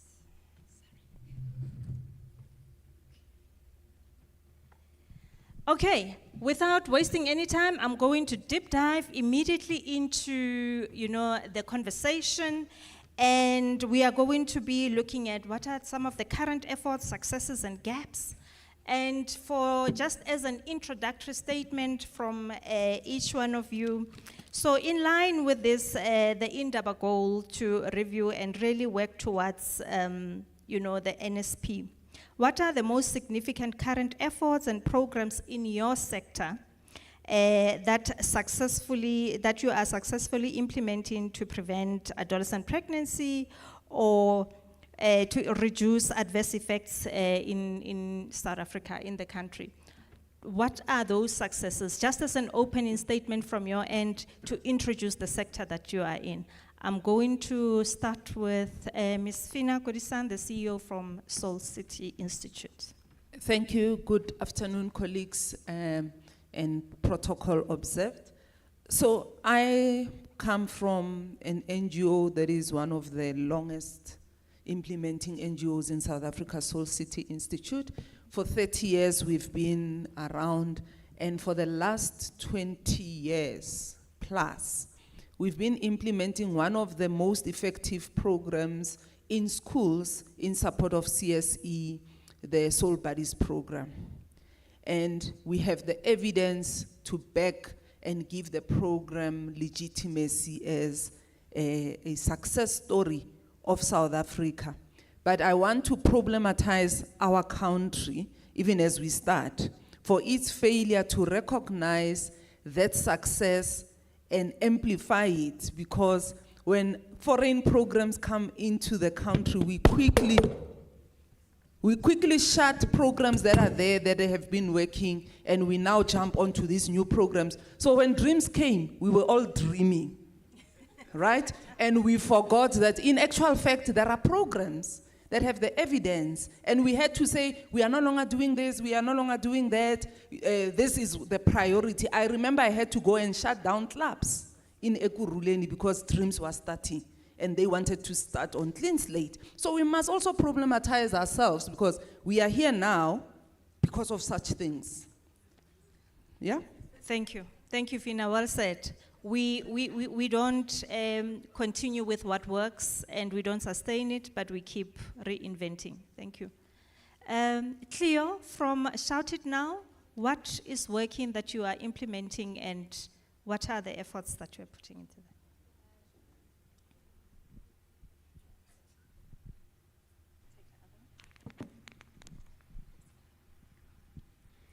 that? Good afternoon to everyone. I'm Cleo from Shout It Now and Protocol Observed. So Shout It Now is a youth-led organization. We are an NGO, and our main role is to empower resilient people in South Africa. I was so proud when I see some of them on the stage. They just spoke in the panel. So our aim is to really go where young people are, and we diligently do that. So we provide services at community level. We have health campus services, and we provide services also at school for the school dropouts. These services can be biomedical, we do mental health, we do gender-based violence, we also do economic empowerment. 80% of our young people are below the ages of 35. This involves social workers, professional. I like what Nomonde has said, and they can speak more about the services that we are providing, that we create tools that are empowered and designed and co-designed by young people. Our health services are designed by young people. Our chatbots and virtual digital health systems are also designed by young people. So young people really at Shout have a leadership role, and they make decision and influence policy. So that's what we do, and we go just beyond HIV prevention and pregnancy, but how to make leaders of the young people of South Africa. So that's what we do. Thank you, Cleo. Can I then quickly move to Dr. Omar from the Teddy Bear Clinic? What are the efforts and programs that you are implementing? Thank you, Program Director. Sanibonani, Dumelang, Absheni, universal greetings to one and all protocols observed, and thank you, DM, for being present here today.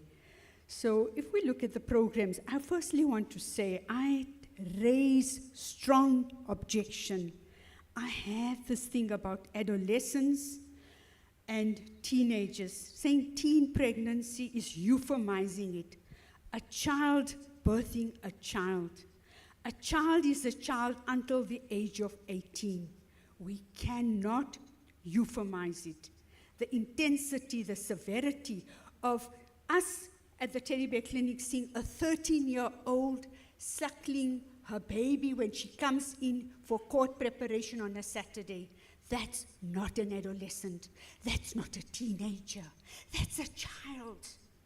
We just have to realize that. So what's been working for us, I think we started post-COVID immediately, where we had 20 young girls from a school in Orange Farm where the principal did not know what to do. These young girls were impregnated at the time. We went in blindfolded, we stepped in to provide support, containment, and reached out. So utilizing on our support interventions that we had and developed material as we went on.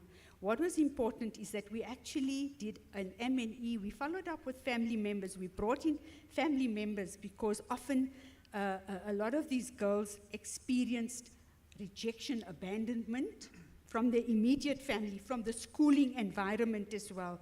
So the stigma, the humiliation, the rejection that they were subjected to, we felt we had to bring in the family members to enlist support, to develop insight and empathy.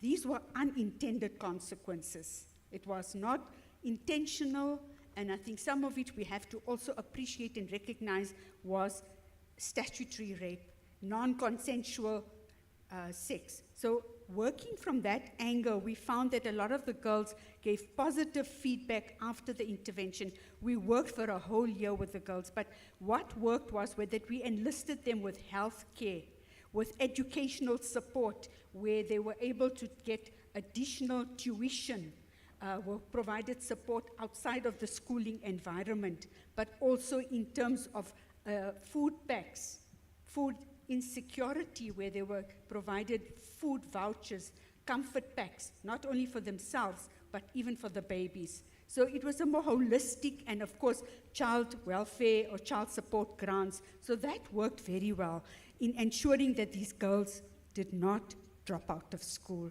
that they were contained, they received support. What we did was we developed a program, and what else worked was coordination and collaboration, working with DSD, working with health, working with education, as we are a rapid response task team for education, and even justice, the NPA and SAPS.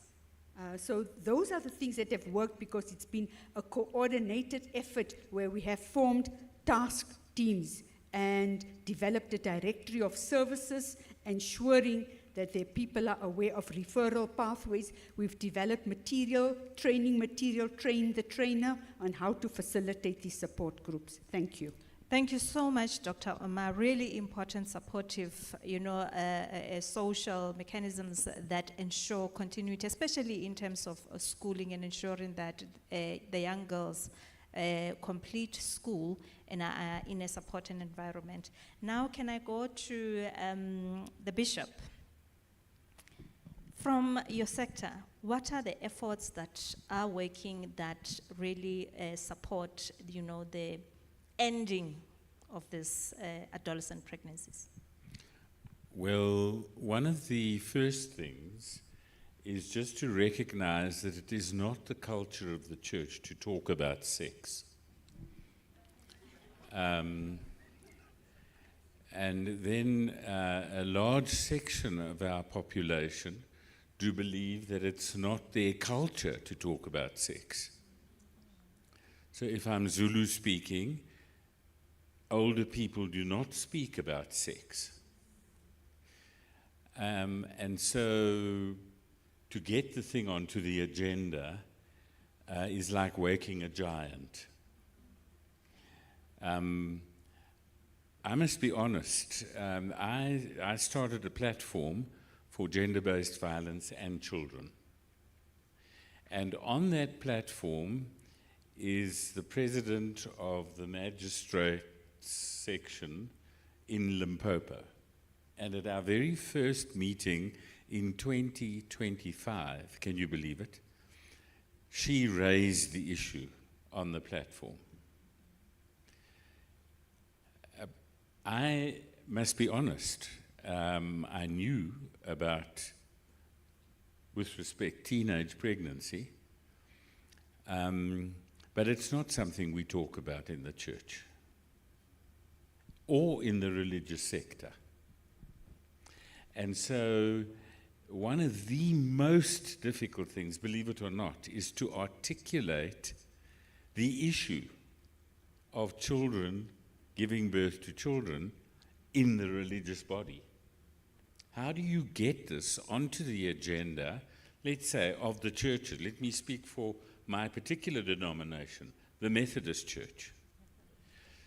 Number two, we have begun to start speaking to the different sectors. So the Teddy Bear Clinic is in the platform. We meet on sort of every second week. We're also trying to develop, believe it or not, a theology of teenage pregnancy, so that there is a framework within the church that gives people permission, hopefully a mandate, to talk openly about sex. Let me stop there. Thank you so much, Bishop. Really, we appreciate the progressiveness in the church to start these conversations. I think we have been talking about, you take me back to the time when the country was responding to the AIDS pandemic. And the civil society was running a campaign on, let's talk about it. And we were deliberate and intentional to say, let's talk about sex. So the church is now coming through, and we really appreciate that. And we really looking forward to how we collaborate further and to hear more insight in terms of what is this framework about and how do we continue integrating that into the NSP. Advocate. Yes. From the legal fraternity, yes, what are the current efforts that are working towards, eradicating this pandemic? I don't know if I say fortunately or unfortunately, we are latecomers on the scene. You joining the church? I think we are behind the church. We came on the scene when Professor Zozo approached our organization seeking assistance and making us aware of the pandemic of teenage pregnancy, and that's where we decided that there's a moral obligation on us to get involved. So us as the legal fraternity have launched a campaign called We Care, because when we discussed it and we asked, when Professor Nene's request came to us, we asked ourselves, do we want to get involved? And the answer was yes, because we care. And that's where the We Care campaign comes from. That will be a 12-month campaign. But I think just before I tell you what the legal sector does, I think it's important for us to explain the legal framework within which we deal with this particular topic. And if you wouldn't mind, can I just read 4 paragraphs which I've prepared in relation to this, and then I won't be that long, and then you'll understand why it's important that I name it. So the starting point in assessing the national effort, and this is in response to your question, the current efforts in the national response. So the starting point in assessing national efforts is to acknowledge that South Africa possesses a comprehensive legal framework governing the protection of children. The Constitution entrenches dignity, equality, bodily integrity, and the right to basic education. These rights imposes a duty on the state and all adults who interact with children. This framework is strengthened by obligations under the United Nations Convention of the Rights of the Child, CRC, which requires states to protect children from abuse, exploitation, and harmful practices, and to provide accurate information necessary for their development. The criminal and protective domestic framework is further reinforced by the Convention on the Elimination of All Forms of Discrimination Against Women, the CEDAW, which requires states to eliminate discrimination against girls in education and health, and by the African Charter on Rights and Welfare of the Child, which demands that African states protect children from harmful practices and exploitation. The protocol to the African Charter on Human and People's Rights on the Rights of Women in Africa, which is called the Maputo Protocol, strengthens this duty by requiring rights-based sexual education for adolescents and protection against harmful social norms. Domestic efforts have included the expansion of specialized sexual offences courts, improved training on mandatory reporting under Section 110 of the Children's Act, and the refinement of the National Learner Pregnancy Policy under the South African Schools Act. These efforts attempt to give practical effect to the Criminal Law, Sexual Offences and Related Matters Amendment Act, which criminalizes sexual conduct with minors, grooming, and exploitation. Despite these efforts, legal information does not consistently reach the child. Many children do not know what the law says about consent, exploitation, and reporting. Many adults remain uncertain of their statutory duties. Despite the existence of strong domestic statutes and binding international obligation, implementation remains irregular.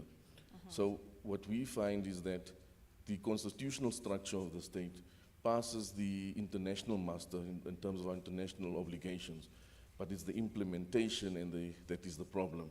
So we have all these good laws and all these good intentions, but it remains a pipe dream if we don't put an effort behind it. Legal information from us, from a legal perspective, we think that's very important, and for the following reasons. We say we'll develop a clear and accurate understanding of the law with all stakeholders. We have a 12-month thematic model which aims to sustain legal engagement over a long period of time. We hope to strengthen mandatory reporting compliance by the legal education. A further feature which we've brought in is to bring in, it's a very central ambition, is to bring in boys and young men into the conversation because they're the heart of prevention. We hope to shift the way boys think about relationships, sex, responsibility, and the law. By teaching them the legal consequences of certain conduct and the meaning of accountability, we aim to reduce harmful behavior and build peer cultures that would protect rather than endanger young girls. We also hope to create safe spaces for disclosure because that is one of the lacunae in our country. Adult legal literacy is also very important, especially in the rural areas. And then also what we hope doing is to strengthen the referral pathways because we have this referral legislation and regulatory framework, but the pathways to referral, that is not strengthened, and in most cases not haphazard and not working. And then also we hope with our partners, the College for Medicines, is that we have simplified legal education materials, because if the theory of law without facts remains abstract, and the law is a living mechanism. And most importantly, is that we hope to instill a culture of accountability across all sectors. Thanks. Thank you, Advocate. I think you've addressed most of the questions that will follow on, but I think you are just taking us to the next question. And to you, Fina, considering your direct engagement with adolescents, what are those innovations? You spoke earlier about, we have, before Dreams, before all these other programs, we had, interventions that were working. And as we progress, as we have emerging new dynamics and young people evolving as well, what are the innovations that you think could be solutions that maybe perhaps from your experience that could be anchored in prevention of adolescent pregnancies? What is it that we should really be saying, these are innovative solutions, what is emerging? And this would really speak directly to understanding the current context. The young person of today is not the young person of 1983, for instance. So I'll answer the question, but allow me to disrupt and go the other way. So I became a mother at the age of 19. So this, when we're talking teenagers who fall pregnant, I'm a statistics, right? I fall into that category. But countries that have successfully done well in reducing teenage pregnancy are doing exactly what South Africa is doing. They are implementing youth-friendly services. They are implementing CSE, comprehensive sexuality education. Chile is one of them. Ethiopia is one of them. You go to the UK, those are case studies of best practice. And it's exactly what we are doing in this country. So what more do we need to do? Where is the gap if we are doing what other countries are doing and they are succeeding in reducing their teenage pregnancy numbers? What is it that is missing, because you are asking about gaps? Is it us, the people who are supposed to be ensuring that the law is enforced, who are not enforcing the law? Because the DM earlier spoke about statutory rape. So we can name the problem, we know what it is. But what have we done to actually make sure perpetrators of statutory rape are put in prison? Because that will deter those who see it as an environment that is, enabling or enabled. And if we are not doing that, we will continue having this discussion. So again, I don't think we need more innovation. We are doing the right things according to what research says are the best practices. We are doing those things. Is it because we are doing them, we are not doing them enough? Or we are only doing them in one part of the country and not in another part? We need to ask ourselves that, because I think conversations where we keep saying what is there without saying, okay, let's now do stock take. Here we are doing well, because we need to get to a point where we say, here we are doing well. And then where we are doing well, we strengthen.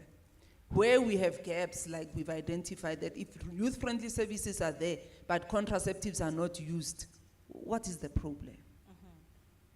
Right? Is it still the clinic? We said they must be youth-friendly. They are youth-friendly now. So what is the problem?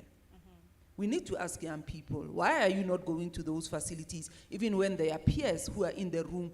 Who are the ones you will find in that facility when you go? Because that's what you asked for. You said, give us our peers. We are tired of talking to both Sister Bettina, both Old Magogo, right? We want to talk to our peers. The peers are there.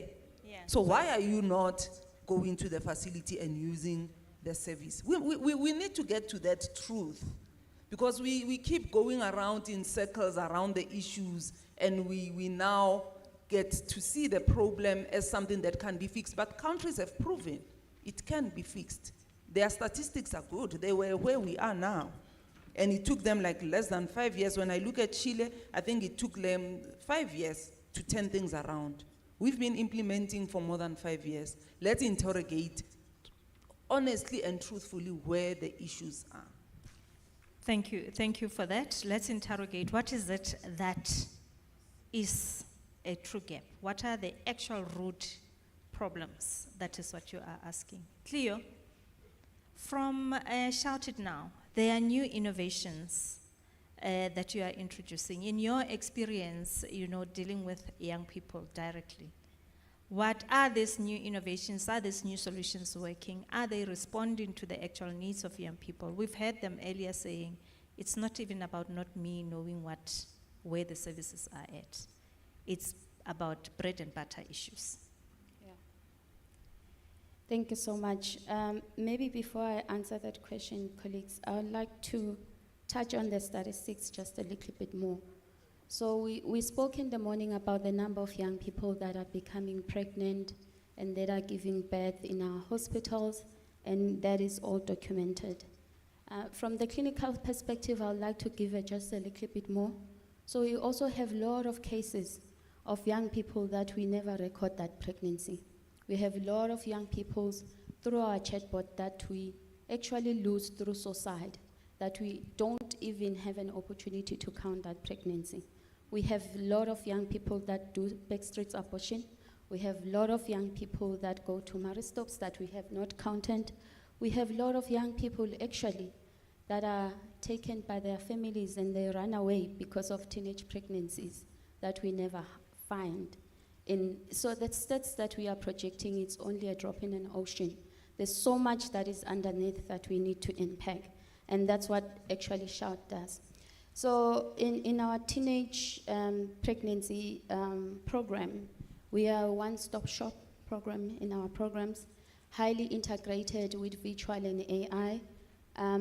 What I will touch on is just a few things of what we offer to young people. So economic strengthening becomes the core of our services. So that service, that program was donor funded, which is equipping young people, young mother mentors, young people to start their own business, seed funding, just beyond of what the YDA is doing, beyond what the government is doing. So we complement the policy work and the work that is already done. Most of our clients, as I've said, become our employees. We fully employ our clients, those that are living with HIV and those that are not living with HIV. So our employees become the mouthpiece and the service provider that are living with experience. And I think that's very critical given the context of what young people have said today in terms of accessing the youth-friendly services where they are judged by health professionals, but also stigma judged by our families and judged by our communities. Young people get it written off with immediate effect. That's when then our chatbot and our AI comes in, where we had shortages of social workers. We have EMI, we have SelfGov, which is a national adopted tool. This is a companion. This is someone that can provide safe information. Young people go to Google and they search so many things in Google. And whatever so many things that they search in Google inform their decision. Why? Because they cannot ask their parents. Why? Because health professionals, we are not available there. We are pushing the line. There's still 120 patients that I must see. But the chatbot innovation, what it has done, it's done beyond what we can do as clinicians. It goes beyond that. So many coverage in terms of young people that we can reach through those chatbots. Confidential, empathic counseling that is done 24 hours. As a person, I get tired. Sometimes I don't get empathic anymore because I've seen so many young people that are pregnant coming, then I become judgmental. But what AI has done is to reach more young people at very less cost. And also enable young people to share stories that they normally don't share in these platforms or don't share even with their friends. So there's a lot of insights that we get from those chatbots, not only from the 10-year-olds, not only from the big ones, but other young people will say, I just want to know, I'm scared to tell my parent I want to abort because this child is from my dad. My dad asked me code from the chatbot to even drink the semen. Will I be pregnant? Those are the issues that we get from these chatbots. And nobody, when you go for a toothache, ask you about your mental health status, your sexual support status. What our chatbot and AI do, it's a comprehensive assessment immediately. Even if you have a toothache, they will screen you for mental health conditions. They will screen you for gender-based violence. That is the standard given entry. So we are able to service more young people, not only servicing them, as I said, but also employ them, because they said the issue is in the stomach. So there's a lot that we can do, but just to say, what is the approach that we can adopt, all of us? So we call for all hands on deck. We have a Family Matters program. Just want to share a little bit about this Family Matters program. We said the core is in the family and it's in the community, and it takes a community to raise a child. But sometimes as clinicians, as we're saying a shout, we go where the young people are. We'll be knocking in their doors. We'll be told that, please mind your business.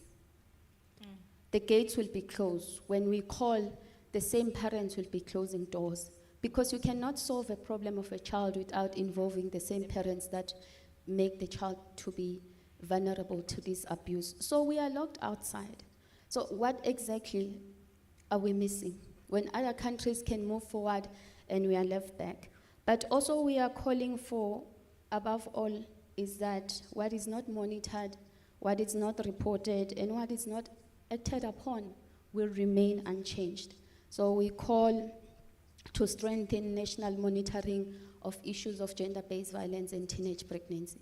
As we reported on COVID, and we know the states each and every day, we want to know the stats of the perpetrators. I can develop that framework. I'm already volunteering to say how many perpetrators have been actually arrested. I can triangulate the data with the number of pregnancies that we see, because I have that stat, but I'm missing the stats of the perpetrators in that statistics. But also we want National Department to make this a public declaration and share those stats, and share which district, and share where these incidents are coming from. Are they coming from household? Are they coming from schools? Are they coming from work environment for young people that are starting work and being sexually violated? We also call for integration. Young people talk about integration. Let's not be rigid to integrate AI and digital health tools in our system. We have evidence already that it works. So we call for the government to also include in that. The AI and NHI comes with technology and innovation and integration. That's where we are supporting that. Fast response, let it be an agency. We cannot speak and talk here. We have a lot of cases of young people that have called for help, but they are in the waiting list because our social workers are tired. It's Chaisile time. Please go back tomorrow, and you are a sexually assaulted child. So really it cannot be done here in words and in policies that are gathering dust somewhere in our offices. Sorry, sorry colleagues, I can talk the whole day. Yeah. But what we're trying to say is that let's advocate for young people. If we still have the long list of young people in justice in our facilities that are waiting to see one social worker, and social worker had a session that is scheduled for 2 hours, and then it's done in 10 minutes, then we are not serving the young people.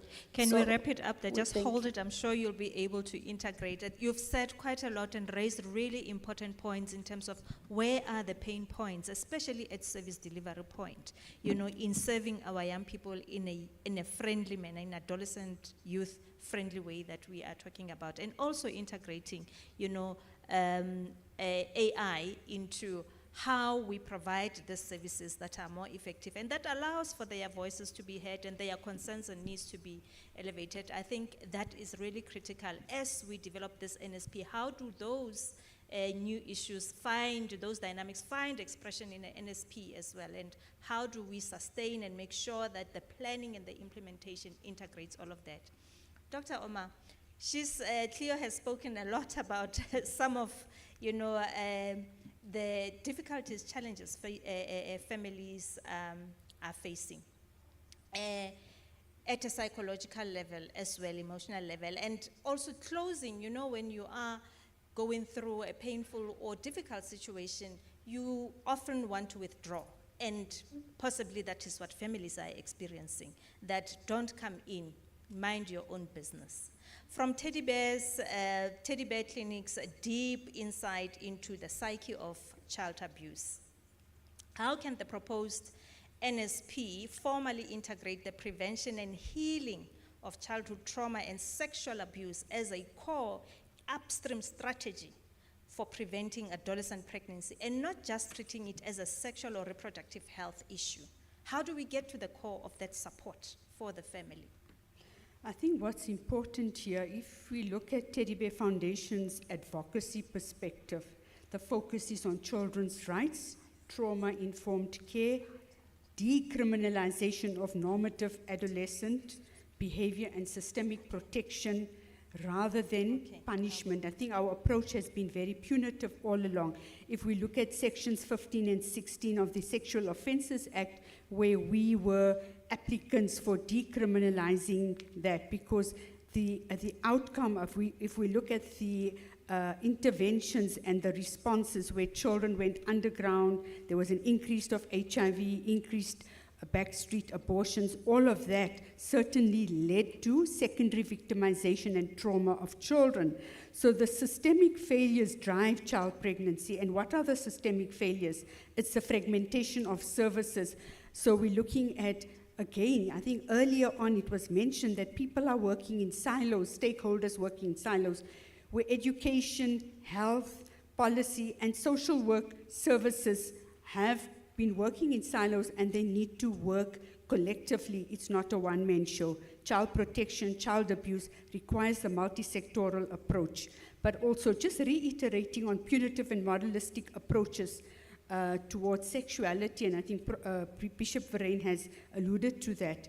And again, I think the lack of trauma-informed support for children.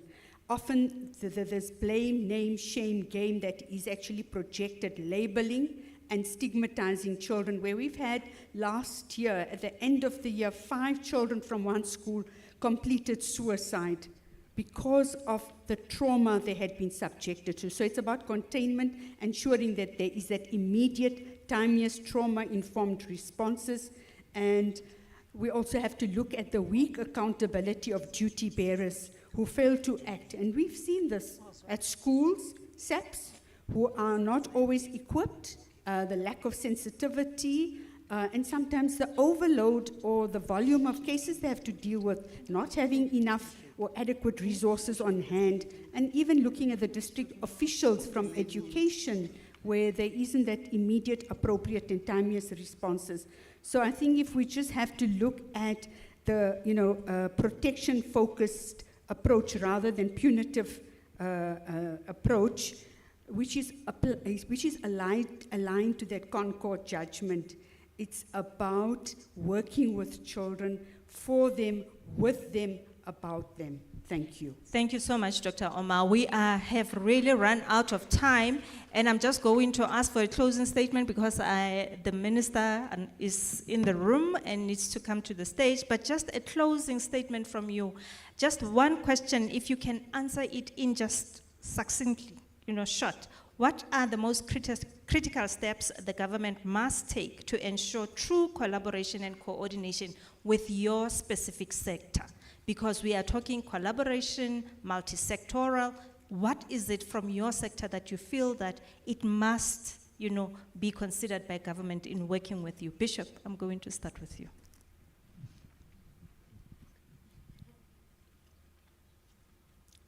Okay, Advocate, yes. Bishop is still thinking. I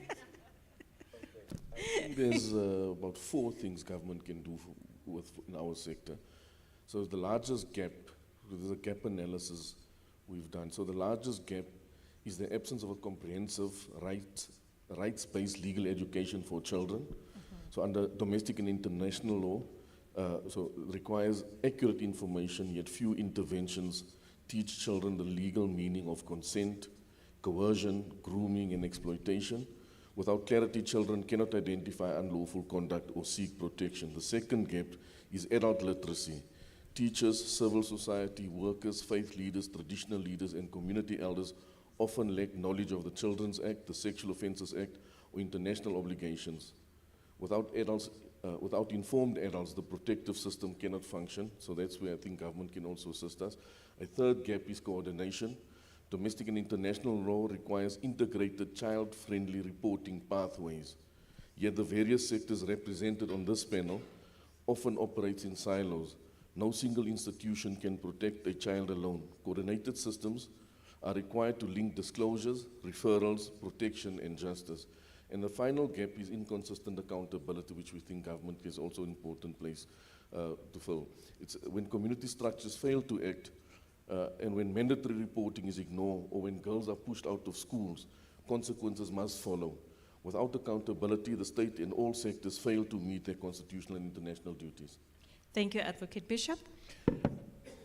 One of the most important things, I think, is as government gets involved in this kind of work, is not to dehumanize children, that it becomes a kind of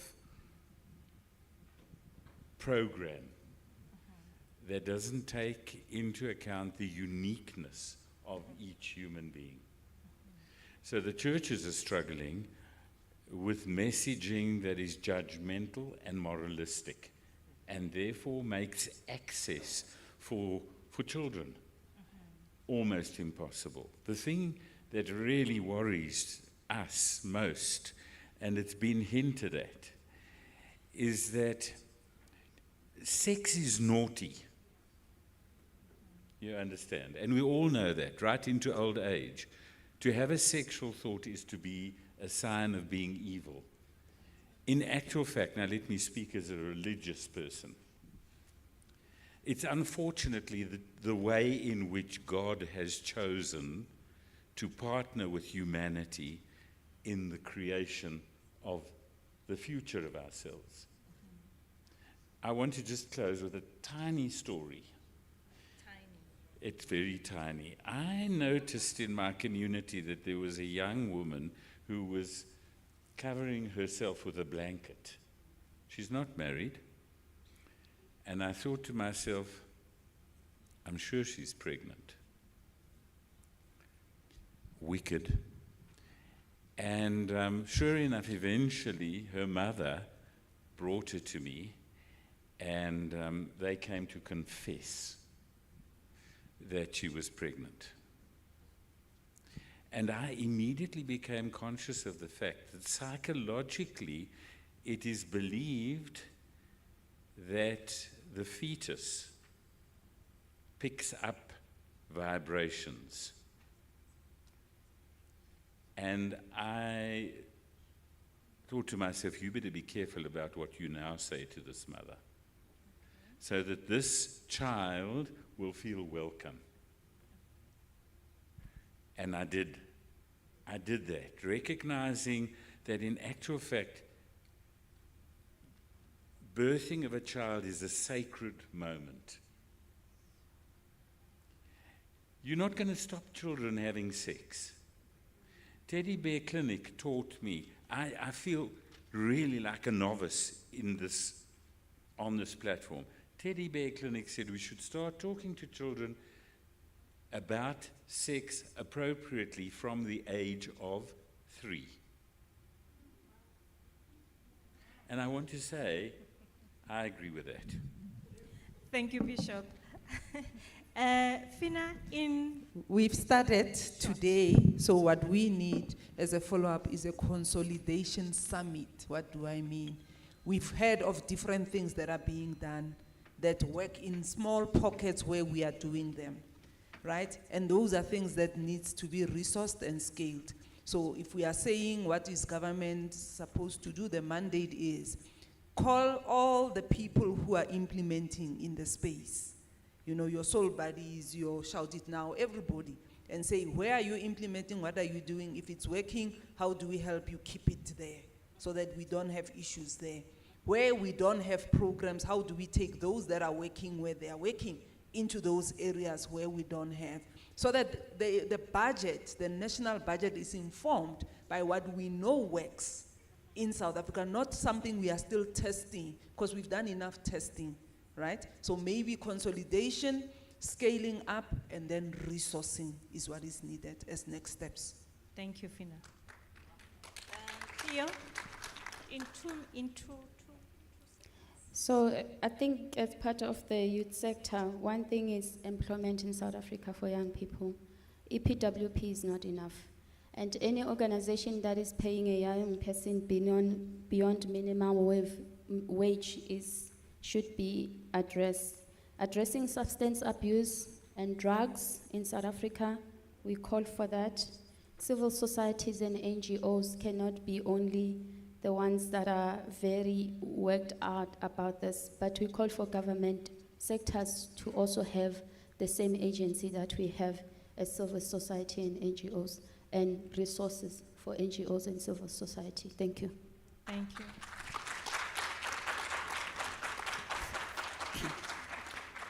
Thank you, government. All the government departments. Teddy Bear Foundation has gone to the High Court in Pretoria for the implementation and maintenance of the Child Protection Register. So vetting of all staff, ensuring that people that are on the National Sex Offender Register will not be able to work with children, and that they have to be held accountable. I think that's basically what I want to appeal to government, and consistent sexual education across the sector. Department of Education has the best CSE program, and we need to ensure that continues, the SAFE program, and of course, positive parenting. A lot of work with parents is essential and critical to ensure that children do not fall through the cracks. Thank you. Thank you, Dr. Omar. I think we've had, thank you so much. There's so much that we have gained, the insights that you have really shared. I know the Bishop has a burning one that he wants to share, as well as one of the insights from the church that they are experiencing. Maybe I'll give you 1 second, and then we will be done with this session, and we will hand over to the program director. Just 2 seconds. I'm sure we are. Because of the shaming dimensions, we are finding that children, boys and girls, who are pregnant at 12 want to commit suicide. It's a huge issue that we have to take into account. Thank you so much, Bishop. That's really critical. Thank you for this shared insights. I think we've gained incredibly, enough to really start, crafting what needs to go into the NSP. And I must really also release appreciation to the Bishop. The circle is very big. Everybody needs to be coming into this conversation. We really appreciate, your candidness in saying, the church is new to this. We're still having a moralistic lens in how we view issues of sexuality and sex. Thank you so much, colleagues. And let's look forward to tomorrow as we deep dive, and really go into these issues a little bit deeper. Thank you.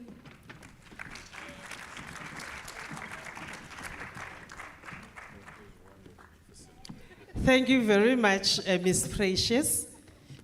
She wants me to feel guilty that I'm not going to go to heaven, because now I'm traumatizing Bishop to speak quickly. Can I please ask our renovators to bring back the stand to where it needs to be? Must I keep my promises? Remember this morning, we made a promise that when DOJ comes into the room, they will bring us gifts and take a quiz on who can recite the Constitution. So I've kept my promise. So ladies and gentlemen, let us give a warm welcome to a message of support from the Department of Justice and Constitutional Development. They are going to give us, Dr. Andile, you may sit down. They are going to give us a message around the complexities and the implications around criminal law and teenage pregnancy. let us welcome the Honorable Andre Snell, who is the Deputy Minister in the Department of Justice and Constitutional Development. Thank you. Over to you.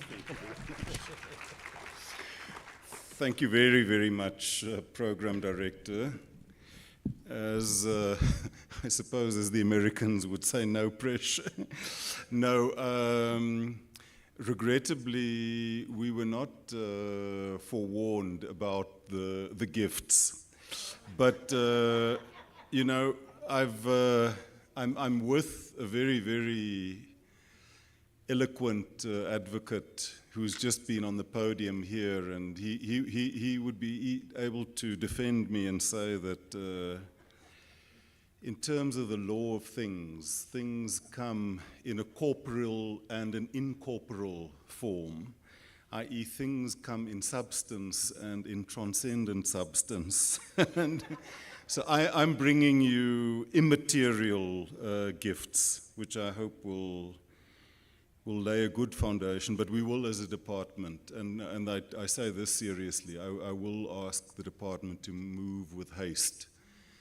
If the gift is the Constitution, it is a gift that we will give very, very gladly. But Program Director, thank you very, very much. And also just a special word of thanks to my colleague, comrade and friend, Deputy Minister Steve Letsike, for also inviting the department to this important gathering.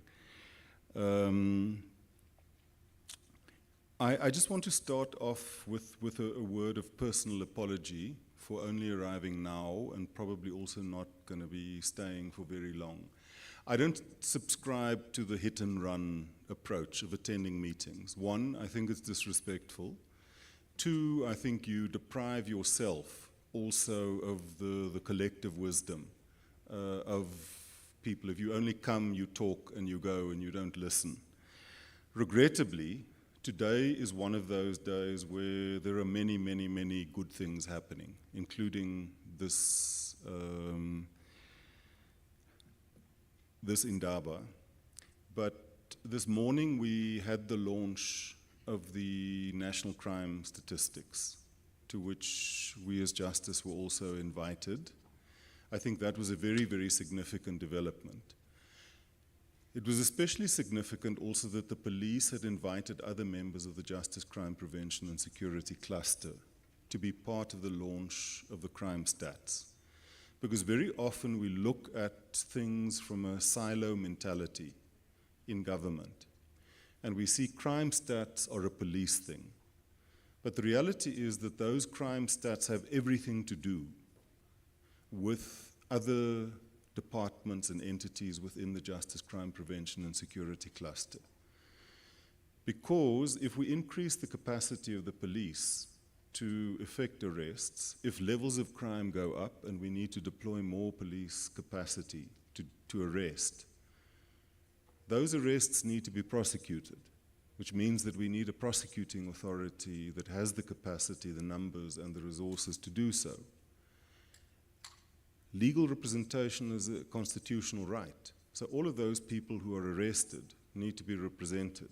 So if Legal Aid South Africa isn't capable of doing that, it's going to cause backlogs and blockages in our courts. We need courts, sufficient numbers of judges that are well equipped to hear those cases. And lastly, when we secure successful convictions, we need the correctional facilities to take, to hold, but also hopefully to rehabilitate those who have been arrested. And I think for that reason it was very significant that we were part of the release of those statistics. Secondly, I was required to attend and then eventually also speak on behalf of the Deputy President at the 30th anniversary of South Africa's diplomatic relations with the State of Palestine and the 48th anniversary of the International Day, UN International Day of Solidarity with the people of Palestine. So that is what kept me from being here. And later tonight, I am making my way to The Hague to deal with some of the things that I was talking about earlier, but in particular to attend the Assembly of State Parties of the International Criminal Court. So that is why I am not able to benefit as much as I would have wanted to from the deliberations of this Indaba. My colleague, Deputy Minister Letsike, has said to me that I have a particular mandate, a mandate that was started by the children who this morning recited the preamble to the Constitution of the Republic. That is something that I have taken to making a standard part of wherever and whenever I talk. I wasn't necessarily intending to do that today, this afternoon, because I arrived late, but I've been told to do so, and I will do it gladly. So, before I go on to talk about the things that the program director said I'm going to talk about, may I ask that we all rise and together recite the preamble to the Constitution of the Republic.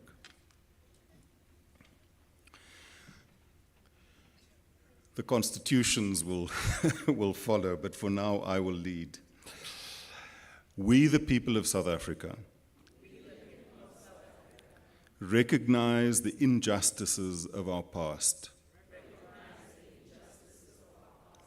Honor those who suffered for justice and freedom in our land. Respect those who have worked to build and develop our country, and believe that South Africa belongs to all who live in it. United in our diversity. We therefore, through our freely elected representatives, adopt this Constitution as the supreme law of the Republic, so as to heal the divisions of the past and establish a society based on democratic values, social justice, and fundamental human rights. Lay the foundations for a democratic and open society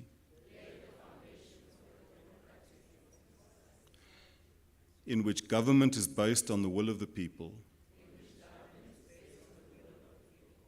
and every citizen is equally protected by law. Improve the quality of life of all citizens and free the potential of each person, and build a united and democratic South Africa, able to take its rightful place as a sovereign state in the family of nations. May God protect our people. Nkosi Sikelele Africa. Morena Buluka Sechaba Sahesu. Khotsi in South Africa. God bless South Africa. Mudzimu Fatuchedza Africa. Hosi Katikisa Africa. Thank you. I think it's a practice that we should seriously consider as a nation adopting, and as those who belong to a generation or two younger than me would say, to normalize. Because that preamble in many respects is the executive summary of our nation. It says where we come from, where we are, where we want to be, where we need to be. And in a few very, very powerful and I think very inspiring words, it sets out the fundamental and the core values that make us the nation that we aspire to be. And I think for a nation such as ours, which comes from such a painful and divided past, where, as someone close to me once said, in many respects we are a nation of people living together separately, those values that bind us together, I think, are very, very important to reaffirm, even on a daily basis. And whenever we gather, be it in our churches, be it in our schools, be it in government, be it in our civil society organizations, to, on a regular basis, reaffirm those fundamental values. And I think the values spoken about in the preamble are particularly relevant to what it is that we're talking about at this Indaba. Because we gather here under the banner hashtag every girl, every dream. That for me already resonates very powerfully and clearly with the Constitution, with a preamble which talks about improving the quality of life of all citizens and freeing the potential of each person. Every goal, every dream. And let us be clear, when a girl's dream is cut short or affected negatively by an adolescent pregnancy, it's not only her future that's interrupted, it is the future of our nation. Yes, a lot of progress has been made, and we should acknowledge this. The adolescent fertility rate has declined to 42 per 1,000 girls aged to 15 to 19. Indeed, that is a step forward. That is hope. But let's also not be lulled into a false sense of complacency, because in 2024-25, 117,195 girls aged 10 to 19 gave birth. That means 117,000 dreams interrupted, 117,000 futures diverted. And among them, over 1,400 were between the ages of 10 and 14, 10 years old, 11 years old, 12 years old. These are children who should be enjoying school, forming new friendships, playing, and discovering their talents in a safe environment. Because childhood should be a time for learning and growth, for dreaming big dreams, not facing adult responsibilities like pregnancy. Let's also not forget that there may be some boys who become fathers at a very young age. Becoming a father too young also disrupts their education and places heavy emotional and financial burdens on their futures as well. Teenage parenthood is not just a girl's issue. It reshapes the lives of boys as well. And we've cited a number of statistics, and those are very important and impactful statistics. But the issue of teenage pregnancy is not just an issue of statistics. It is an issue of human rights, because it robs girls of their right to education, it endangers their right to health, and it undermines their right to equality and dignity. And when a girl drops out of school, she's more likely to live in poverty. When she becomes a mother too soon, she's more likely to face HIV, STIs, and other risks and complications. And when she's denied her rights, South Africa is denied her potential. So this is also not only a social issue, it is a very profound constitutional issue. Question is, why does adolescent pregnancy happen? Because harmful cultural norms still silence adolescent sexuality, because violence against women and girls remains rampant, because health services are not always adolescent friendly, because our efforts, though many, are sometimes fragmented and uncoordinated. We must confront these truths with courage, and we must say enough is enough. As the Department of Justice and Constitutional Development we need to make this message very clear. No child under 12 can consent to sex. Any pregnancy in this age group is rape, and it must be reported. For children aged 12 to 15, the law allows consensual activity only within a narrow age band. Anything beyond that is statutory rape. For those aged 16 to 17, consent is recognized, but if the act was not consensual, it is rape, and justice must prevail. In instances of rape and other sexual offenses, our sexual offenses courts and Tutuzela care centers stand as beacons of victim-centered justice. They remind justice that you're not alone, you are protected, and you are heard. Those Tutuzela care centers represent an international best practice. We know that they, like any other institution, will have its shortcomings, but they do represent, I think,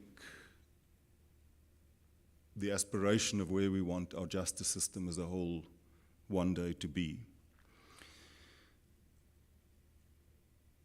This Indaba should not just be another meeting. It has to also represent a turning point.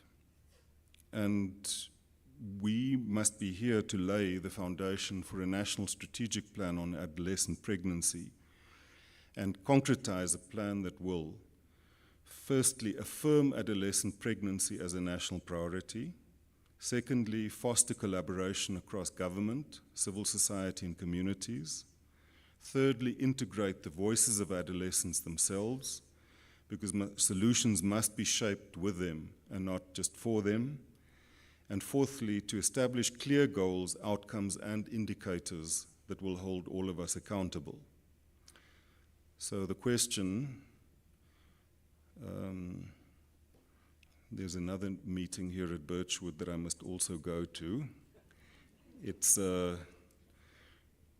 central committee of a certain party, and in that party's language, they would quote a certain person by the name of Lenin, who said, "What is to be done?" So, what is to be done? What must we do? Firstly, we must educate. This means comprehensive sexuality education in every school, teaching consent, rights, and responsibilities. And I think that was the point that Advocate Myron Durrance also made in his concluding remarks. Secondly, we must provide. This means providing adolescent-friendly health services, contraception, HIV prevention, and counseling. Thirdly, we must support. This means supporting pregnant learners to remain in school with dignity and without discrimination. Fourthly, we must engage. We need to talk to families and communities. We must break the silence, challenge harmful norms, and promote gender equality. Fifth, we must coordinate. Departments must work together, not in silos, and deliver a unified national response. Lastly, I think it's important, as was, I think, suggested by a number of the panelists here, is that knowledge is protection, that access is empowerment, and that coordination is strength. And I think, therefore, to maybe conclude where I started, and that was with the preamble and the Constitution, we need to do all of these things, reaffirming our constitutional values and protect the rights of every child. Because only by doing so will we be investing in the future of our nation. I think there are a couple of commitments that we should leave this Indaba with.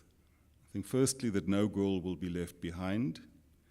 Secondly, that every girl will be empowered to dream. And thirdly, that together we will build a South Africa where adolescent pregnancy is no longer a barrier to education, to equality and opportunity. With that, we thank you very, very much for the opportunity to be here, albeit much shorter than we would have liked. Thank you.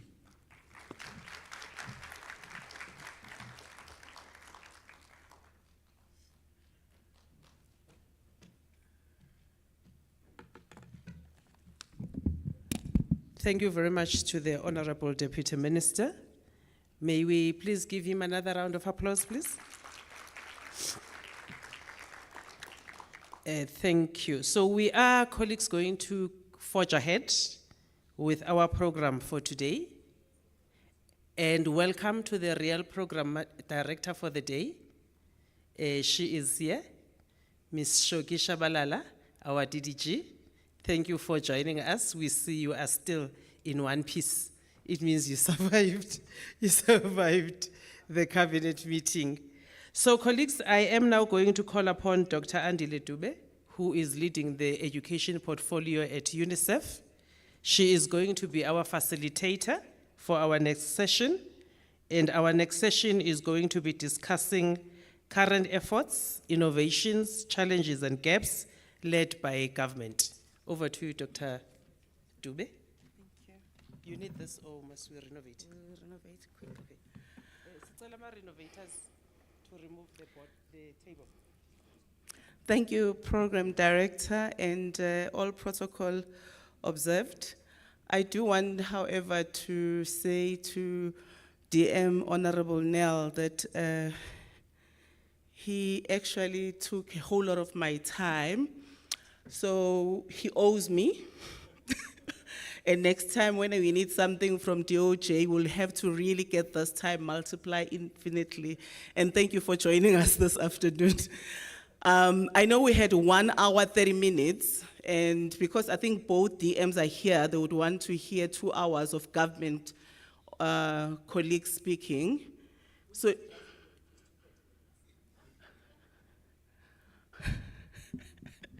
Chairperson is very, very funny. May I please call to the podium our colleagues who are going to be part of this session. These are our colleagues from the Department of Basic Education, Sibongile. I hope they're still here. Department of Health, Department of Home Affairs, the National Prosecuting, I don't know whether I am still getting all of my members. NPA.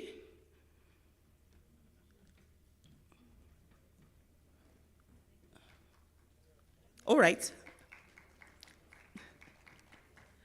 So the colleague, social development, sorry Cynthia, I nearly forgot you. Please can you all come to the front?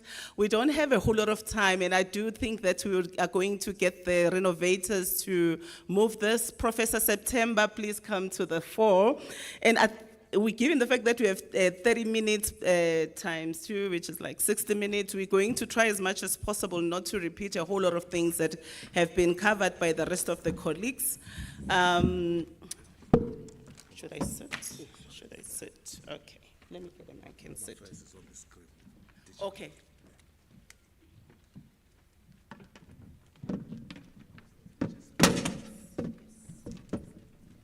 Okay, sure.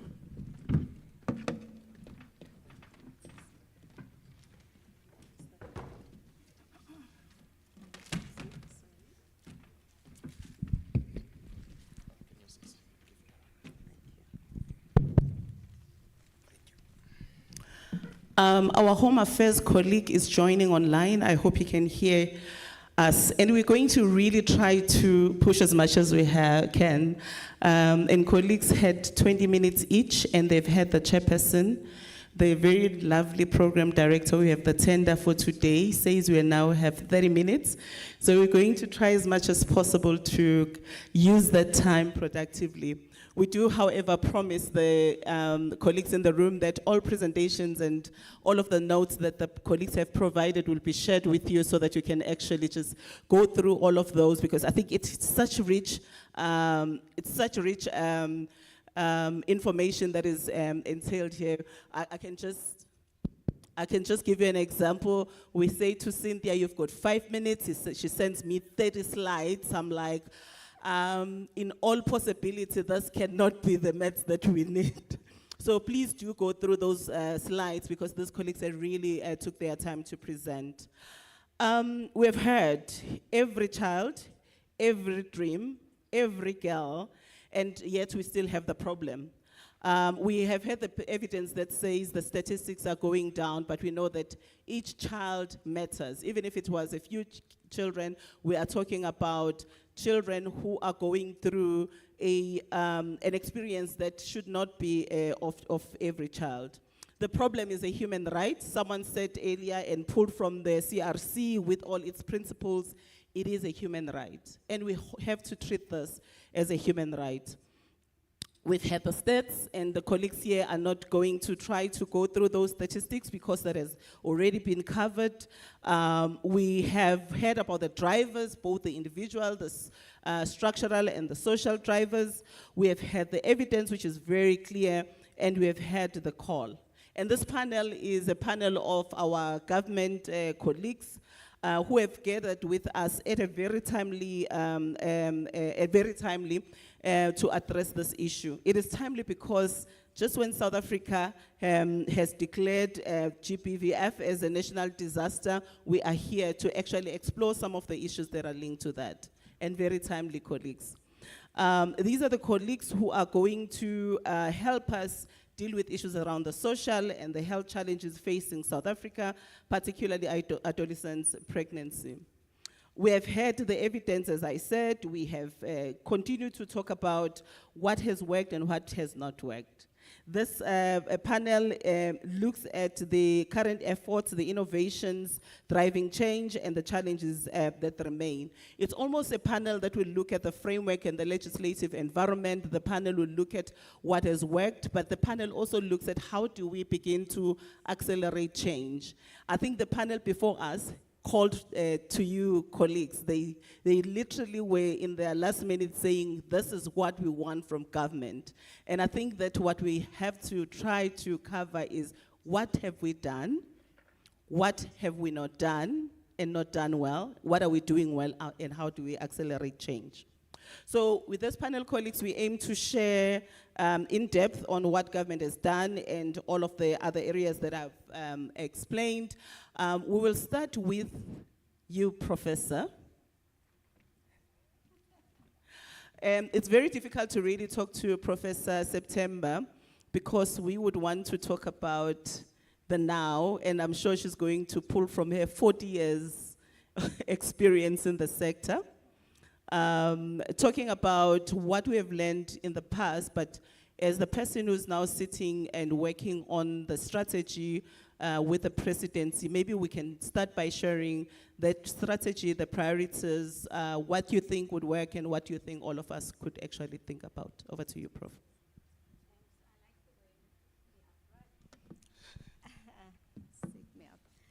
Good afternoon, colleagues, dear Minister and Ministers, Deputy Ministers, and colleagues, or other protocol I've observed. I was delighted to be invited to this very, very important conversation. So, delighted to be invited to this very important conversation. I'm not from government, actually. I've been leading a project in the presidency for the past 3 years. You'd recall that we were very, and we still are, concerned that while we've made lots of progress, we are seeing worrying signs that the gains that we've made in child poverty and mortality is starting to reverse. And I think it's based on the 30-year review that the presidency realized that the matter of coherent governance in terms of addressing these issues, because poverty doesn't lie with any single department. One of our young colleagues said the issue of integration is the Cinderella in this room. And it's for that reason that the project was based in the presidency, to provide the necessary coordination, the authority to bring government departments around a specific project. It also happened in light of our own president's leadership on the Global Leaders Network to promote maternal, newborn, child, and adolescents' health. A huge opportunity to pivot South Africa's leadership in that context, to learn from other countries, but also to make sure that the financing context does not deter from the commitment to make sure that we understand the interconnectedness around maternal, newborn, child, and adolescents' health. So the national strategy to accelerate action for children was a project that was based in the presidency. It included all government departments and civil society during a 3-year process in which this document was then finally produced under the leadership of the COO in the presidency and so on. So the national strategy to accelerate action for children and adolescents does 3 things.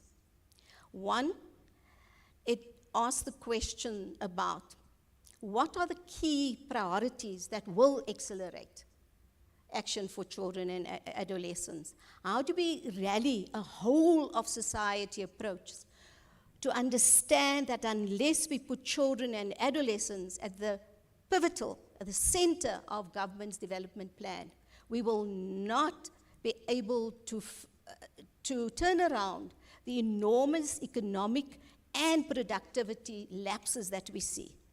How do we make sure that we understand the connection between investment in children and outcome and economic outcomes?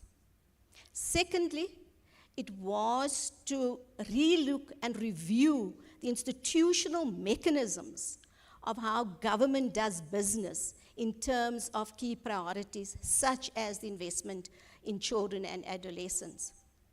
Somebody else was talking about coordination as a key barrier in terms of systemic failure. Is it that we need to relook at how government is structured to enable this, or is it a political or an administrative mindset that is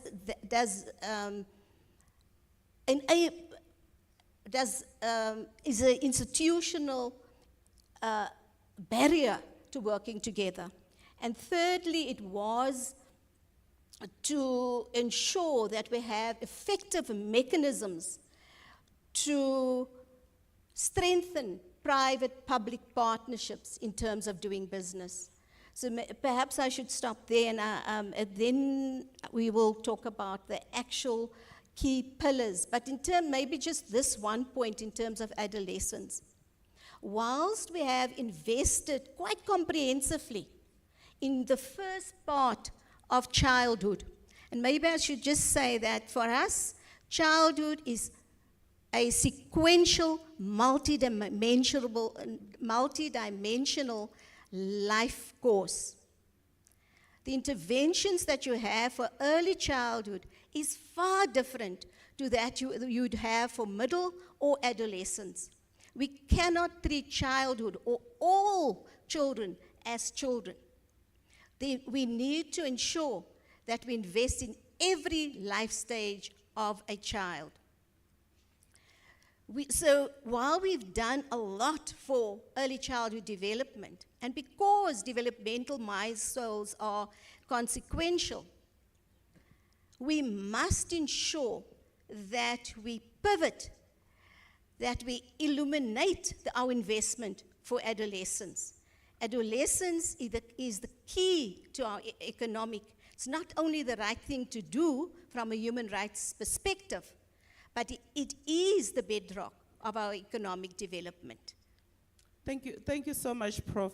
We're hearing accelerate, we're hearing invest, we're hearing coordination, and we are hearing all the mechanisms that have been described for PPPs. And I think this is a good segue to just move back to the colleagues from the department, starting with you, Leslie. I know that you had a presentation earlier, and just moving from that presentation, if you can just highlight some of the priorities for the Department of Health, please. So I think I did sneak some of my answer into my previous presentation. Maybe just to start where Prof. September left off. I mean, I think as the Department of Health, we really are committed to working with other departments. And so we have really welcomed the NSOC process and also done some work together with colleagues from WHO around looking at investing in adolescents and making the case for that investment. And really trying to shift the discussion away from seeing it as a cost to seeing it as an investment. We know that our departmental budgets are all under strain, so it is difficult to find additional resources. But part of this process has really been, as we've heard, not only focusing on children, but actually really thinking about what needs to be done for adolescents. So that's the big picture. I think we do completely understand the need for intersectoral collaboration and coordination. And so our priority as Department of Health is really around trying to ensure that every adolescent survives and thrives. I guess the other side of that coin is that we do then need to really zoom in on our line functions and make sure that we do those properly. And as I indicated this morning, we understand ourselves to have three main roles around specifically adolescent pregnancy. The first being supporting comprehensive sexuality education. You know, I think one of the young people said, it's not just about having contraceptives in clinics. It's that young people have the knowledge and the agency to actually adopt and practice healthy behaviors. Healthy sexual behaviors, also other healthy behaviors. So we do see ourselves very much in support of our colleagues in Department of Basic Education, trying to ensure that every learner, starting from 3 years of age, is empowered through comprehensive sexuality education to make good decisions, good life decisions, but also good decisions around their sexuality and their sexual activity and practices. But then, of course, we have an important role to make sure that those services are available. I spoke a little bit this morning about we, as a department, I think we are committed to making our services youth-friendly, but we do not underestimate how difficult that is. We do come from a history of adults not wanting to engage with adolescents and children around sexuality, and those are our healthcare workers in our clinics. So there's a lot of work to be done around that. Of course, as I showed, adolescents don't really like coming to our facilities, and we would love to take our services closer to adolescents, whether that is through the Integrated School Health Program, but we know there are barriers, and that's an ongoing conversation with Department of Education around providing sexual and reproductive health services in schools. So there are some barriers to doing that, also with regards to resources.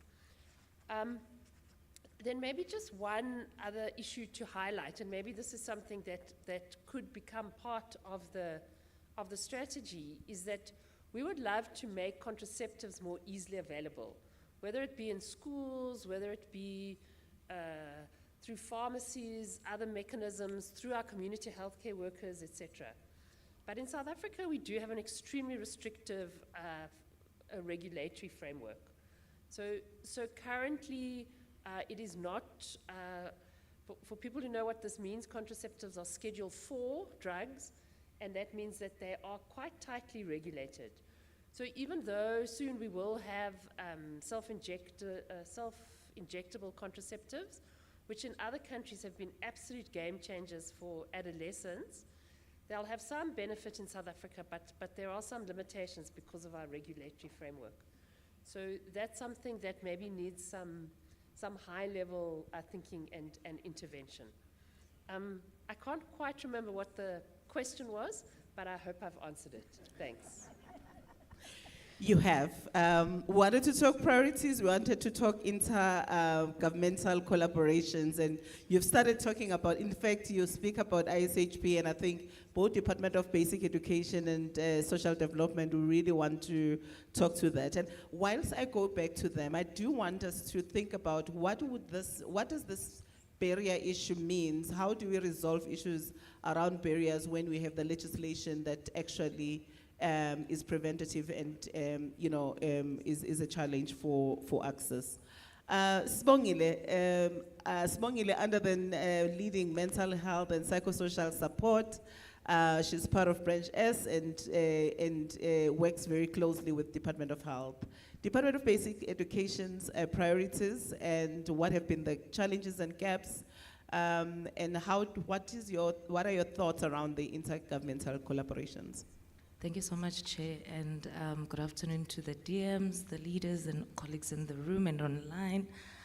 Yes, maybe just to start somewhere, I think it would be remiss of me not to maybe reflect on the presentation from the colleague from the Commission from Gender Equality, not to defend the department, but maybe just to highlight latest data on the rate of retention of learners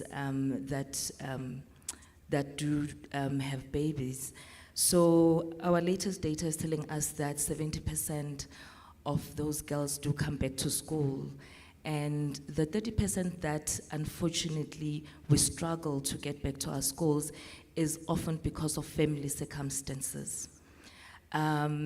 What we do through the Integrated School Health Program is once a learner is identified to be pregnant, we help them to access health services, ANC services, as well as to access any other services from the Department of Social Development, as well as with our partners as well. So I just wanted to make that context. So this is a big issue for us. We have an intention of having all our learners thriving in our schools and retained in schools. In terms of the learner pregnancy prevention policy, the department is currently busy with regulations. What the regulations are going to assist with is that they're going to help us to hold our employees accountable. Right? So it's easy to have a policy, but once you have regulations, it helps to guide your institution to ensure that the policy is being implemented. Everybody has mentioned that we have a beautiful comprehensive sexuality program. We're very proud of that because not only is our life orientation program geared towards ensuring that we don't just work with our learners academically, but we want them to be responsible and successful future citizens. So the CSE program really is a way of strengthening what we already had in our curriculum in terms of life orientation. We continue working with our community partners and Department of Health and DSED to try and make sure that we facilitate access to the required SRH services. One of our biggest challenges with that is the sheer number of schools that we have. We are responsible for over 24,500 schools. There are amazing partners that are available, but like somebody said, that we do need to really map where the gaps are. We are working with our community, our school governing bodies to make sure that we orientate them on the needs of adolescents, because they are a key to opening doors to health services for our young people. Thank you, Sibongile. And I'm sure the colleagues who are sitting here are going to be the first to comment on those regulations once they are out for public comments. Please do make our job easier. Cynthia, you keep getting mentioned as Department of Social Development. Child protection, access, identification, your priorities as the department, what is working and what is not working. Good afternoon. Good afternoon, Deputy Ministers, colleagues, civil society organizations, our young leaders that are in the room. Greetings to all of you. DSD has got a huge role and a big mandate when it comes to the care and protection of children. Having been given this role in terms of leading all the other key stakeholders, including all government, government departments as well as organizations, it really puts us in the forefront of leading, services that has to do with the care and protection of children. However, as the department, we are really concerned about the high statistics, of children that are becoming pregnant. And those statistics for us, they, are very concerning because from our perspective, hence, since we're dealing with child protection, it really means that our children are not protected, our children are going through maltreatment, our children are experiencing a high levels of child sexual abuse, which ultimately leads to these child pregnancies. Because for our department, a child is a child, meaning from 0 to 18. And if children are still at school, after the age of 18, we still render services to those children. So we have also understood as a collective here, gathered here today, to say that adolescent and teen pregnancy is really a complex matter that really requires strengthening of child protection services. And what do we mean by strengthening child protection services? It means a variety of things that forms part of the system, meaning each will pulling together towards the same direction. We have also acknowledged that as a country we have really, very progressive laws and legislation in terms of what we have put in place to care and protect children. However, there are various challenges in terms of implementation that we are still, seeing from the different government departments, which really makes children to suffer or not to receive full comprehensive basket of services because we are still working in silos. I'm not so sure how we can break this stigma or this challenge to make us to pull into one direction. We have also noticed throughout the 3 financial years in our national child protection registers that children who are becoming, victims of child sexual abuse is not actually declining, but it's increasing. So for us, that is very concerning. And we are saying that behind every child, there's a school, there's a neighbor, there's also someone that is looking after this child, which are most often our families. So we are saying maybe perhaps, we need to go back to our roots in terms of making sure that we revitalize our Ubuntu, working together to raise this child and protecting this child. So communities need to really come back and be part of what government is trying to put together, to take ownership and also strengthening our families as well as our communities not to look away. We cannot afford to look away anymore, but we are saying reporting, identifying, reporting, and also making sure that those who are perpetrating children ultimately leading to teenage pregnancy are brought to book. We can say as a department we have developed a variety of programs in response to this phenomena. However, we can win it together if we work with other stakeholders. For example, for this particular financial year as a department, we have prioritized putting education and awareness programs to educate communities, parents, children themselves, as well as other stakeholders about the issues of the high prevalence of child sexual abuse, so that integratively we come up with a common strategy, a common national strategy that will pull all the resources together for us to fight this prevalence. So those are just some of the key highlights that I can put for now. However, there's more that I can talk to. Yeah.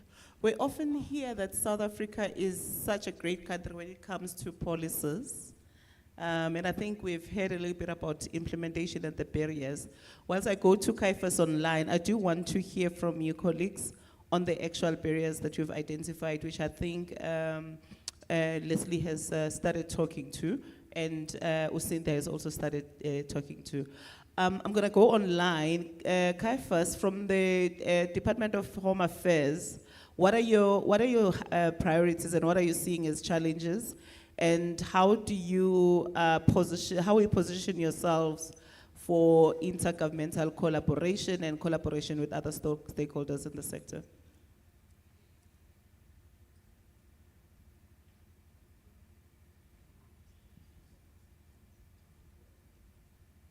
Can Caiaphas hear us?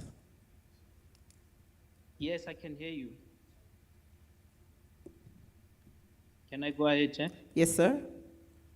All right, thank you very much. Yeah, maybe let me start by saying all protocol observed, and special greetings to the kids and young people affected by the issue at hand. From our side as Home Affairs, and maybe let me also apologize for not being able to make it to the venue physically due to competing priorities in our space. I would have loved to be part of the session physically. Now, the issue that I'm going to raise and possibly a contribution as Home Affairs to curbing teenage pregnancies. I'm going to give you an update on legal development on marriages in South Africa, where we are concerned about ending child marriages. You would have recognized when CGE was on the platform, raised certain concerns about child marriages, which are intertwined with the issue at hand. So I have a few slides as well. Maybe if you allow me to run through these slides, I'll try to summarize as quick as I can. Unfortunately, I also have difficulties to project this for your indulgence as well, but I'll try to run through them and make them as simple as possible.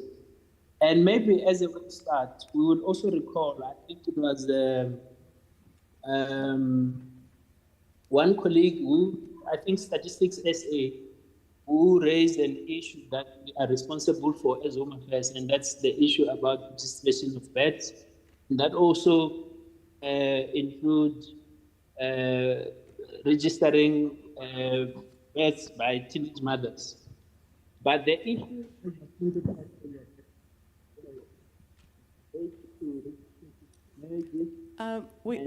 we can't hear very clearly. I don't know about the rest of the colleagues, but this side I think we can hear.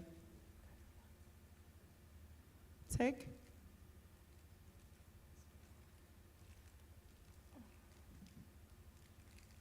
Okay.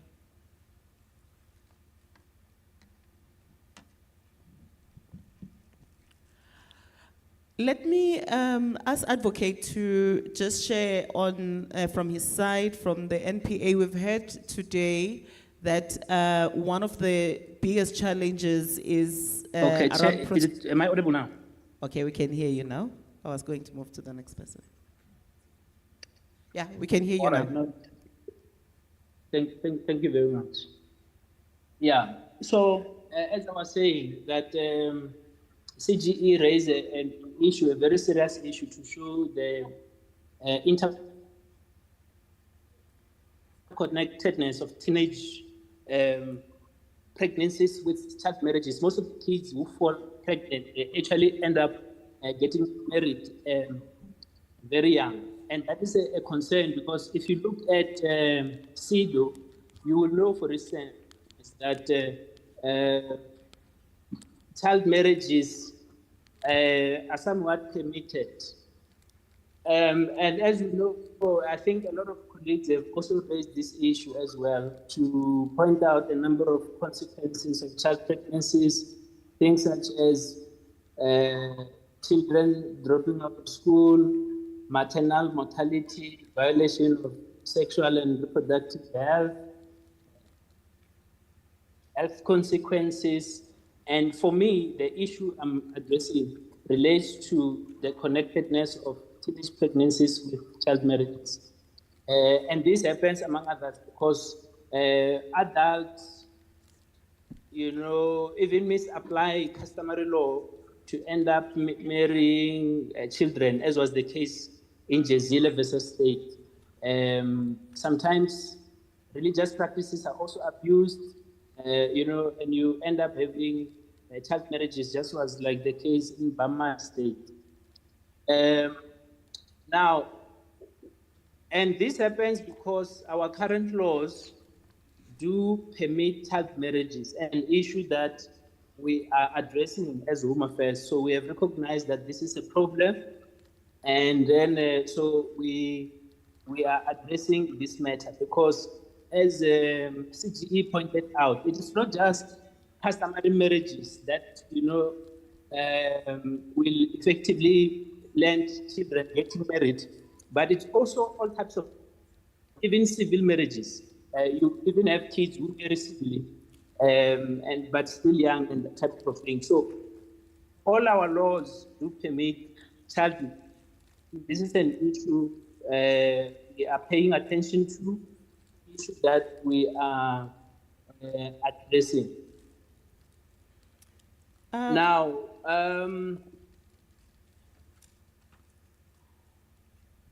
okay, go ahead, please. Okay. 1 more minute. All right. So just to summarize, we have a bill of 2023 that says that all our laws must no longer permit tax. And then in terms of the bill, in the event where an adult is found to have married a child, that becomes a criminal offense. And that person will be liable to a fine and maybe imprisonment. And even our officials who may then register a child marriage post the enactment of the bill, those will also be liable for criminal offense, and there is a penalty for that as well. So I think that is the first perspective. That is our contribution to say there's a link between teenage pregnancies, some of whom are then married at a tender age, and then we recognize that our laws are problematic to the extent that they allow child marriages, and we are, addressing that in the form of, amending all our marriages. And the matter is now before Parliament. I hope some of the colleagues have also been able to, engage with the parliamentary process during our consultation process. Thank you very much, Chair. That is our contribution. Thank you so much, Kaifas. This is where intergovernmental collaborations come in, because right now I nearly fell when I'm hearing about the laws that allow child marriages. And I think that perhaps, Advocate, you can talk to that as well. But also the heated matter is the prosecution rate. What are the challenges there? What are you learning? What more needs to be done to accelerate those areas? But please do talk to us first about that statement about South African laws enabling or allowing child marriages. Okay. Thank you, Program Director. Our deputy ministers here present, colleagues that are in the room, and my fellow panelists, may I say protocol observed. I'm a lawyer by profession, so some of these other things I do not know them. I'm a prosecutor, and oftentimes I struggle to understand when Dr. Shahida says we should be easy on children. I'm not easy on anyone that comes before the court. So I become easy when I get home.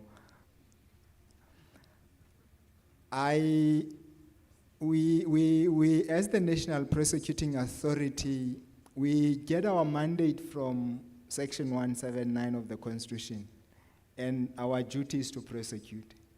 So more than anything, our focus is to enforce the laws. So we would have our laws, and all we do is we prosecute according to those laws. And if I start where you say I should start, Program Director, one needs to talk to this while my DM is still here so that they can change the law. You have children aged below the age of 12. All those children cannot consent to sexual activities. You then have a category of children between 12 and 16. So that would be 15 years to 11 months. Those children can consent to sex. No, that's 12 years, 15 years, and 11 months. That's below 16. That category of children can consent to sex, but they consent to sex to children within that same range. So it's children to children. That category, it's a problematic one for NPA because we don't get to see it. So for purposes of today, we do not know how many pregnancies come as a result of that age group. Those children, the law allows them to have consensual sex. If it is not consensual, then it is rape, then they will come to us. And then we will prosecute any of those children within that age if there was no consent. So that's the first one. The second category, which I think my colleague was talking to, is children at the age of 16. That's still a child, according to the Children's Act. So if you are 16, you can consent to sexual activities. You can consent to sexual activities. So if you get married at that age, you are a child and you are now getting married. It's not necessarily the law that says you can get married. The law says you get married at the age of 18. But you have a child that now can consent to sex, and while they are pregnant, families culturally will then say, we want her to get married, or we want them to get married. And that's one of the problems we face for prosecution purposes, because parents would then do what we call obstruction of justice. So they would then be negotiating behind the police and the NPA to say, no, but they're going to get married. There is one of our colleagues here who said, the pregnancies we're dealing with are also as a result of poverty. So if the accused person works and supplies whatever the family needs, that pregnancy doesn't become an offense as far as that family is concerned. It's an offense as far as the law is concerned, but they don't want to report it. So that's one of your challenges that you have as far as prosecuting child pregnancy cases. I will talk to that later on, but that's what the law is. What we do is we implement the law. And your Section 54 of the Sexual Offences Act says every single person that becomes aware that a sexual offense has been committed against a vulnerable person must report that. I believe a pregnant adolescent is a vulnerable person. How many of those are reported? We only deal with those that are reported, and we only prosecute those that are reported. If you do not report them, we then use the same Section 54 to prosecute you as the person that has not reported them. There are instances where parents would also exchange money where pregnancies are concerned. You would use your Section 17 to prosecute those parents. There are instances where you have children going missing and only to be found with boyfriends. We use child kidnapping to prosecute those cases, because the challenge is, and which is something that you may not know, the prosecutions that we do are the most difficult when it comes to adolescents, because these are people that love each other.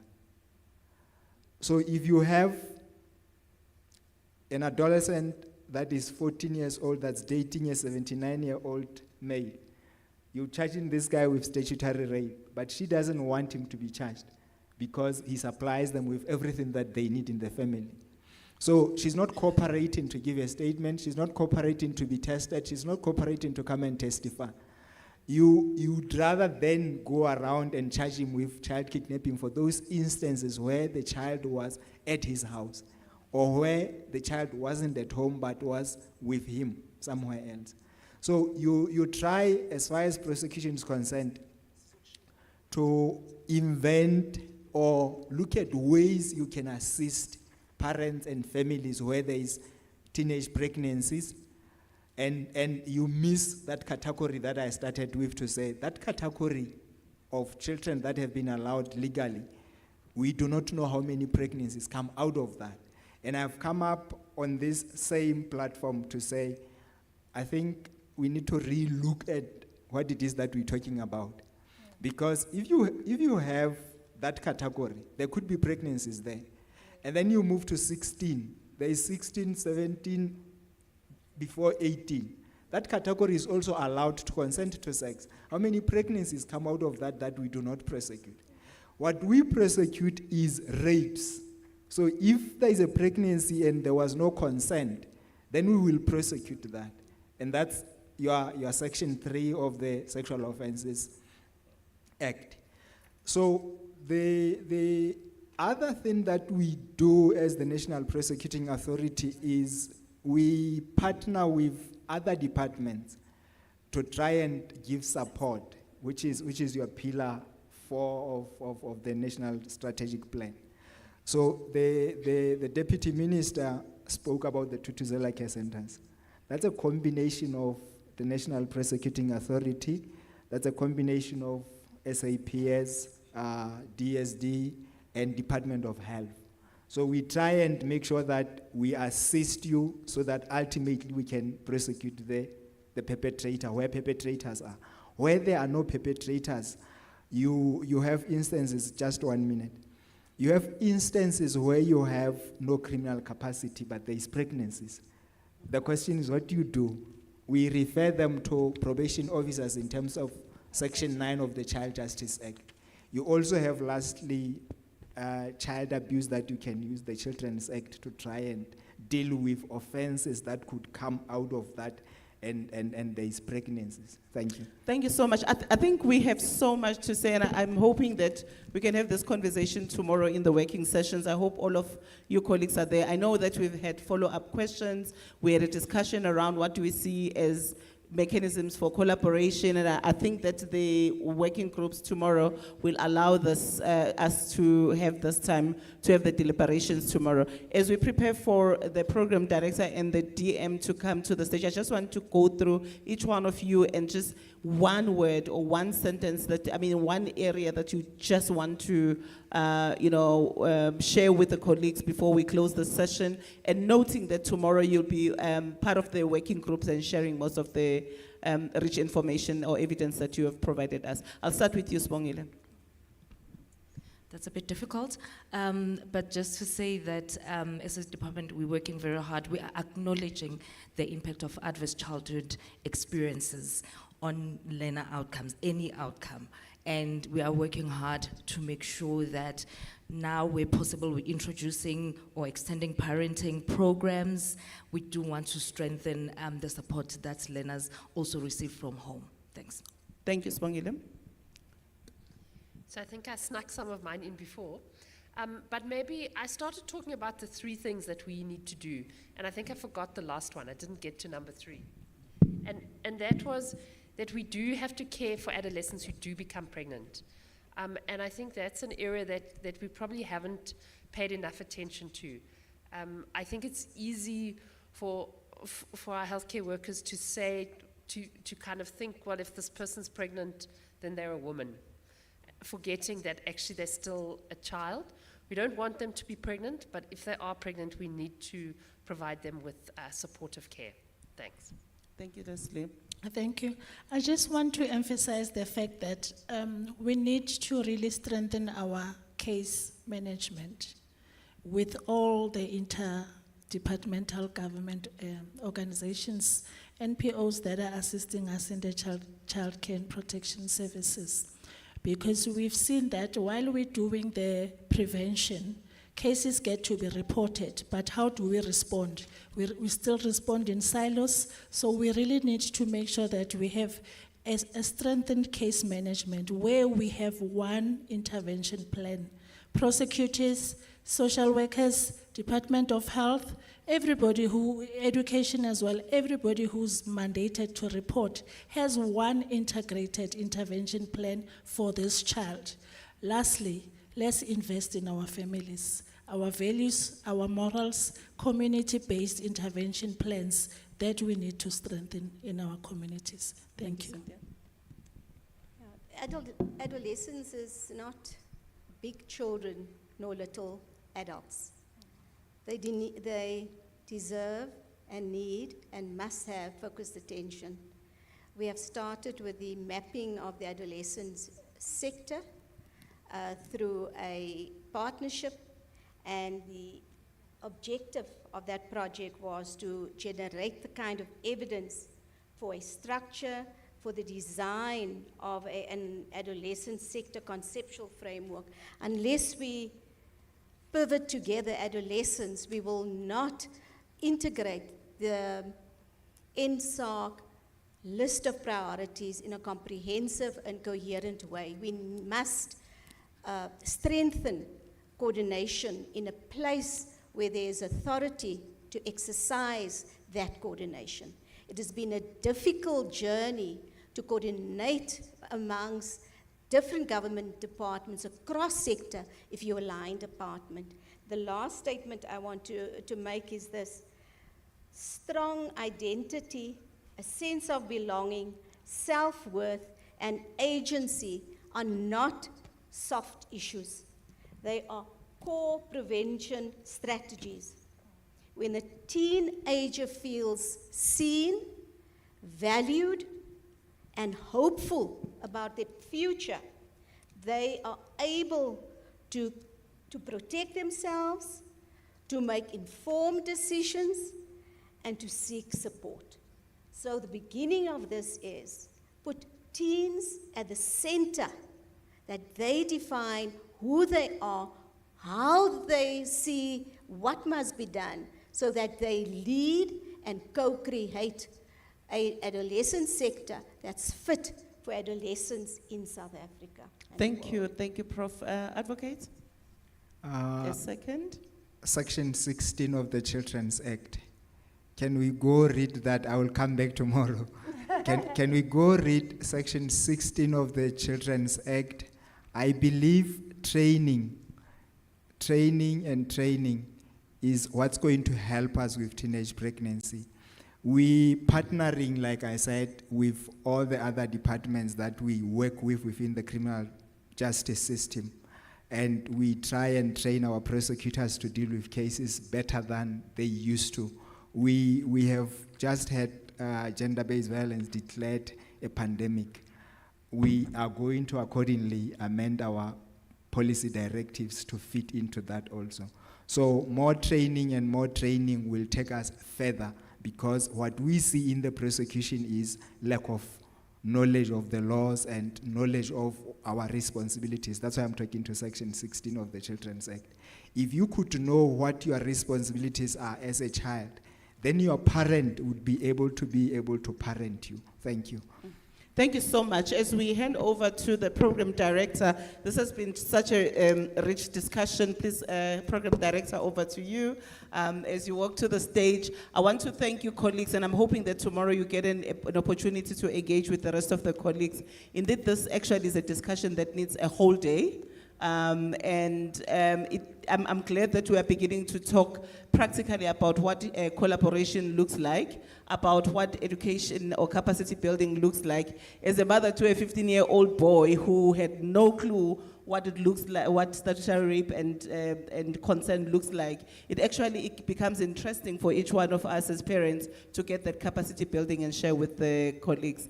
Thank you so much to the beautiful program director for giving us our 30 minutes.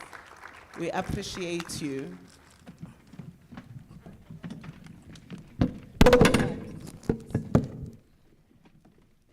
Thank you very much to the panel. May we give them a round of applause again? Thank you. That was our government panel. So colleagues, as we are closing today's deliberation, I think what came out is that for us to take this NSP effort forward, we have to have multi-sectoral efforts. I think the colleagues here just presented and gave evidence of what each of the government departments are doing. As you can see, everyone is doing a lot. I think we just need to focus on the fidelity of implementation to make sure that there's coverage of our policies and we are implementing our policies as they are written and we follow evidence-based interventions. So I think mine for today ends here.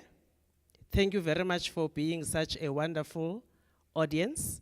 I'm now going to hand you over to the DM to close for us, and you won't see me up here again.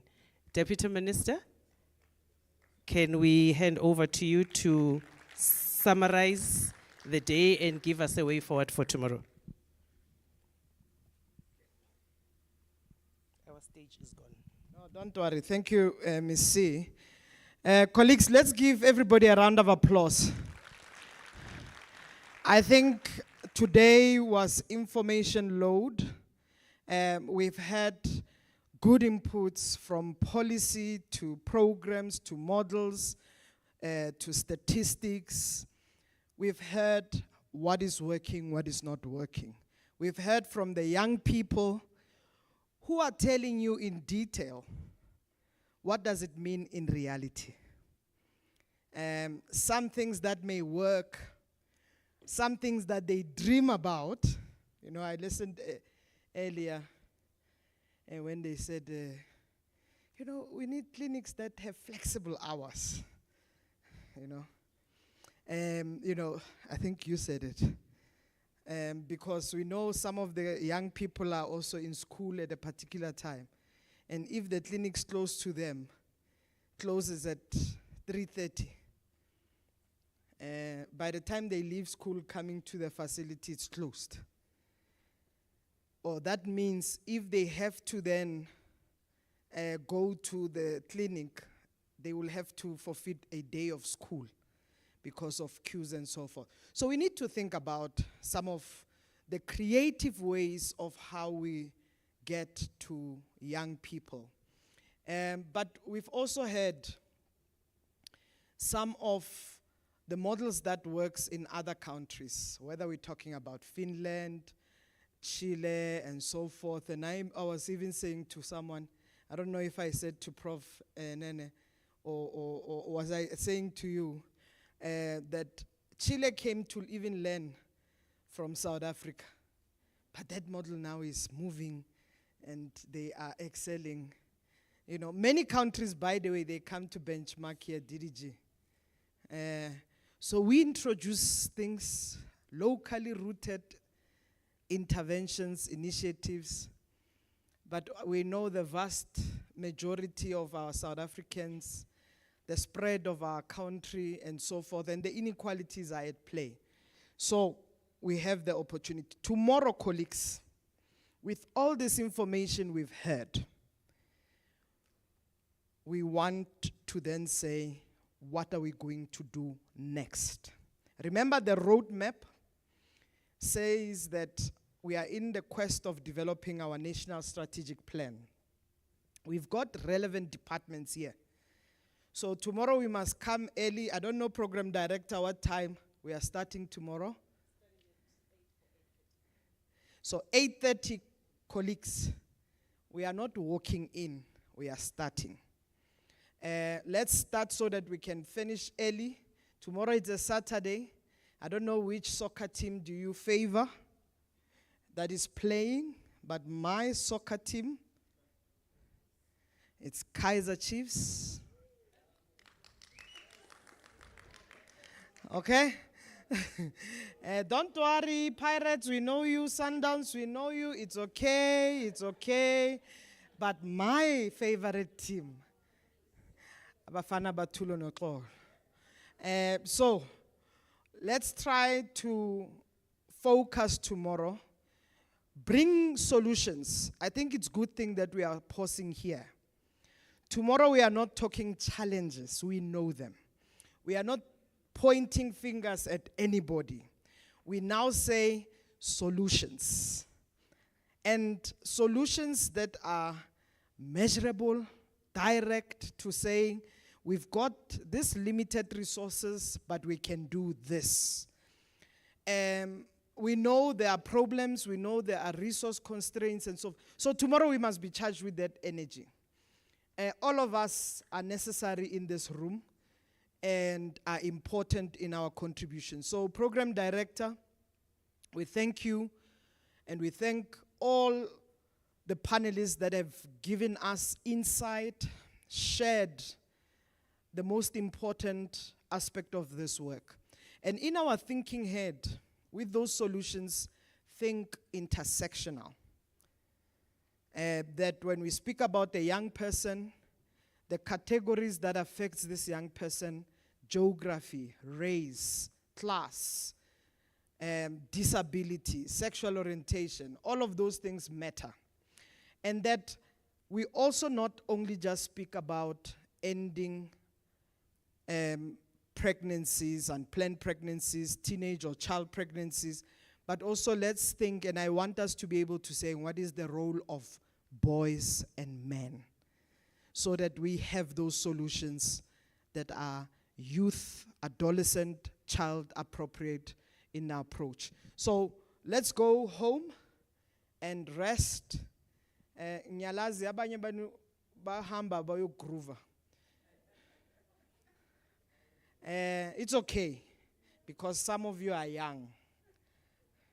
I'm not anti. I'm not anti. I'm also young.